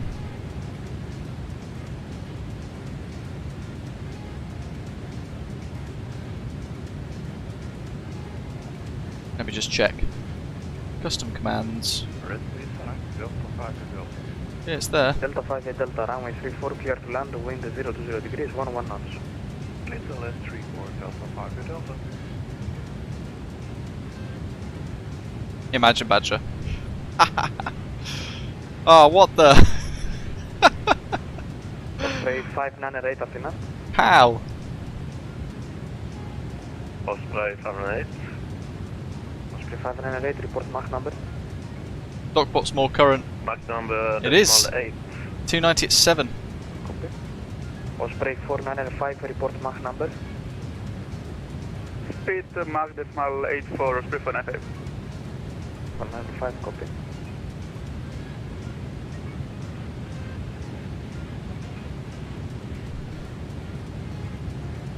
Osprey 495, I see here you're requesting flight level 390, correct? So we've got ATC, which means we might have an ATIS. Get 390 Osprey 495. Not yet. 495, copy, climb and maybe maintain soon. flight level 390. Climb and maintain 390 Osprey 495. Athens, Condor 9 Yankee Juliet, request step climb to flight level 360. Condor 9 Yankee Juliet, copy, climb and maintain flight level 360. Climb flight level 360, 9 Yankee Juliet. LL249. Oh, we've got a little way to go yet, race. Currently, we are sailing over the Sea of Crete. LL249, line up on way runway 24. So we're halfway over Greek airspace at the minute. We've still got a way to go before we make our way in. Tel Aviv's open with ATC. Very nice. As is Greece. Phil's joining us just there. Phil Osprey 19 Papa. Just got airborne. No screenshots. I wonder if MPS's screenshots have gone on yet. Not yet.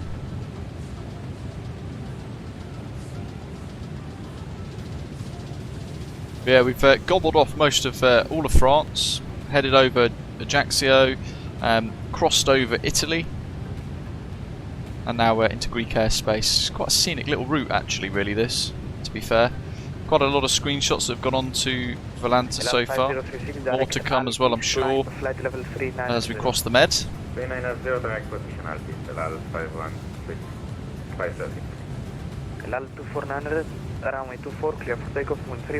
Doc says for the arrival into Cairo you need to vector yourself.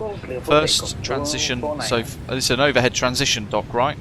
That you're describing there. First fly over the airport, then fly perpendicular to the runway, then fly downwind, and then left turn to intercept final.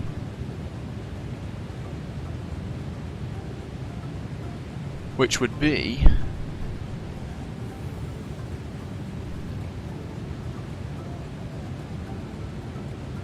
on the charts. Zoom on out. ILS-23 centre via CVO transition.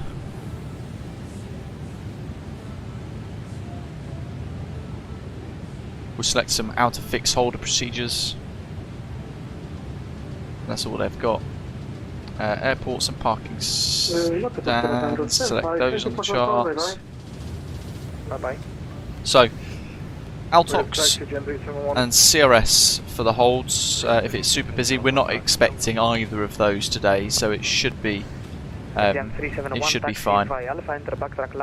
transition from CVO. Okay, that makes sense. To go from Deg D, we could probably break off at Deg D, but we'll follow what the real world flights have done.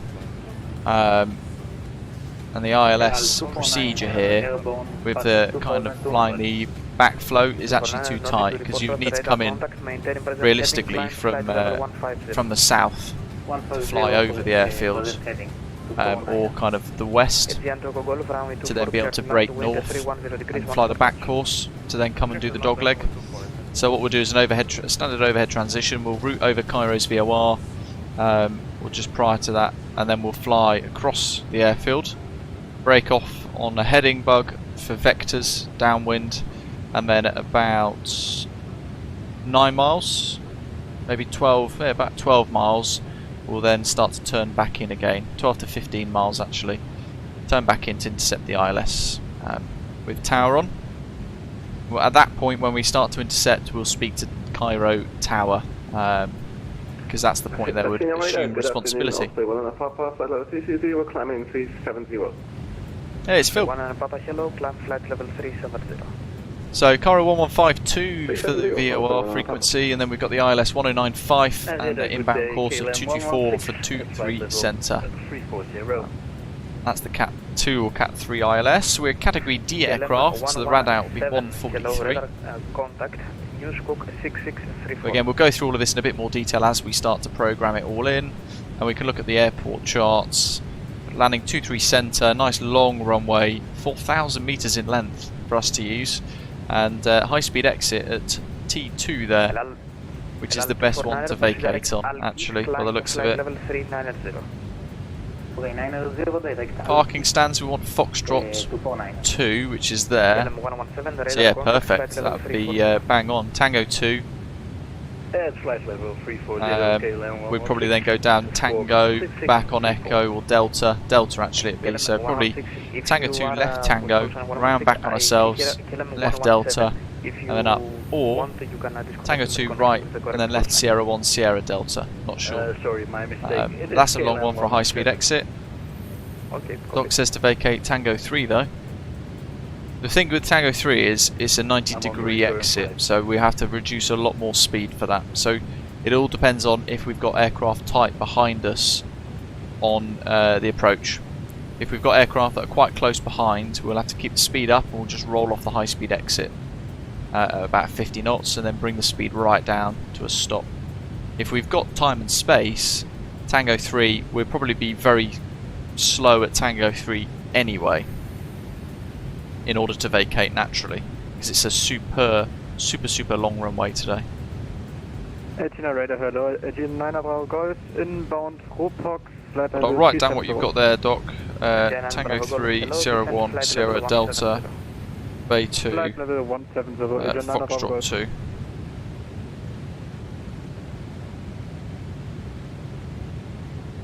But there's no stars into Cairo, no arrival procedures, just the approaches.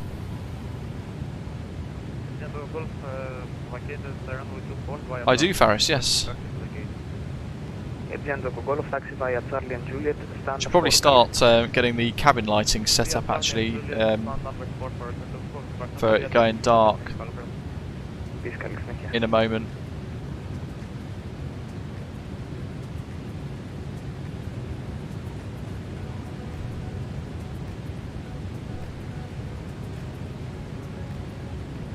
Ready for departure, Gen 371. That's off. Gen 371, wind 010 degrees, 14 good as. 4 knots, runway 34, clear for takeoff, report passing 4,000 feet.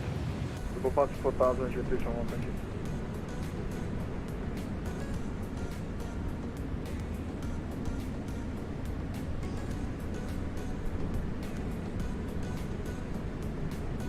Transavia 40 Hotel, monitor Unicom 122.8, bye-bye.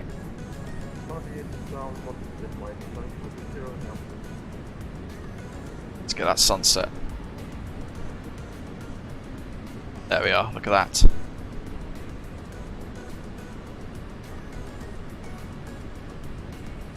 Awesome.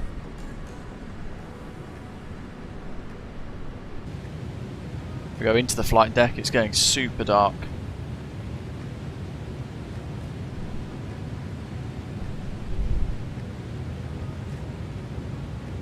Turned that down a bit too much, didn't I?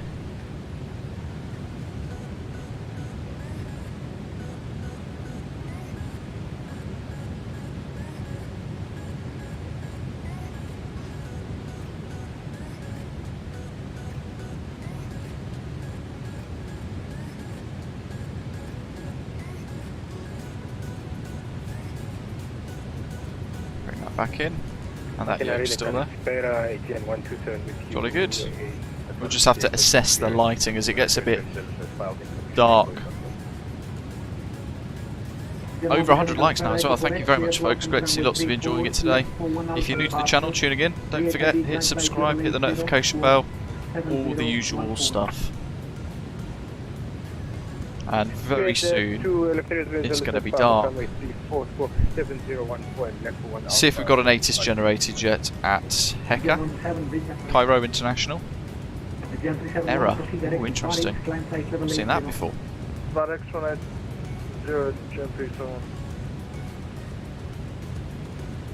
5 tons of fuel on board, it says. 4.8 I think was that fin res plus alternate, so I reckon we can whack it up to Mach 87. Squeeze a little bit more speed out of it. And we'll go with order brake 1 and reverse for the arrival. 97 for November. Handball France v Denmark, Mikhail, nice. Handball as in like dodgeball, like the movie. Address is Cock 7475. Negative, Iraqi 74 November. 744. Oh, look at that.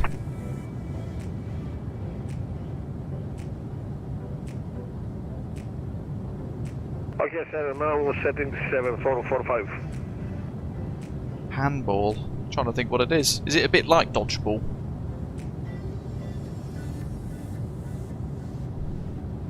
Have a good one anyway, enjoy. Sounds fun. NAGN 127 in Thessaloniki requesting pushing start. 017 pushing start approach facing south. Pushing start approach facing south, AGN 127.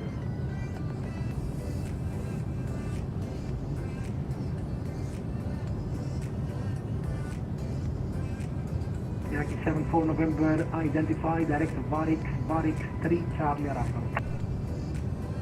Varix 3 Charlie Alpha, Yankee 74 November.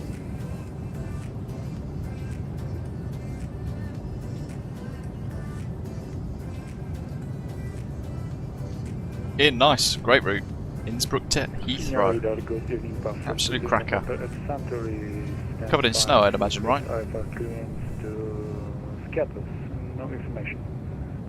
Gent 71, contact Athens approach 132975. Athens approach, frequency 132975, bye-bye.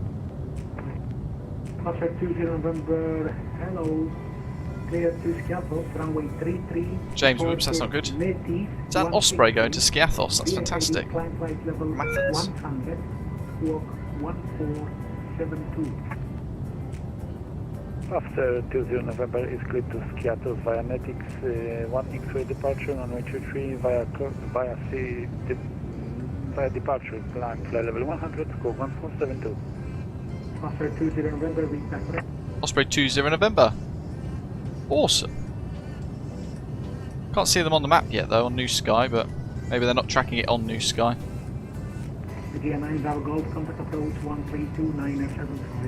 That's when you know we've got ourselves a proper VA, folks, isn't it? We've got a cracker of a virtual airline. Correction, 9 Bravo Golf. I wonder if they're watching. If you are, say hello in the live chat.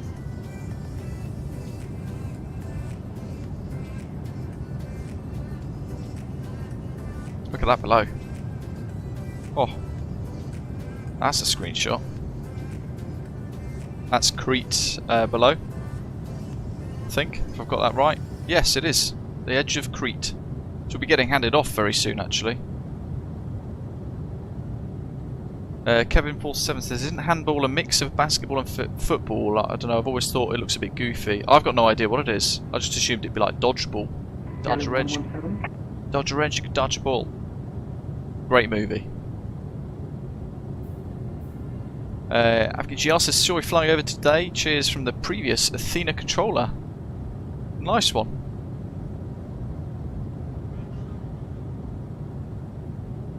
How do you figure out where to fly to next, Pop Rock Plays? It's difficult actually because there is so much variety now in the sim and there's so many great locations to go and explore. So it is very difficult actually, to be fair. But a lot of the time, thankfully, I get some ideas and tips from channel members and all that,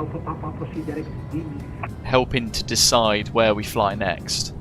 Otherwise, I really struggle to decide where, because there are so many places I want to go and explore. 23 centre or 23 right for approach, PS says. Condor 9 Yankee Juliet, proceed direct Venice. Proceed direct Venice, 9 Yankee Juliet. There we go, Echaratus Alpha, 1530 ILS approach, arrival 23 centre and 23 right, departure runway 23 centre and 23 left, 290 at 7, visibility 10 kilometres, scattered cloud 2500, 17 degrees Celsius and +4 for the dew point, altimeter 1020, transition level 60. So TL60. LM117, hello, identified, proceed direct beach shore. QNH 1020. KLM 117. We'll stick with 23 centre. 290 at 7. There's a go around somewhere below us in Greece. So, departure arrivals, ILS 23 centre, transition, Cairo VOR, execute, no stars, that's it. No discontinuities either, but what it will try and do is make us fly the procedure that we just looked at in the charts, which was, if I've still got it on the screen, that, which is way too tight. We can't make that turn. So because of that, we'll actually just fly, as Doc said, like an overhead transition over the airfield at the VOR. We'll turn 160 degrees, I think that might be, to fly perpendicular to the airport. A couple of miles, then turn left, head northeast on the downwind leg. We'll basically fly into a circuit. So an overhead join into a downwind, and then turning base, and then final. And it'll all be on us to get it right. Booking 0045 Malave 2003. Athena, radar November 227 calls here on the ground at Macadona. We just landed with request clearance to taxi to GA parking area. November 227 Golf Sierra, short taxi via Alpha 0 Deviation 8, bye-bye. Taxi by Alpha, bye-bye, 27 calls here. In the RadNav page, has it set it right? Let's have a little look. 1095-223 for inbound course, and I'm going to set 1152 CVO for VOR1, and I'm going to just commit it, which is 1152, lovely, that'll do.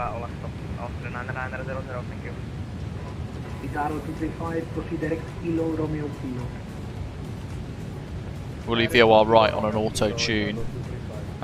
Init ref. Estimated landing weight 168 tonne.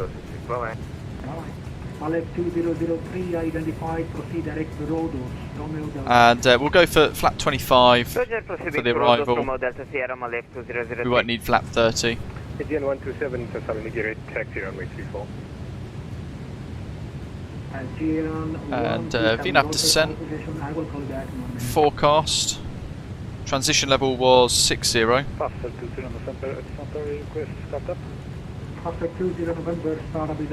yeah, my bad. It's just 6,000, and it will change it for us. Like so. And the winds through descent. Let's go for flight level 350. 257 at 119.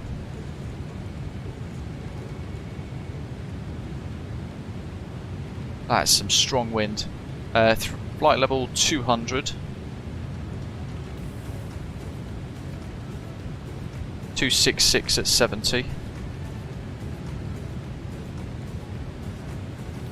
And then we've got flight level 150.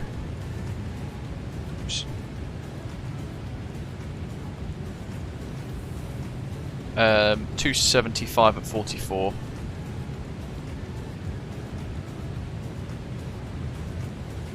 And then flight level 100 for 10,000 feet, 281 at 18.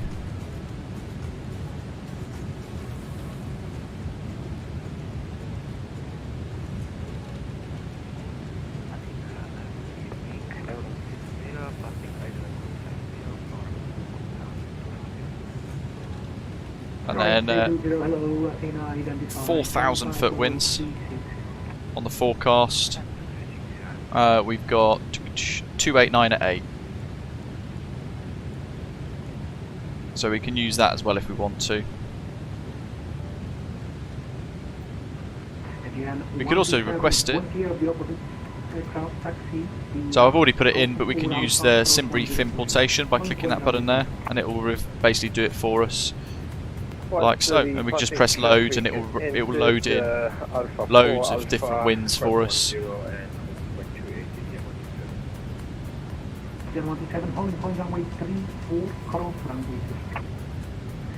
Holding point runway 34, cross 28. Oh wow, we've got Cairo control online. Cairo 1277. Looks like we've got full ATC all the way in, folks. So the descent very much now will be led by whatever the centre controller tells us to do as well. This is exciting. Austrian 9900, can we get 1 minute out of cockpit? Look at that. Saying if you've got a PC, it will be a lot more enjoyable on PC than it would be on Xbox. Different kind of experience entirely. Centuria, good morning, mate. How are you? Hope you're well. Let's set auto brake 1 for now as well, because it's there. Warning insufficient fuel, but we'll clear that. We know it's fine. It just keeps popping up on us. It's up to 4.6. We'll go to Mach 8.6 just to balance the fuel a little bit, try and keep on profile as best as we can. To be fair, we've got descent, don't forget as well, so we'll start to kind of ease off on the fuel burn.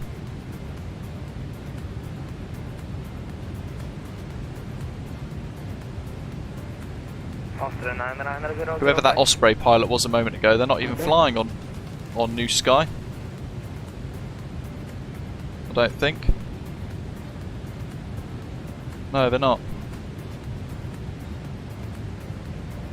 They're not on the New Sky network. Boo! It's a Sobo handcrafted scenery cloud, so yeah, it's a standard scenery, but we've got the Cairo enhancement mod attached to it as well. Might have to just check the data here.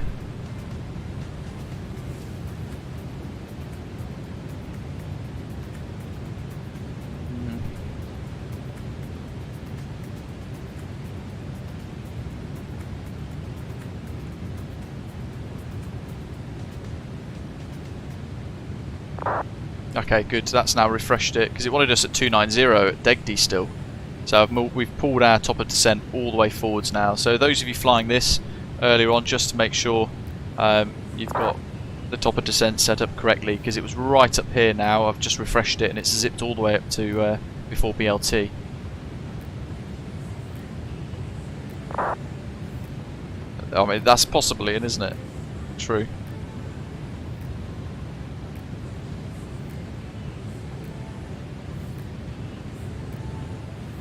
So at Cumbie, 72 nautical miles, we should get a handoff.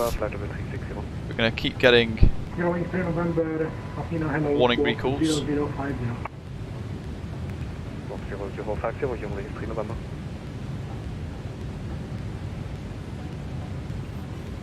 After 900, can we get Silver 135? After 900, firm. Clear travel approach runway 35. We'll just try and turn down some of the lights here.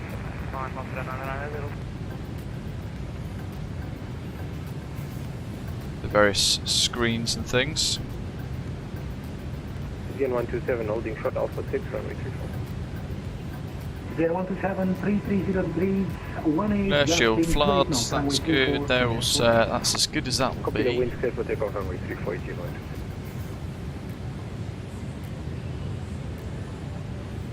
I can't think where the... Oh no, that is that screen brightness there, isn't it? It's all a big one MFD, which would mean it's this button here. There we go. That's a bit better. Otherwise the screens will end up kind of blinding us. November ready for taxi. After 20 November, taxi via parallel, holding point, runway 33, report ready. Taxi to holding point via runway 33 via parallel. The glare shield's pretty bright. Can you explain? Put the dome on for a bit. Via the parallel taxiway. Yes, of course, faster to the November. FedEx 5033, Unicorn 1 to 2 days, Malay, very good evening.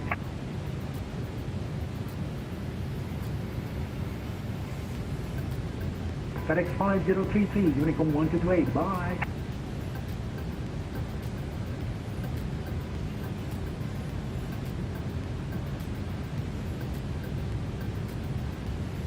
That tailwind's helping us massively here. 78 knots. It'll increase slightly, but we're going to be turning towards River and heading a little bit more southerly, so it'll become more of a crosswind. So the actual tailwind element will probably drop off a little bit for us. But yeah, we're in night time now. Luke Airtool will still give us some descent announcements. Condor 9 Yankee Juliet approaching Dimis. Ibrahim, nice. Quite a lot of people seem to like a big old long haul journey. Virgin 23X rate LAX, nice. Assume a departure from Heathrow then for you. Condor 7 Alpha Papa, Unicorn 1 to 28, bye. Unicorn 1 to 0, flight, thanks so much. See ya, Condor 7 Alpha Papa. Yeah. Hotel 9900, 020 degrees, 15, gusting 25 knots, runway 35. Clear to land. I think if you work from home and you can have it in the background running away, that's where it's... I get it, but for me, sitting at a computer for sort of 9 to 10 hours on VATSIM, it's almost impossible. I just can't do it. I'd have to fly it offline. Bye-bye. Egyptair 800, contact Cairo 127.7, bye-bye. Contact Cairo 127.7, Egyptair 800, thanks, have a good night. Bye-bye. It's the first ever time on the channel speaking to Cairo Control. And flying into the Cairo for the first time ever. Well, looking forward to this. I don't know if it's going to be too dark though, folks. Cairo Control, good evening. Egyptair 800 heavy, flight level 390, Mach decimal 86, inbound Cumby. Egyptair 800, Cairo Control, hello, identified, flight level 390, proceed as flight. Wilco, Egyptair 800.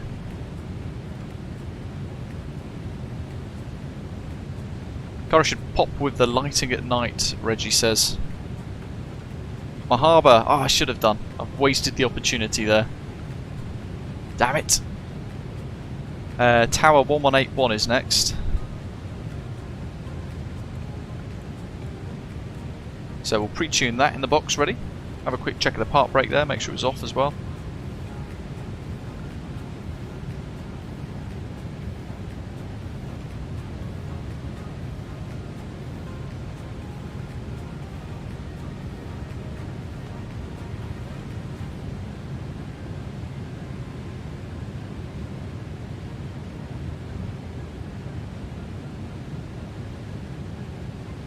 Yeah, very true. We're committed over the Mediterranean, aren't we? So there's just nothing here except for water, therefore complete darkness below.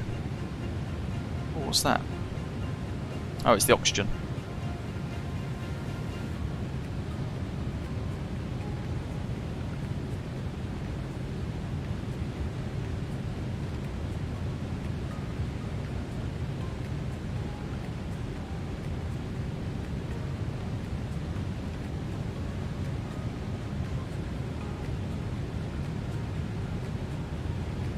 While we're here, let's set our minimums. So for the Cat 2 ILS we mentioned earlier on, we want a rad out of 143. I'll try and hand fly the last little bit in myself, as I like to do. It's always a bit difficult at night though, I do struggle with it at night time, but rad out 143. You just don't get the same depth perception that you do in real life. Albeit I've only flown a PA-28, but still. 1.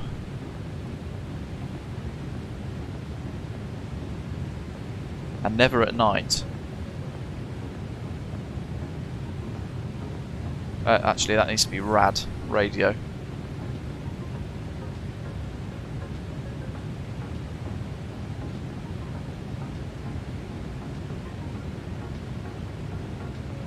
One, 4, 3.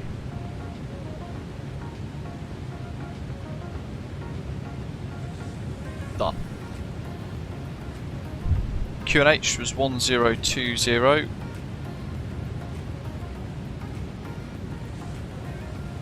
So I'm just scrolling that there to make sure it's set underneath standard for when we move below transition. And then we've got VREF 25 147 there, so 152 for approach.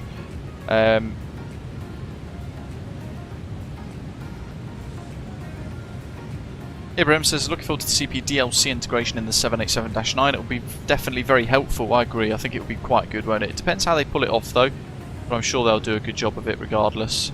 Ricky says, flew Newcastle to Larnaca last night with a tailwind. It was only 4 hours 4 minutes, with a flight back this morning with the headwind, 5 hours 25. Oof. Live time critic, yep.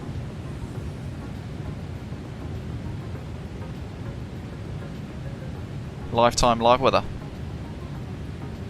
This is where it's kind of weird now because we're turning and you can kind of see it turning, but you've got no visual reference points to help you. Phil, nice. There it is.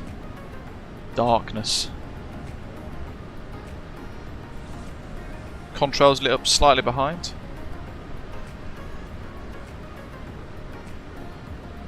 A little bit of light reflecting off the external side, the right side of the aircraft there. Lazarus says Cairo approach online. Fantastic. Well, massive thank you to the folks at VATSIM Egypt.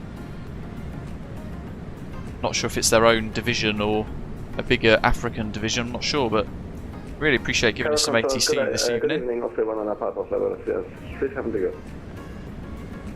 Station calling call sign again, sir. Osprey 1 on Papa, flight level 370. So with approach online, it'll be 119 and 050. So we'll get that pre-tuned ready. So 119 and 050, so app. They might give us vectors to final.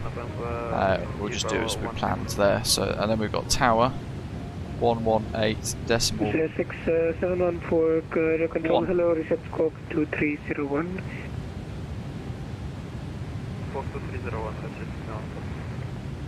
6714 approaches. Correction to my last transmission. It's 2305. 2305.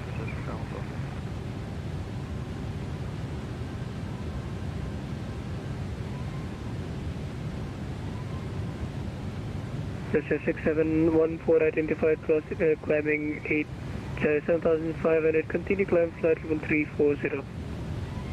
Continue climbing 340. Critic, nice. That's 674. Proceed direct weapon Tato. The Boeing TCA throttle, the yoke is very good from Thrustmaster, I've got to say. I don't like the cheap plastic feel to the yoke though. That's the only problem. But the actual mechanisms of it and the way it all works, very, very good. Really, really enjoyable. But I use a yoke for all of them, to be honest. Even the Airbus aircraft, I just use my Boeing TCA yoke. I can't be doing with changing it all around and having lots of yokes and sticks and.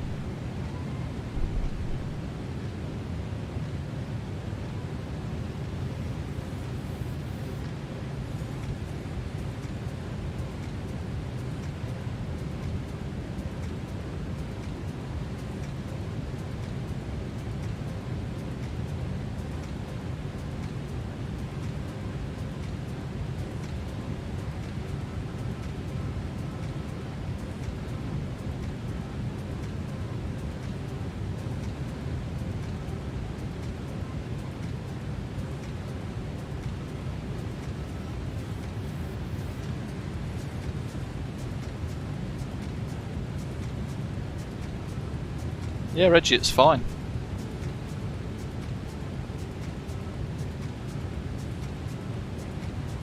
What matters is the way that you fly each of the aircraft. So with a fly-by-wire on an Airbus, you don't want to keep positive pressure on the yoke or the stick because it will continue to turn. So you set it, release it, and all that sort of stuff. So it doesn't really matter what hardware you've got. Plus, it becomes stupidly expensive to have a yoke for Airbus, a yoke for Boeing, a stick for Airbus, a 4-piece throttle quadrant for quad jets, a 2-piece throttle quadrant for twin jets, and it all gets way too exaggerated and way too expensive. And that's not even then thinking about general aviation flying with the pull throttles, pull push rod throttles and yokes and mixtures and all that sort of stuff, mixture prop levers and things. It's just a bit too much and becomes unaffordable for most. So just find one piece of hardware that works great for all of you, or great for your own needs, and then stick with it. You don't need to go crazy and have the pressure of buying sticks for Airbus, yokes for Boeing, throttles and everything to go in between. I have a bit of a mishmash setup.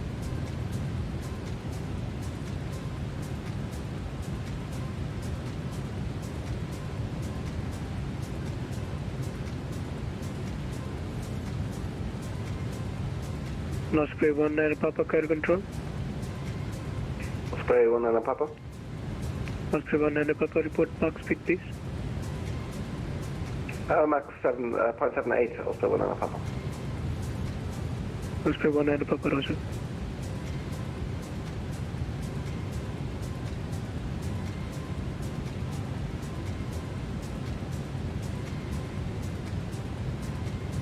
Oh, you're in the slow Airbus, aren't you, Phil? Mach 7.8. We're blasting along Mach 8.6. So one thing Boeing is particularly good at, high-speed flight. Osprey 598 at flight level 370, Mach speed decimal 8.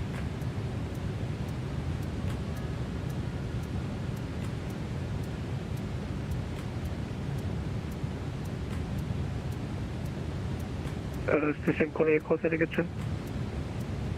Osprey 598. Osprey 598, Cairo control, hello, flight level 370, identified. What's a clacker? When you ride into the VNE, the red pole there, and you're overspeeding, you get like the clacker noise. The overspeed alarm goes off. In some aeroplanes it's a bit of a clacker. Makes a noise of a clacker. It's basically a repetitive ding until you slow it down.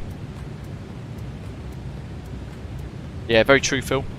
Something to just set up super quick and get pushed back.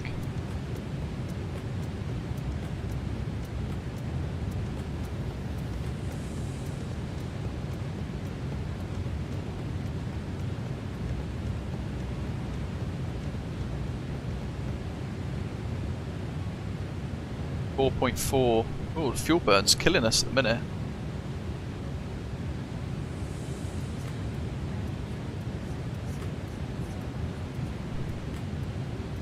Might have to bring the speed down.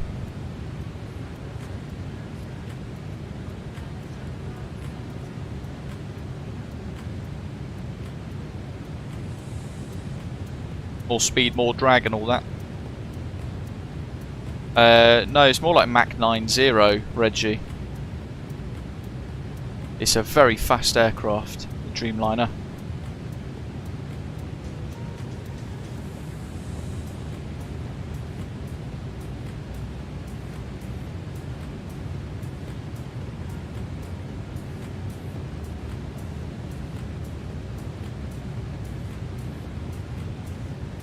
It is dark, that's because it's night. In real time.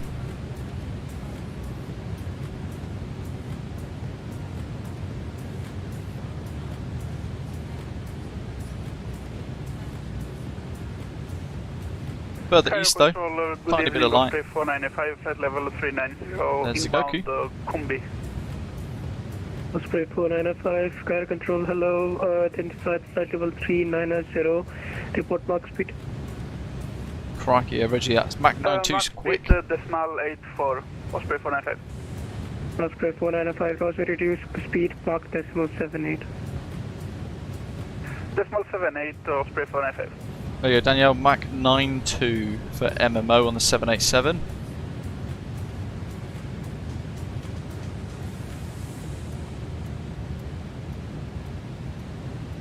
But very quickly, look, we've gained, it was 4.3 before, we've reduced our speed, and now actually 4.5. 61 miles to top of descent. So the busy part of the flight begins once again. But we've committed all of this, we've done our approach data, we've checked the relevant pages on our control MFD. Echo, it's level 30 inbound Sharm el Sheikh. And we've checked the ILS frequency and all that as well, make sure that's set. We've got CVO and VOR left to give us an indication there, and I've put a course in just in case. Hello, reset scope 230. Clean avs ready.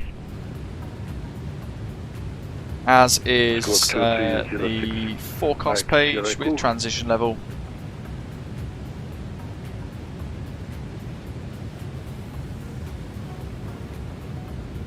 So I'm just monitoring that. Just before we reach that, I'm going to request descent, if we're not already given one, basically.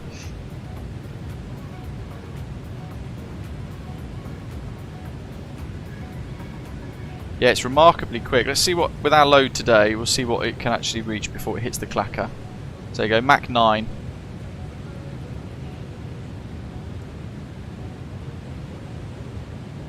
With our weight and balance at this altitude. Information Alpha, good stuff, welcome back.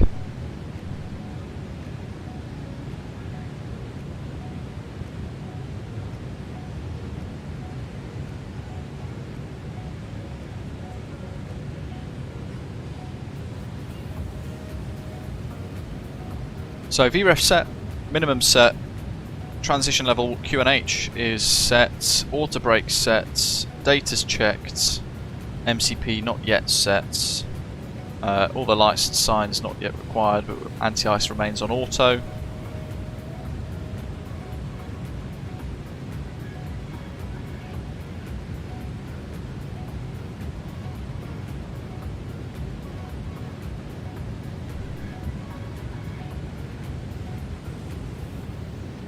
And let's get that dome light off. Range ring in once more. 40 miles to top of descent. Closing it down.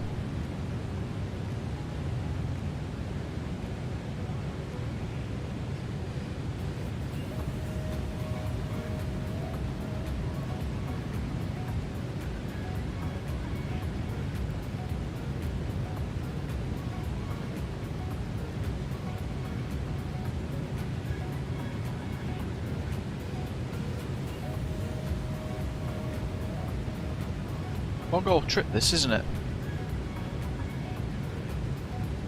Manage your bridge 0, report when ready for descent.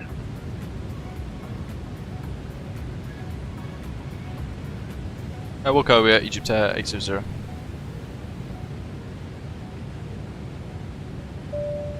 Almost didn't sound like our call sign then.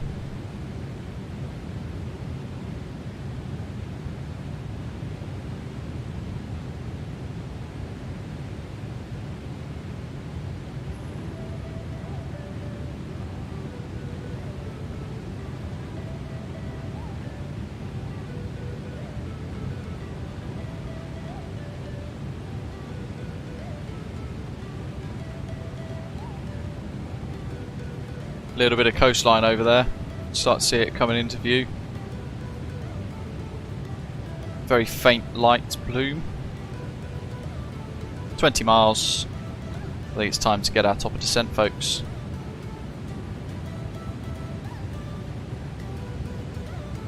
Max Sierra Echo, platform 380 identified to proceed as well. Proceeding secure, Max Sierra Echo.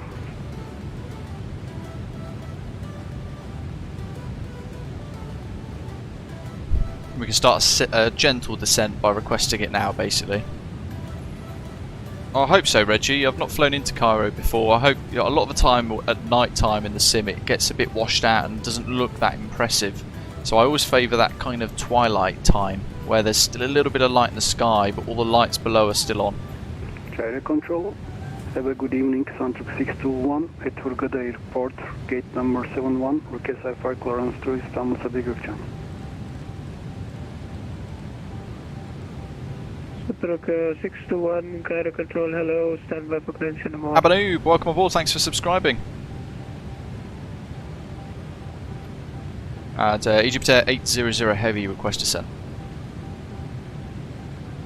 Egyptair 800, descent flight level 200. Descent flight level 200, Egyptair 800. Egyptair 800, you can expect the ILS approach runway 23 center. Expect the vectors for ILS approach runway 23 center. We'll go expect vectors ILS 23 center, Egyptair 800 Heavy. Lovely, that's what we got. Central 621, Cairo Control, just tickling it down please. Into Central 621. this now. I'm going to select descent now and execute so the aeroplane knows. 621 cleared destination Lima. We are in the descent. Juliet, flat plan route. Solux 1 Bravo departure runway 34 right, squawk 2320.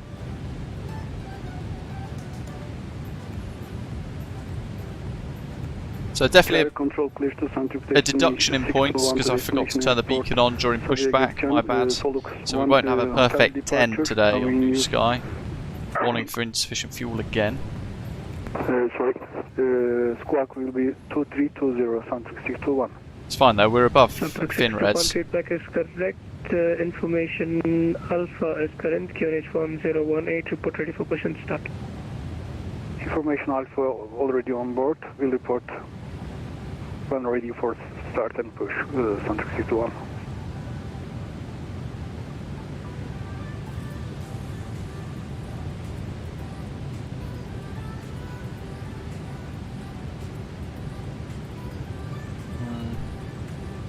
Yeah, Mach 8.4 will do for the descent, I think. What does it say for our VNAV descent speeds? Mach 8.4 and 282 on conversion. That'll do. We'll focus on that then.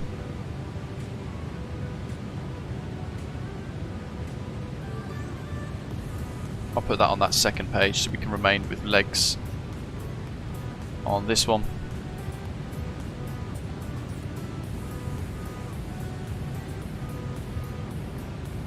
Time manipulation doesn't, Reggie, but if you use time acceleration, then yes, it would not change your rating, but it would change how much profit or loss that you make inside the Osprey Airways or the New Sky client. So if you're supposed to fly a 6-hour flight and then you use time acceleration, so it's only 4 hours, it will recalculate how much it would be for a 4-hour flight, and it will give you that instead of a total 6-hour flight, if that makes sense. It's quite clever how that all works, but you can change the time, so I could turn it to daylight now and it wouldn't cause any problems or change any scores. Depod says purposely flies in the Americas and Oceania this time of year, especially the southern hemisphere where the sunsets are later in the winter. PG499X Lima, Cairo control, hello, identify flight level 350.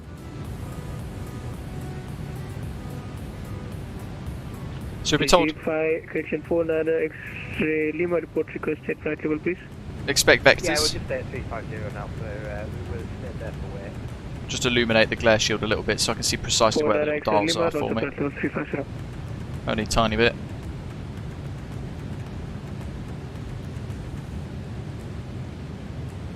Egyptair 060, Alpha clearance.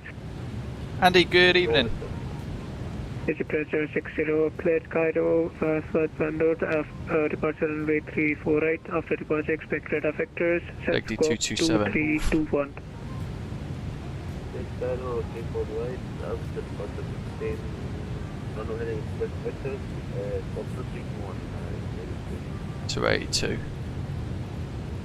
Egyptair 060, read back correct, report ready for push and start information. So let the airplane decelerate.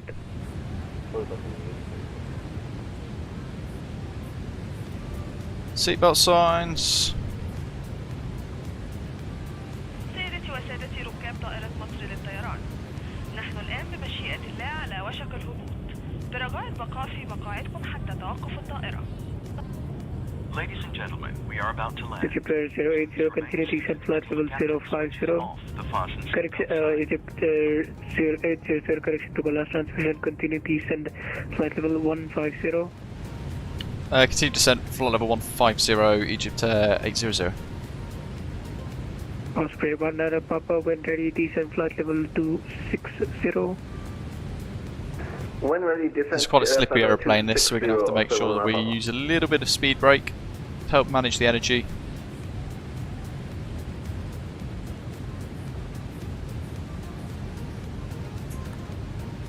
I'll do that now just to bring the speed back on target to 280 knots. Only a little bit of speed brake down to about flight to 10. Not sure if that'll match here. Cairo control, Scenic 621, ready for push and start. Say flight to 10, that's the little click spot on my Honeycomb Bravo with my 3D printed D10s. Okay, next. 621, push and start approved, facing south, report ready for taxi. We'll be handed off very soon to approach. We've got that frequency tuned in, 119.050 ready. And it's information Bravo. 23 centre. QNH 1020. Which is what we've got planned. So speed brake extended for the warning there. That's because it's now starting to apply throttle. Because I was getting distracted with the ATIS. We'll get that cleared away. Engines return to idle for the descent. So if we get this right, we'll just be vectored straight onto final approach. But because we are descending with vectors, we're not going to use VNAV for our profile to descend. We'll use vertical speed.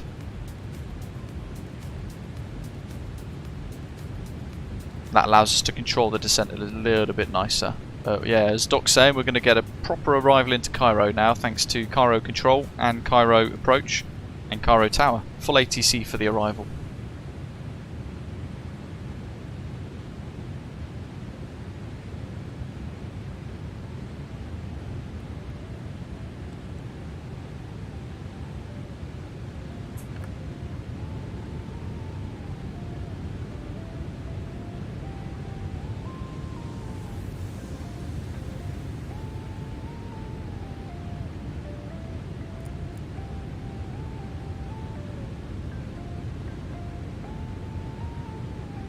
Egyptair 800, contact Cairo approach frequency 119.050, bye-bye. Cairo Approach 119.050, Egyptair 800. Thanks to the ATC, have a good night. Okay, Cairo Approach, and then 1181 for the next frequency. Cairo Approach, Mahaba, Egyptair 800 heavy with Bravo descending flight level 190 to 150 Deg D. Egyptair 800, Cairo Director, hello, good evening. Information Bravo is correct. You are radar contact identified passing level 192. Continue descent flight level 60. Expect vector wireless approach runway 23 center. Continue descent 6000 and expect vectors ILS 23 center, Egyptair 800.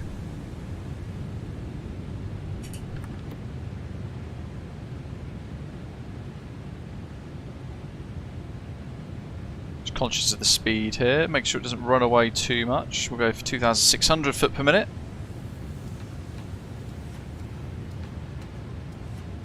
Big thanks to our ATC this evening. Starting to see a little bit of city life and a little bit of illumination around us now.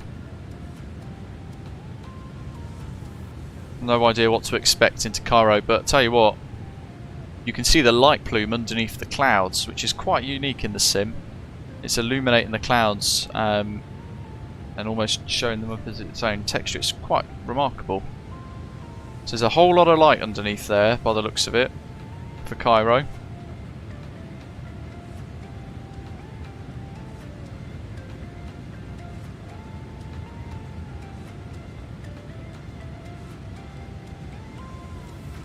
Go to 1800 foot per minute.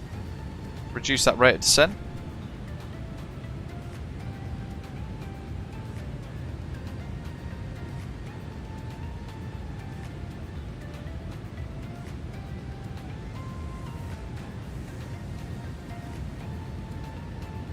Final approach starts there, I believe. So CVO 6,000, but then it'll be stepped down to 2,000.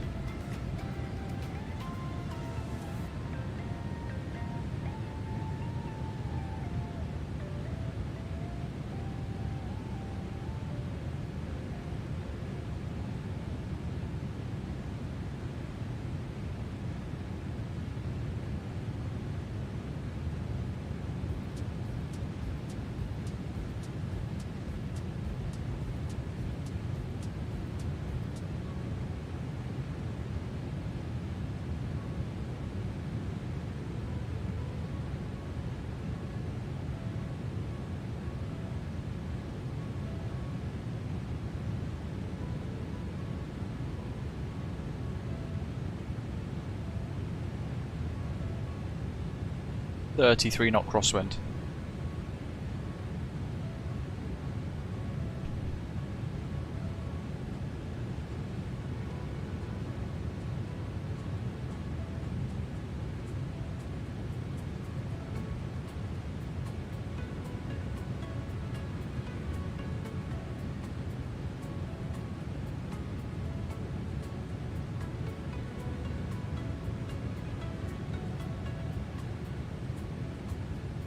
$12,000.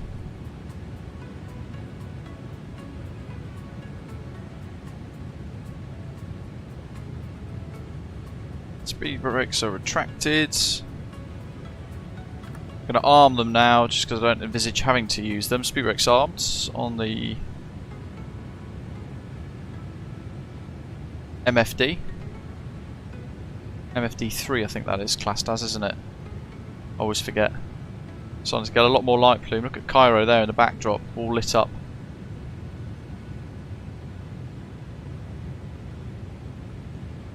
Bring the speed right down.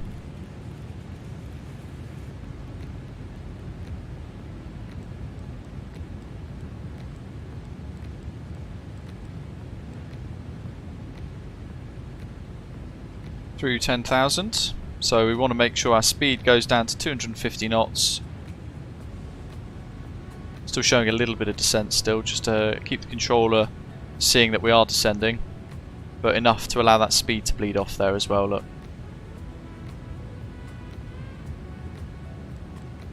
And then just gradually return it to descent.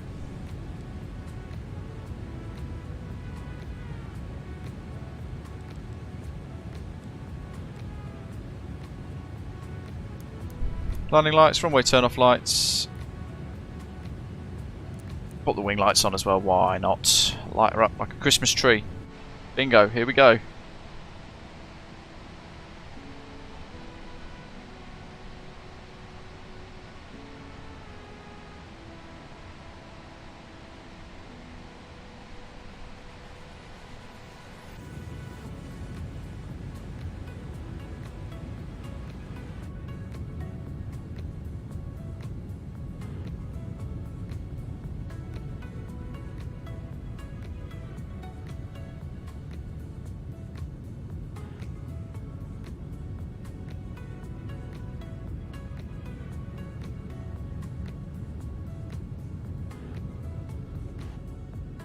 Oh, it's not that custom view, it's that one that I want. Hey, tail cam. Lots of custom views.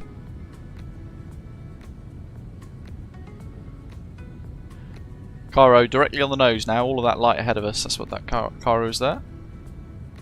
Make sure we've got the charts ready.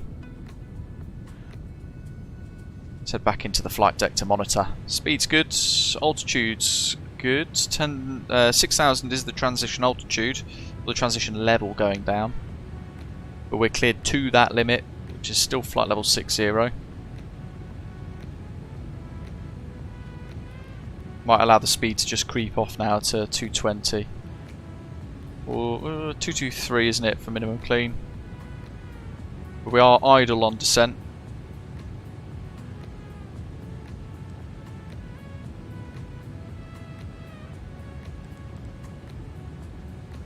And we'll work to about 800 foot per minute. Captain Alex, welcome. Feet on the rudder pedals. Getting set up for the approach now. Missed approach, climb straight ahead to 2,000 feet. Not later than 4.5 DME CVO, turn left to reach VOR at 4,500 feet and hold or as directed. Airport elevation is just below 500 feet. MSL, so 7,000, we're actually 6,500 feet above ground level. And we've got quite impressive clouds around us today, actually on arrival too. One to go.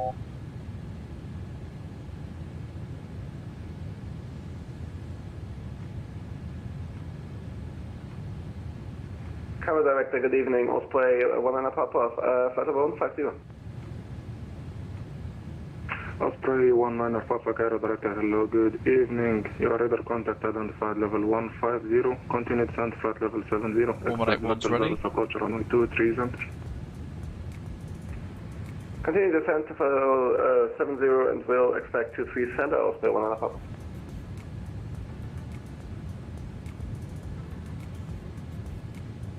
We can pause the music now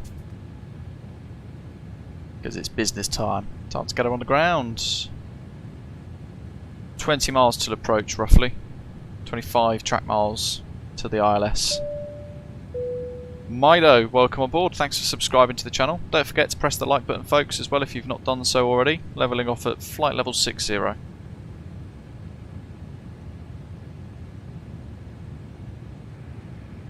Clear control, Papa Juliet Alpha 523. Let's set the standby instrument ready.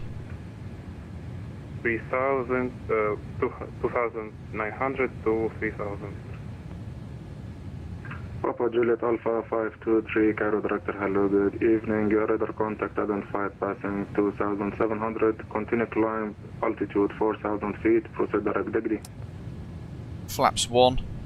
That'll allow us to just bring the speed down to 220. Or even 210.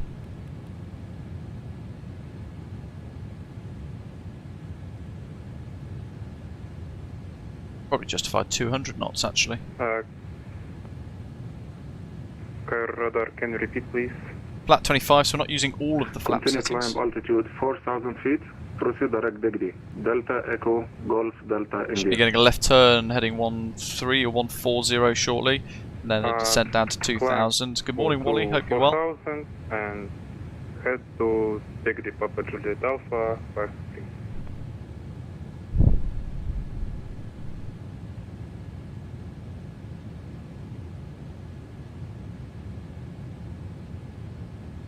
Didn't realise how big Cairo was. There's the airport, in fact. Right there, all the blue. Right on the nose.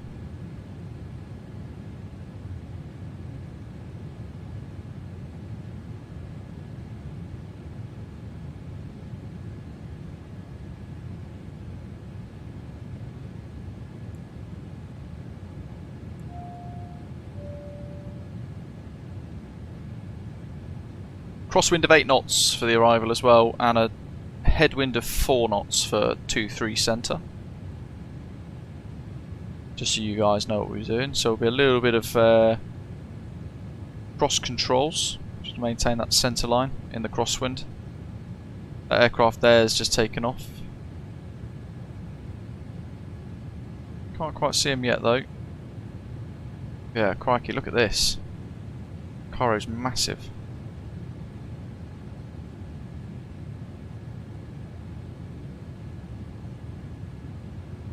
There's a little aeroplane over there somewhere, just don't know where he is. Cairo approach, Osprey Fahrenheit, inbound direct 3 miles at flight level 185, descent to 150. Osprey 598, Cairo Director, hello, good evening. Your radar contact identified passing level 182. Continue descent flight level 80, expect vector Dallas approach runway 23 center.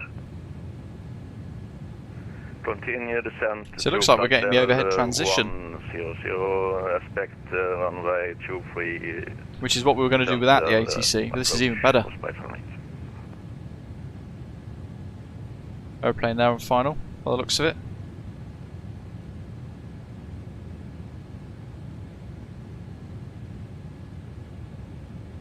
Egyptair 800, continue descend altitude 4,000 feet, QNH 1021. Continue to descend 4,000 feet, QNH 1021, Egyptair 800. Osprey 19 Papa, continue descend flight level 60. Yeah, that'll do. Continue descent level 60, 10 Papa. 2-1. Make sure they're set. Look, says just imagine Egypt is one of the oldest civilizations in the world, the Egyptians, and it's now below us in the sim. Never been to Egypt myself. Mido says, please can you help me change the flight director? All you've got to do, press init ref, index, settings, HSPFD symbol, yours will be green V-bar, press that button there and it will flick across. Done. That's all there is to it.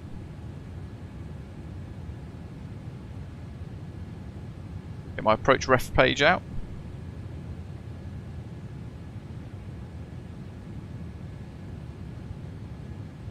The vastness of Cairo. Look at that.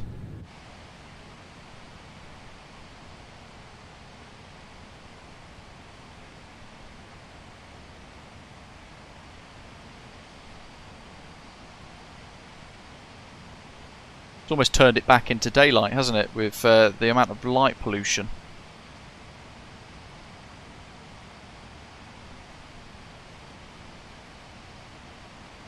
Wally, no.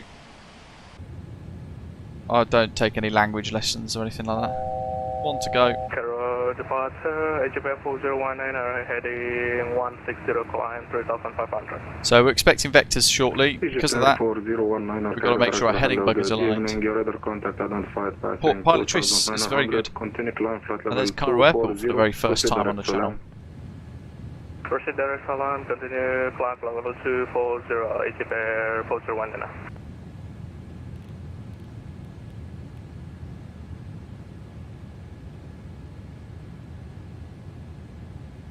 Egyptair 800, turn left heading 110.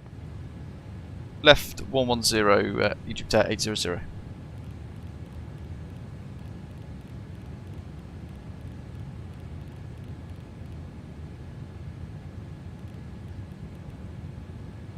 Oh.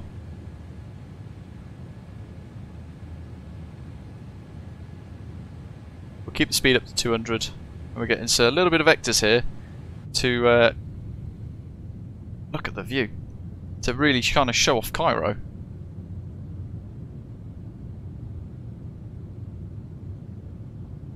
Huge city in the background, and the airport now as well, coming into view.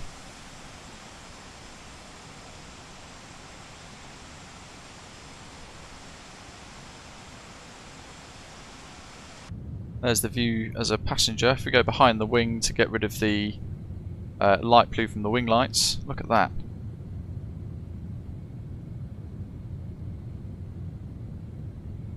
How awesome is that view?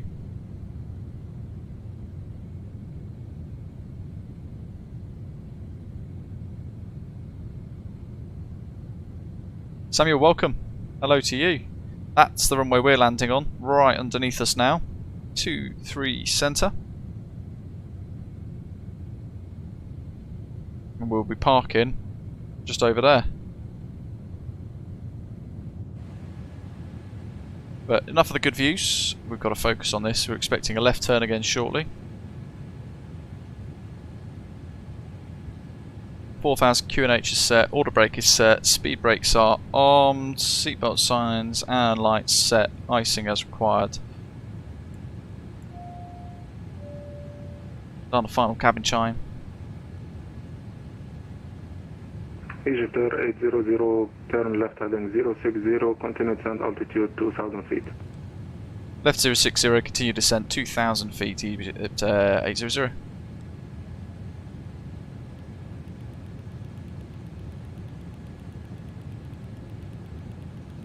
Osprey 5908, continue descent flight level 60. Continue descent to flight level 60, Osprey flight. We'll bring our speed down to 180. Oh, actually, 180 might be a bit slow in this. We'll do 190. And with that, extend to flap 5. Let's go. Bring the flaps out. There we go. Little bit of flaps. It's a tough call sign, this, isn't it? Egyptair 800 almost confuses the brain.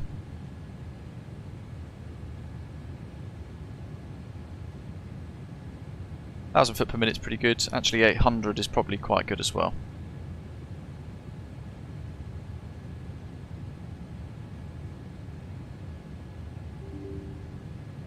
Carlita says if you do a replay, change the time you're missing on the pyramids. Ah, bugger. I knew I would. 2500. Okay, I'll start flight control recorder. There we go.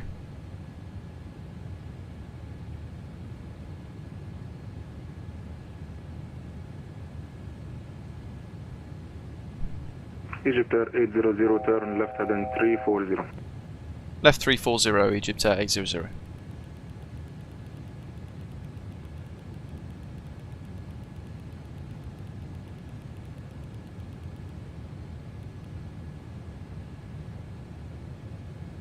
Flat 5, speed set to 180. 500 feet to go to 2000 over the city. Look at that. Oh hey. That's pretty cool.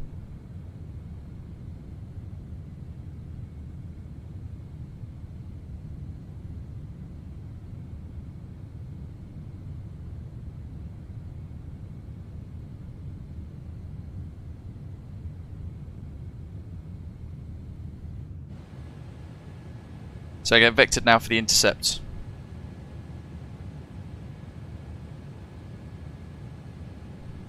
Very true, Christopher, yeah. We should be looking down on tons of traffic jams.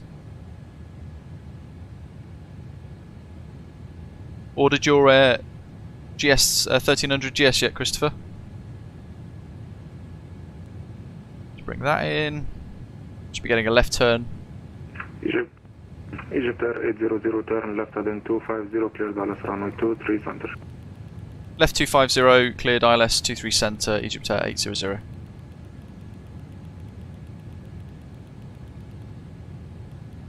.250. There's one of our airplanes flying in behind us. Lap 10. Osprey 19 Papa, continue to send altitude 4,000 feet, QNH 1021. Continue to send to altitude 4,000 feet and QNH 1021, Osprey 19 Papa. So arm lock.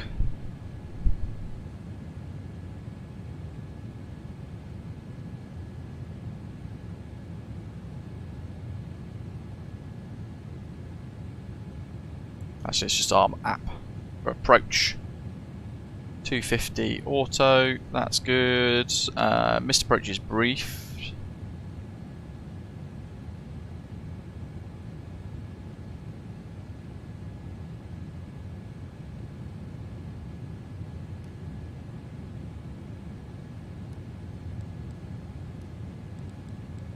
$4,500 for the missed approach. Speed, bring it down. 2,000. Speed's good for gear extension. Let's get it out. Flat 15. Egyptair 800 is established. ILS 23 center. 6 miles, folks. Egyptair 800, thank you. Contact Cairo Tower 118.1. Happy landing. Bye bye. Contact Tower 118.1. Thanks for the ATC. Have a good night. Egyptair 800. Bye. Good night. 150. 147. All of them out to flap 25. Cairo Tower, good evening. Egyptair 800. Heavy established ILS 23 center. 5 miles. Egyptair 800. Very good afternoon. Surface wind 300 degrees. 10 Get down 3 green. Runway 23 center, clear to land. Runway 23 center, cleared land. Egyptair 800 heavy. Lap 25 and green. Quarter brake 1 is set and we're ready.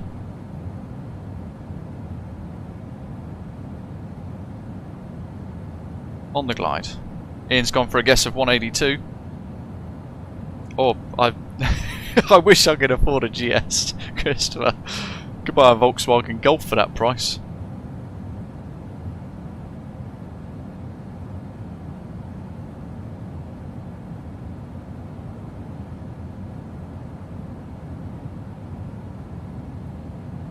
Not enough digits in that one, Reggie. I aim for about between 200 to 400 foot per minute. That's my aim, usually. Let's 1,000. check. Take off the power. So my throttles, my autopilot.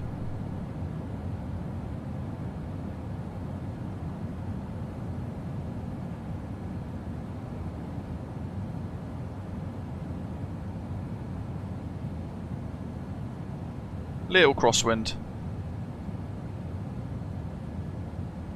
Following the flight director, but it's kind of lost itself a little bit there. That's all good. Minimal changes. A little bit of power.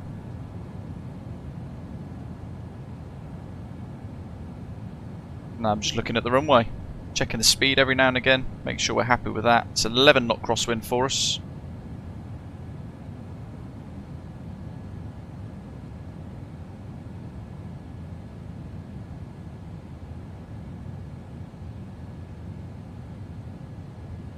Minimum.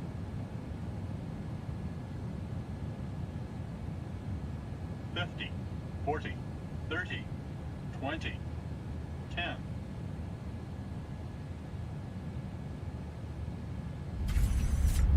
$194. Work to get back on the centre line. And we'll get the reversers active. In green.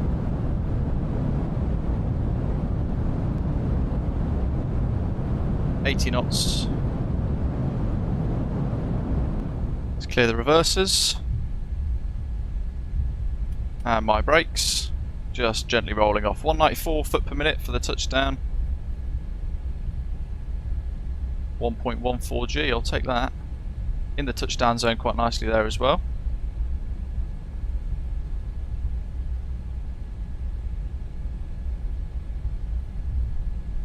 Cool, nice. You probably see me down below actually, still mooching about and getting off the runway. Oh my god. It did not want to turn then. The heck?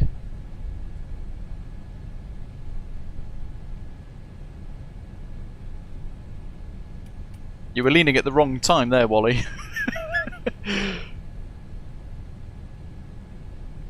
Right. And Egyptair 800 is vacated Tango 3. Egyptair 800, welcome to Cairo. Did you plan for any specific gate tonight, or would you like to get one assigned? Foxtrot 2, please, if it's free. Indeed, that is free. Egyptair 800, taxi to Foxtrot 2 via Tango, Sierra 1, Sierra and Delta. Thanks, stand Foxtrot 2 via Tango, Sierra 1, Sierra and Delta, Egyptair 800 heavy. Round 1, got to go back in here, go to GSX, Foxtrot F2. The chosen position is too small for your aircraft.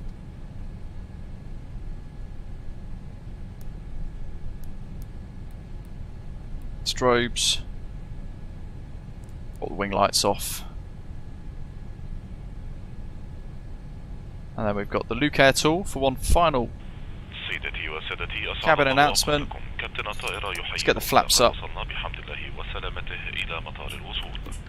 And the speed brake retracted. سيدتي وسادتي نيابة عن كابتن الطائرة وطاقم الملاحة والضيافة نشكركم على اختياركم السفر مع مصر للطيران ونتمنى أن نلتقي بكم مجددا من خلال رحلاتنا المختلفة. Let's just change the drone camera here.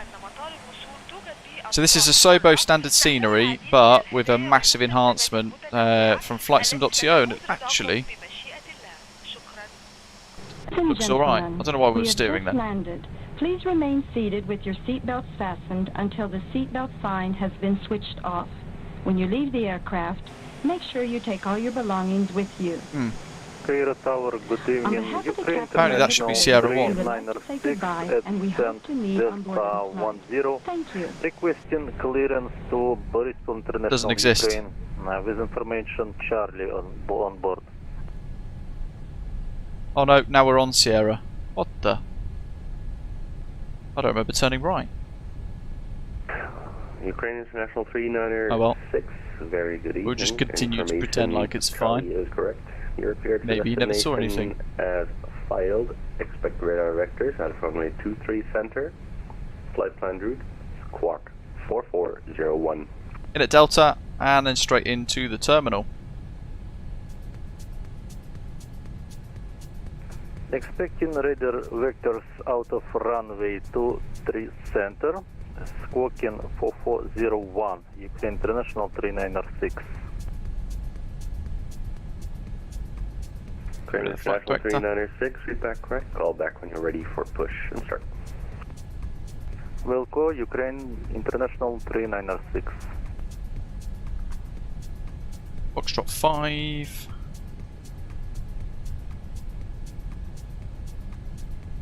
Was it Foxtrot 2, wasn't it? Yes, lovely. Okay. Taxi lights off.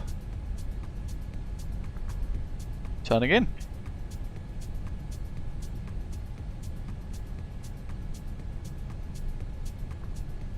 Yeah, we've almost done the same amount of flying today that we managed in Madrid yesterday via taxiing.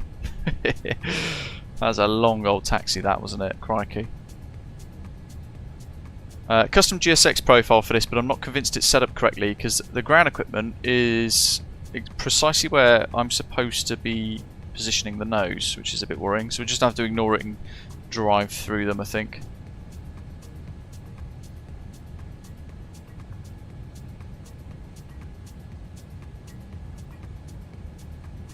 There we go. Can't see it, doesn't exist. Cairo Tower, good evening. Osprey 100 Papa, establish status to 3 center. Here we go. 319er Papa, very good evening. Surface wind 300 degrees, 10 knots, runway 23 center, clear to land. Clear to land 23 center, Osprey 100 Papa. You're gonna make me stop?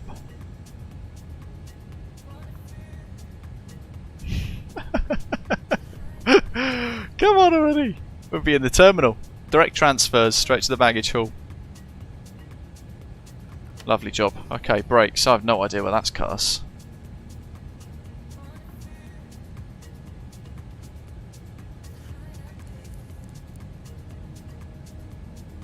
Right, power off. We're going to have a quick look at New Sky as the engines start to power down, because we can see then what our final log would be. Again, we'll be deductive points because of the beacon light. Yeah, there we go. A whole point. 504 seconds beacon, no beacon when required. So it would have been 9.43 had I remembered that. But otherwise good, and $37,000 profit. Still a green score, so anything green's good. And there's our long old route today.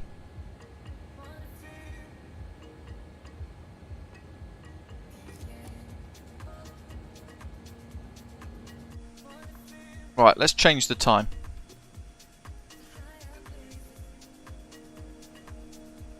To my favourite time of the evening, which is around about now, so we can have a little look at Cairo. I don't know where the pyramids would be.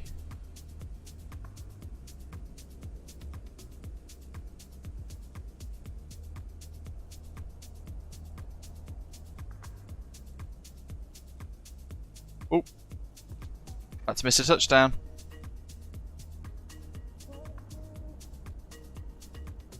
Over the touchdown zone.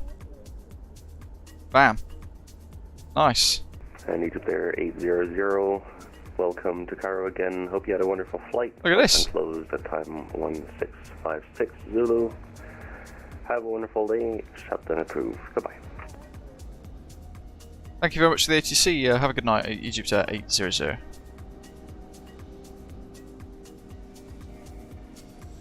That's a cracker. So this is the Asobo handcrafted Cairo airport scenery, but with enhancements from flightsim.to, which improve it a fair bit, actually, to be fair. No idea where the pyramids are supposed to be.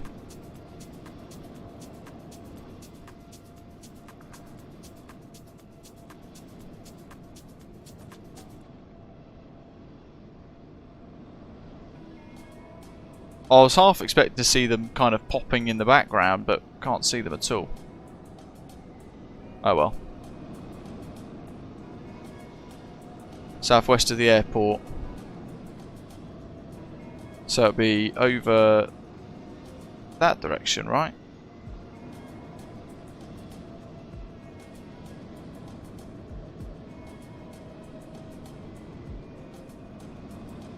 If I pull the sun up. So I've just blinded Doc. Osprey 100 Papa, clear to 3 center, Tennessee. Osprey 19er Papa, welcome to Cairo. Is there any specific gate you'd like to go to? Got no idea. If you could give us gate Golf 1 Oh well, to Golf we'll see them another 4, time. that'd be cool. Feel like we should fly to and from here a little bit more. Osprey 19er Papa, taxi to gate Golf 1 via Tango Sierra, 1 Sierra and Delta. How many more have we got on final, do we know? Might be able to whiz over to the pyramids. Cairo Tower, Osprey Fahrenheit, stabilized ILS runway 23 center. Osprey 598. Just calculate how many we've got on final. Good evening, surface wind 300 degrees, 10 knots, runway 23 center, clear to land. Okay, and Zagoku Osprey 4, Clear to land, Osprey 905. And to Golf 1 by Tango Sierra 1, Sierra and Delta, Osprey 100.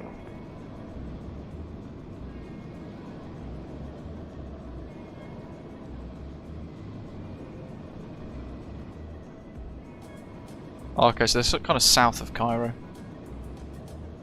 I've got a rough idea of where I think they are then. So what I'll do is I'll get that ready. I'll get the... Oh, actually, I don't know if I want pan on. I'm sure it'll be alright. We'll watch MPS land. Then we've got Zagoku inbound.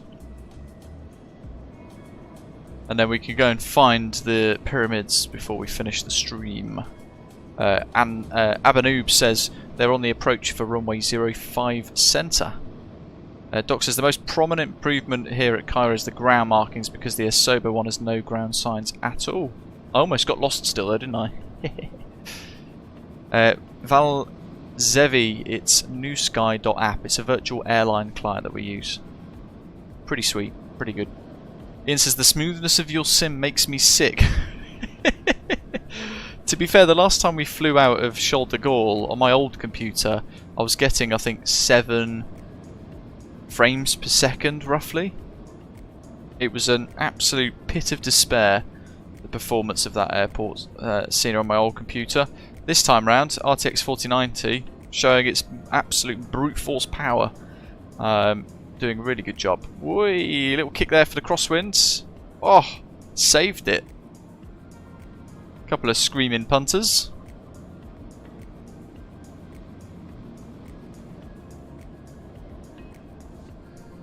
Nicely saved. The engineers will be breathing a sigh of relief.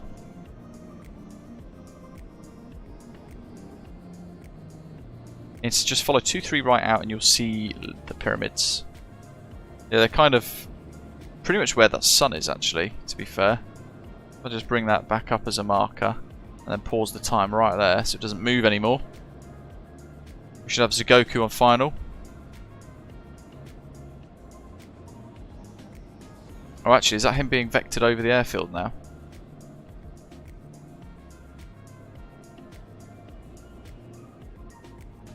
Yeah, he's being vectored over. There's Zagoku. The A330-900. Well, I reckon we can race him. On your marks, get set, go. Cairo, actually quite a nice airport, isn't it? 23 right. Osprey Fahrenheit, vacated runway at... Let's find them pyramids. There they are. Osprey 598. Off in the distance. Welcome to Cairo, taxi. Quick tour of Cairo though, and then I'm going to press the dreaded 5 button, which will snap us all the way back to watch Zagoku's approach. And we've got about 2 minutes to get there, I think, haven't we? So this is the plan. Delta, Osprey Fahrenheit.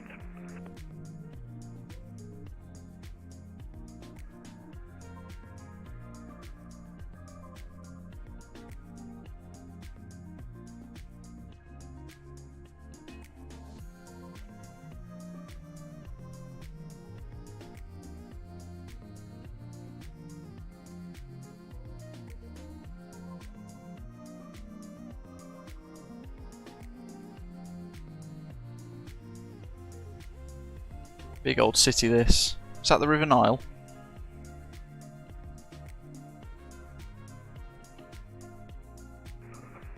Tower, Ukraine International 396, ready for push and start. Couple of little landmarks there, look. Push and start approved. Dotted around in the city, it's quite nice. 1021.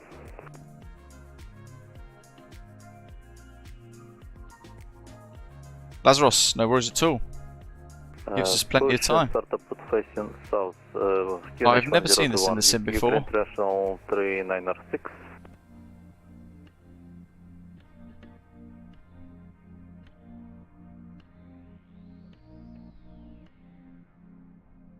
Osprey 19er Papa, welcome again to Cairo. Flight plan closed at time 1704 Zulu. Shutdown approved, frequency change approved. Have a good night, goodbye. There we are. Shut them out, shutdown approved, and thanks for the ATC. Have a great evening, bye bye. Osprey 19er Papa. Oh, picture postcard. Let's take a screenshot of that, show that we've been here. Can't put it on Volanta though, because it's already closed the flight, but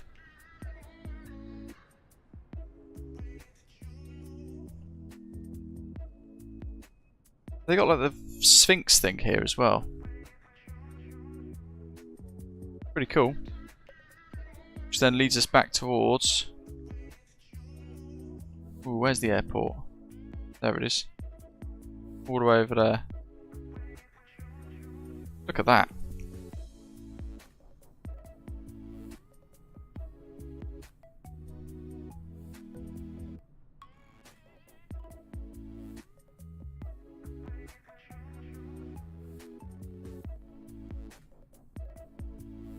We'll see if we get back before Zagoku calls final. And we know we've got 6 miles. And let's just press 5. Smashed it. Sim's trying to load the airport scenery back in again. Look at that. It will get there eventually. It's loaded everything in as like minimal LOD at the minute. Look, how strange. There we go. Yeah, that's better. Back on it. GSX. This parking is too small. Requested boarding. Let's get the punters off. Oh. Interesting. Cairo Tower, good evening. Cubana 666 is at stand Charlie 5 with information Delta. Request IFR clearance to Athens. One more to land. Lazarus in for the touchdown. Short final now. Hopefully calling up on tower imminently. And we got to see the pyramids. Passengers deboarding starting.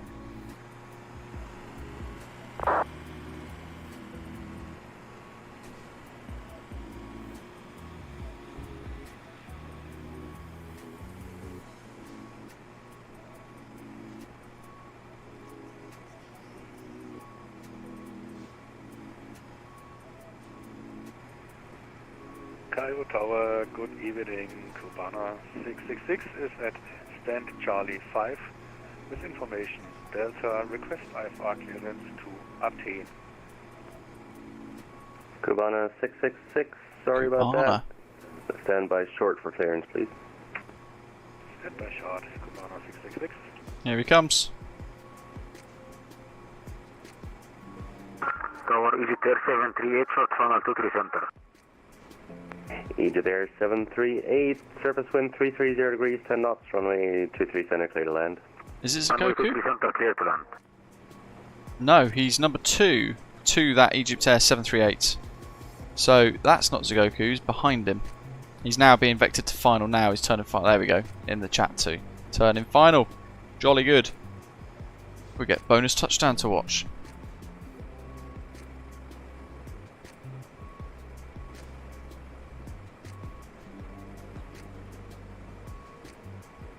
We need some Big Jet TV style commentary from you folks in the chat. No doubt. Many watch him. Big Jet Jerry. Is he flying with his spoilers extended? I think he might be. Osprey Fahrenheit at gate Golf 2. Thank Easy, you for son. service. Good night. There's the flare. Bye. And the touchdown. Osprey That's 598. super smooth. Thank you for flying. Bingo. Flight plan closed at 1708 Zulu. Have a wonderful night. Bye-bye. Look at that backdrop. Gorka. Bosh. And Cubana 666, I will have an amendment to your flight plan because there are some route direction errors. Stand by short. Stand by. And there's Lazarus Kalispera on final.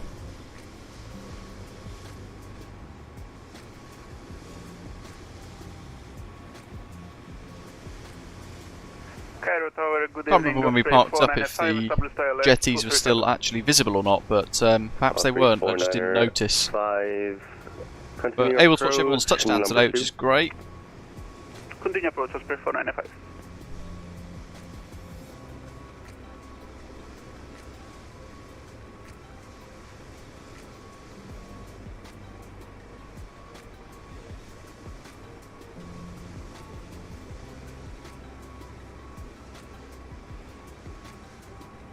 Here he comes.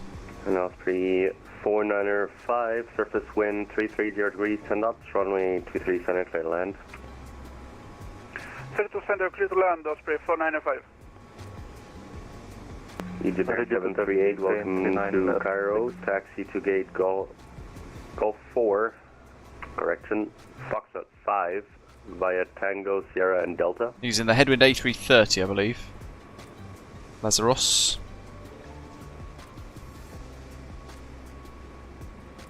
Egyptair 738, runway 23 center, clear. And Egyptair 738, taxi to gate Golf Foxtrot 5 via Tango, Sierra and Delta. And welcome to Cairo. There's the crosswind. Built up actually quite a bit now, hasn't it? Confirm Foxtrot 5 via Tango, Sierra, Delta. Confirm Foxtrot 5, Tango, Sierra, Delta. Close. Ukraine International 396, ready to taxi. Ukraine International 396, taxi to and hold short of runway 23 center via Whiskey 1, Sierra.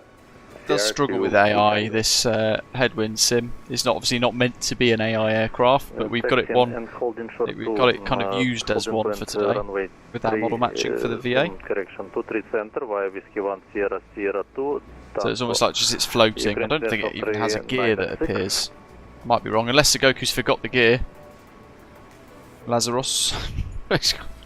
Minimums. It's a good time to know.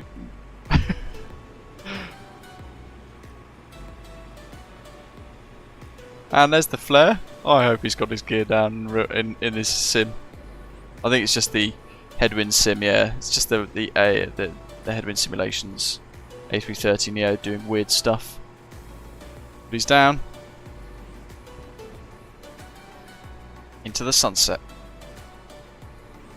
Pretty good, Doc. Can't believe it's taken me this long to get to Cairo, to be fair. Quite nice, and the freeware that you get just enhances it that little bit more, like you said, with the ground markings and things. Just pulls it up into a bit more of an improved package, doesn't it? But there we go, folks. Hope you guys have enjoyed it. Long one, 5 hours almost live in the Horizon Simulations Boeing 787-9 with this Egyptair service out of Paris Charles de Gaulle down to Cairo. Big thanks to our controllers today. Athens Radar, Cairo Director and Cairo Tower. Big thanks to you guys providing us with some awesome air traffic control on the VATSIM network on the way in here. And hope you guys have a great start to the week. Welcome to all our new subscribers. Thanks to our existing subscribers and all of our channel members. Those of you who remember to hit the like button, great stuff. Thank you for your support. And enjoy what the week has to lie ahead. And I think this week we've got World Update 16, the Caribbean, which means you guys know where we're headed next week for the next set of streams. We're off to the Caribbean to grab some sun, some sangria. We just need to pick a route and pick an aircraft now as well. But in the meantime, as always, thank you very much for watching, and I'll see you soon. Take care and enjoy the next week.